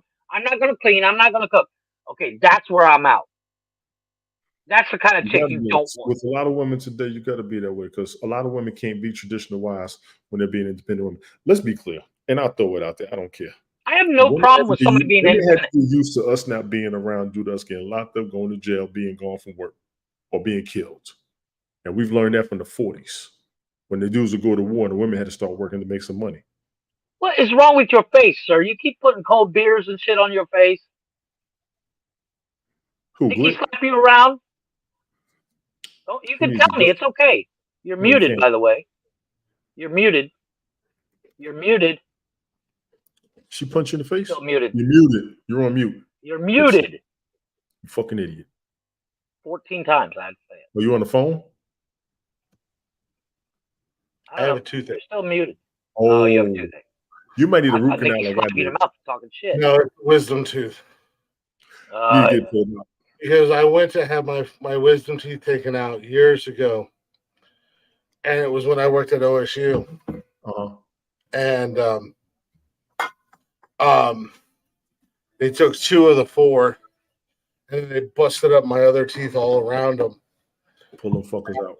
He got off the table and said, "I'm done because you guys are fucking killing me." Your roots are all over the place. That's your other problem, probably. What's that? The roots in your teeth probably growing in all them directions. It's Well, probably I literally the tooth that's bothering me. I have there's a hole in it. Yeah. I just had mine fixed. Remember that toothache pain I had about a month and a half ago? Yep. I just got my shit fixed. Set that shit up. Hey, I got a fix for you. Go get take an aspirin, crush it up, and put it on that tooth. No, do them pliers like you offer me and pull that motherfucker out. Hey, fuck, I've done it. Yank that son of a bitch out. That's called being a man. It's about to break. I can feel it about to break. But yeah. So I've been dealing with you in the mouth or something. I've been dealing with that for about 2 weeks now. So I got to get to the dentist. Yes, you do. Go. Because I just my relief is pretty much just started last week. Dude, having a dent. I had a tooth pulled. Was it a couple years ago? It's a weird sensation, but man, as soon as that tooth was pulled, I was like, "Oh, I'm so much fucking." The pain was gone. It's a wisdom tooth. Well, my dentist has prescribed me some codeine, and she was like, "Don't go to work or nothing." I said, "Doc, I ain't gonna lie to you. I had to pop one at work one day, and I didn't get tired." She just looked at me. She said, "You ain't supposed to be taking this at work." I said, I couldn't take the pain. The pain was gone, and I wasn't tired. That's how bad the pain was. When Tylenol 3 don't put you to sleep, my shit was pain is cold, and I've been gargle with mouthwash. It'll take some of that pain away too. Salt water too. Regular mouthwash will knock some of that shit out, just so you can sleep. You probably ain't been sleeping. That's your other problem. No, I didn't. Well, I fall asleep with an ice pack on my face. But Oragel is also amazing. Oragel wasn't working for me. Needle nose a little bit, but it wasn't working for me. It stopped working after a while.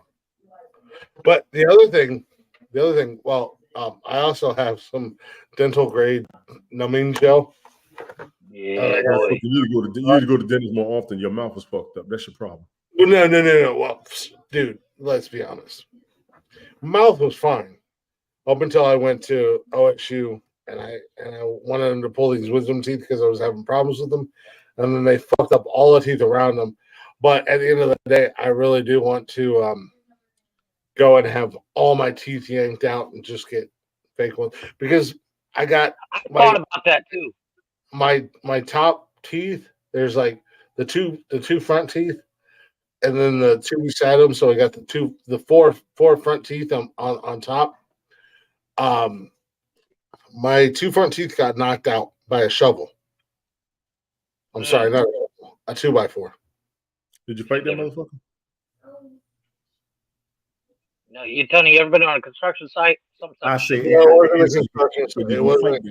I didn't say kill him. May not be allowed to discuss what happened to the person who did it. Pussy. But they were able to say the person who hit me in the face with the 2x4 and knocked out my 2 front teeth is permanently brain damaged and paralyzed. So I want to say that you shouldn't let words bother you so bad. Words are hard, but they shouldn't be that hard. I mean, it was self-defense. My buddy Dave, buddy Dave, he was in Iraq and he was in a Hummer that hit a roadside bomb. And somebody hits you with a 2x4. I don't give a fuck what the judge say. You supposed to fight all your his ass. teeth. Yeah, but regardless, so the 2 front teeth, there's dead nerves in my gums, and then on either side, the teeth beside them is dead nerves. So you guys and even Nikki, until I showed her, she's like, I never noticed when you smile or anything like that. But the top of my teeth are black because it's dead. Right. So I want to have them. With the dentist. Yeah, at this point, that was the same night I got the scar on my eye. But that was a wild night. It was. I'm not going to say there was nothing good about that night. Everything about that night was bad. Not everything. No, but Dave just had his done. I think I'm still breathing, all things considering, but everything about that night was bad. Dave just had all his teeth replaced because at the end of the day, when he was in the Hummer that blew up, I was outnumbered. I was outnumbered, but I handled my own. You know, I was outnumbered. Fuck. I'm not rolling around.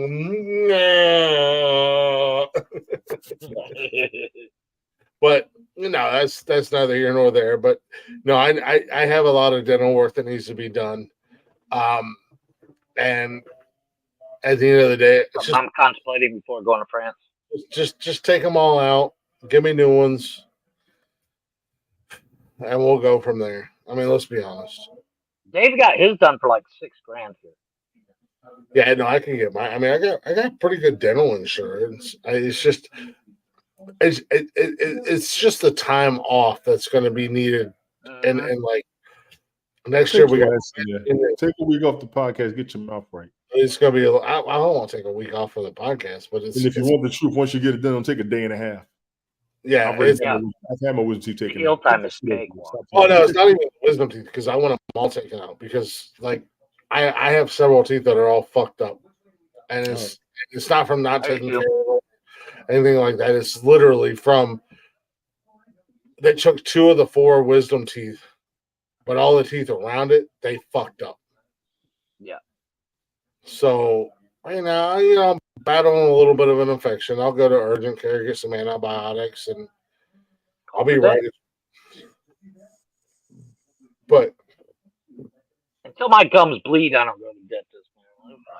I do need to go to the dentist. I'd rather. And that's like, I just take them all. I got another buyer. I'm actually contemplating that because of the simple fact I can get it done for like I think it's like have them all taken out and replaced is like $5,000 or less here. I know in the States it's like stupid expensive. I don't have insurance here. You don't need it because everything's cheap, and I can go get it done. I think it takes the total like you pull them, then there's a mild heal time, and then they can replace them. I think the whole thing takes like a week and a half. But Dave, when he was in Iraq, he was in a Hummer, and the Hummer blew up, ran over a roadside bomb, and he lost all his teeth. And he just had his teeth replaced. I think it was like last year. And he's like, it was like $5,000. Took a day. I think it was less than that.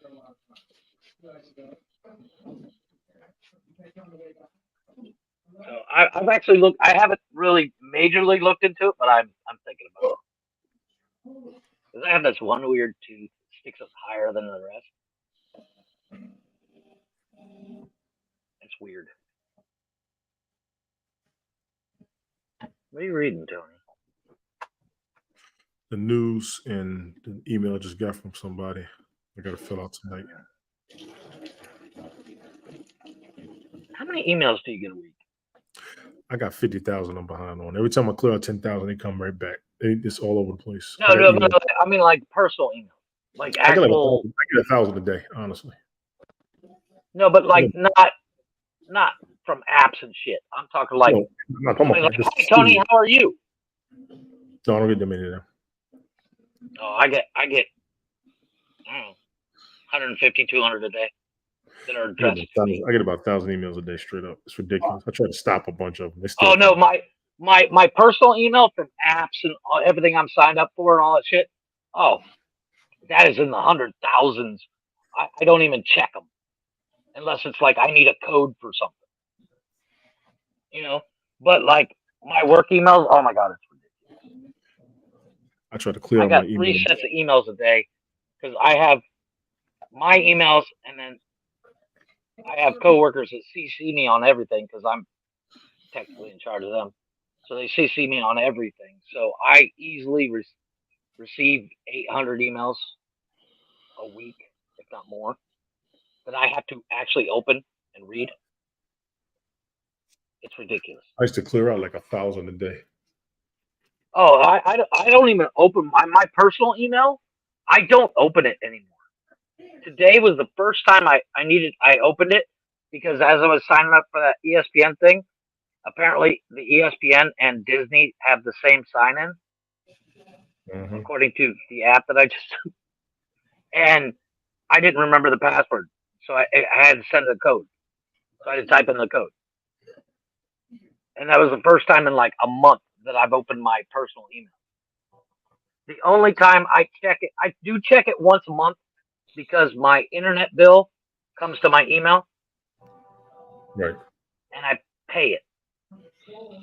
But it comes the 14th of every month. Gotcha. All right, I'm gonna drop down and knock this shit out. You boys behave yourself. Look, he went to. What is he doing? I don't know. I know he's talking to Nikki. Okay. I should be back next Saturday, no problem. Y'all behave, y'all be good. Classic, be easy over there, bro. Seeing you. Golf Hawk. See you in the morning, hopefully. Classic, if you can make it through tomorrow morning when we do the broadcast, come on through, man. Say appreciate you coming. Are you joining the Nonsensical Nonsense fantasy football? I don't know if he's gonna get in or not. I gotta bring it down one more member to make it even because Nancy's out, so I gotta take somebody else out, and I just might take myself out. No, the nonsensical one. Yeah, no, not nonsensical ones. We gotta see if they're gonna get in there. Glick, I'm gonna drop down. I'll catch you in the morning though, for real. If you're able to make it. If not, it's cool. But definitely set your roster up more than anything, all right? I'll let it run. It is what it is. Okay. I'll catch y'all later. Mother had you, mother made you, motherfucker, all that good shit. Y'all hold it down, bro.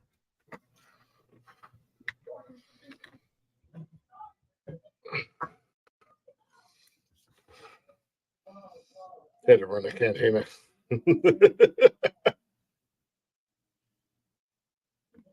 It is about that time, sir. Has to be on that time. I had the fucking hiccups. And they were not going away easy tonight. Anywho, I'm gonna go raise hell on Cantina. Not me. I have a couple of. I guess there's a couple new movies on HBO I want to check out.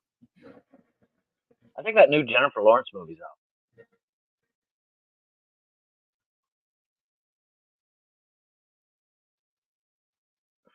Jennifer, what new what? I don't know. I thought I saw like an ad.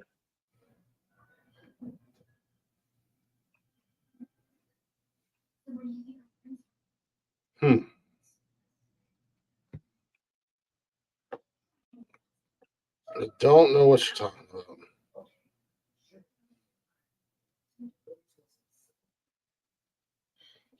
I don't know. I don't know. Where's my fucking remote? Michelle was in here a minute ago. Well, she had my remote.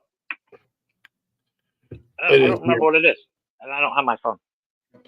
It is beyond that time. I started a rant. I apologize. I was on my bullshit.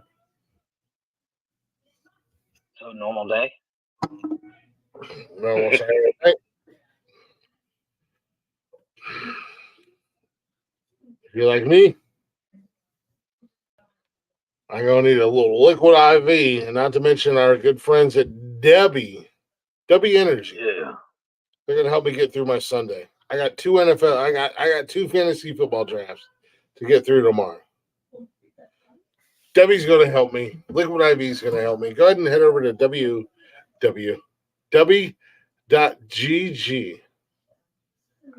and wage war on big energy. We're tired of the jitters. We're tired of the crashes. We need a good energy drink that's going to keep us focused and energize us for the day with no crash. You don't want to be that person. You don't want to crash. With that being said, thank you guys for listening. Thank you guys for hanging out. Hopefully you enjoyed the show. If you didn't, it's okay. It is what it is. Wrap the show up with a little bit of a cover by the Outfields, Your Love. Nice. Josie's on a vacation far away. Come around and talk it over. So many things that I wanna say. You know I like my girls a little bit older. I just wanna use your love tonight. I don't wanna lose your love tonight.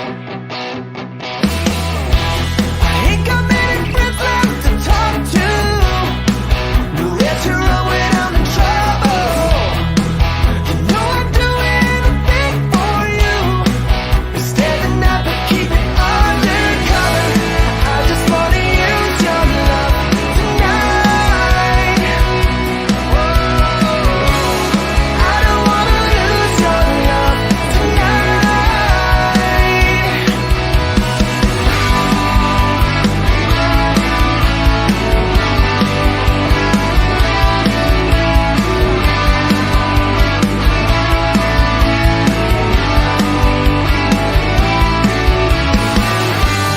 Try to stop my hands from shaking, but something in my mind's not making sense. Been a while since we were all alone, and I can hide the way I'm feeling. As you leave me, please won't you close the door? And don't forget what I told you. Just 'cause you're right, that don't mean I'm wrong. Another shoulder to cry upon. I just wanna use your love tonight. I don't wanna lose your love tonight. Yeah, I just wanna use your love tonight. I don't wanna lose your love tonight. I just wanna use your love tonight. I don't wanna lose your love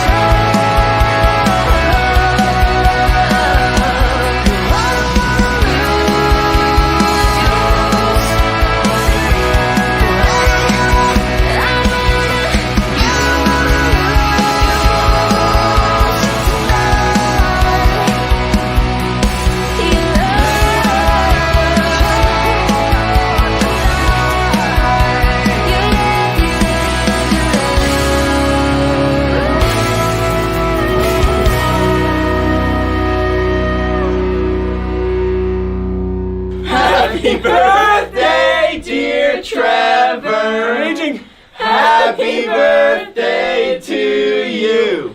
Hey guys. Okay. Happy birthday, dude. So we're talking about happy birthdays and everything else. Oh my God. Proof is in the pudding. Oh God. Yeah, I know that feeling. I don't wish it on anyone. That's Why are you still talking? What are you watching?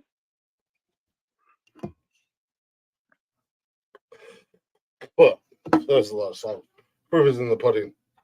I gotta go. Whatever, they just jumped on and the same stupid bitch talking the same stupid shit. Yeah, of course there is. Pick up high school. I want to go raise hell. Oh yeah, I'm gonna go be an asshole. Sorry for being looking weird, but man, this Orajel is. Yeah, I get it. Oh, it's hot on right now. Appreciate y'all listening. Appreciate y'all hanging out. Hopefully, you enjoyed the show tonight. We'll see you Monday night with a brand new episode. I'll be here probably by myself. That's cool. I'll be doing what I do. If you're not already, go ahead and check out the social medias: Facebook, Instagram, Twitter, and TikTok. Join us live every Monday, Wednesday, and Saturday, 7 p.m. ish on YouTube. You can also listen to us anytime, any place. Oh, everywhere you listen to this podcast at, all at Nonsensical Nonsense Podcast. You know the drill. Hit us with a follow, hit us with a like, hit us with a listen.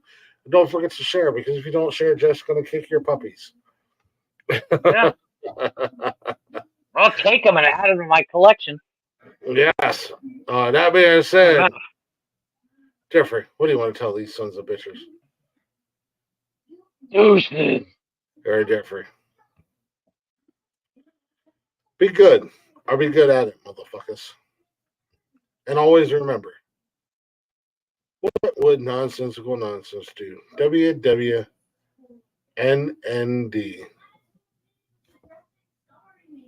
Goodbye, motherfuckers. It's a bot. I'm so excited. I don't even care right now. I'll be 100% honest with you. I can't see shit. I can't see shit. He said hit the button. He didn't give me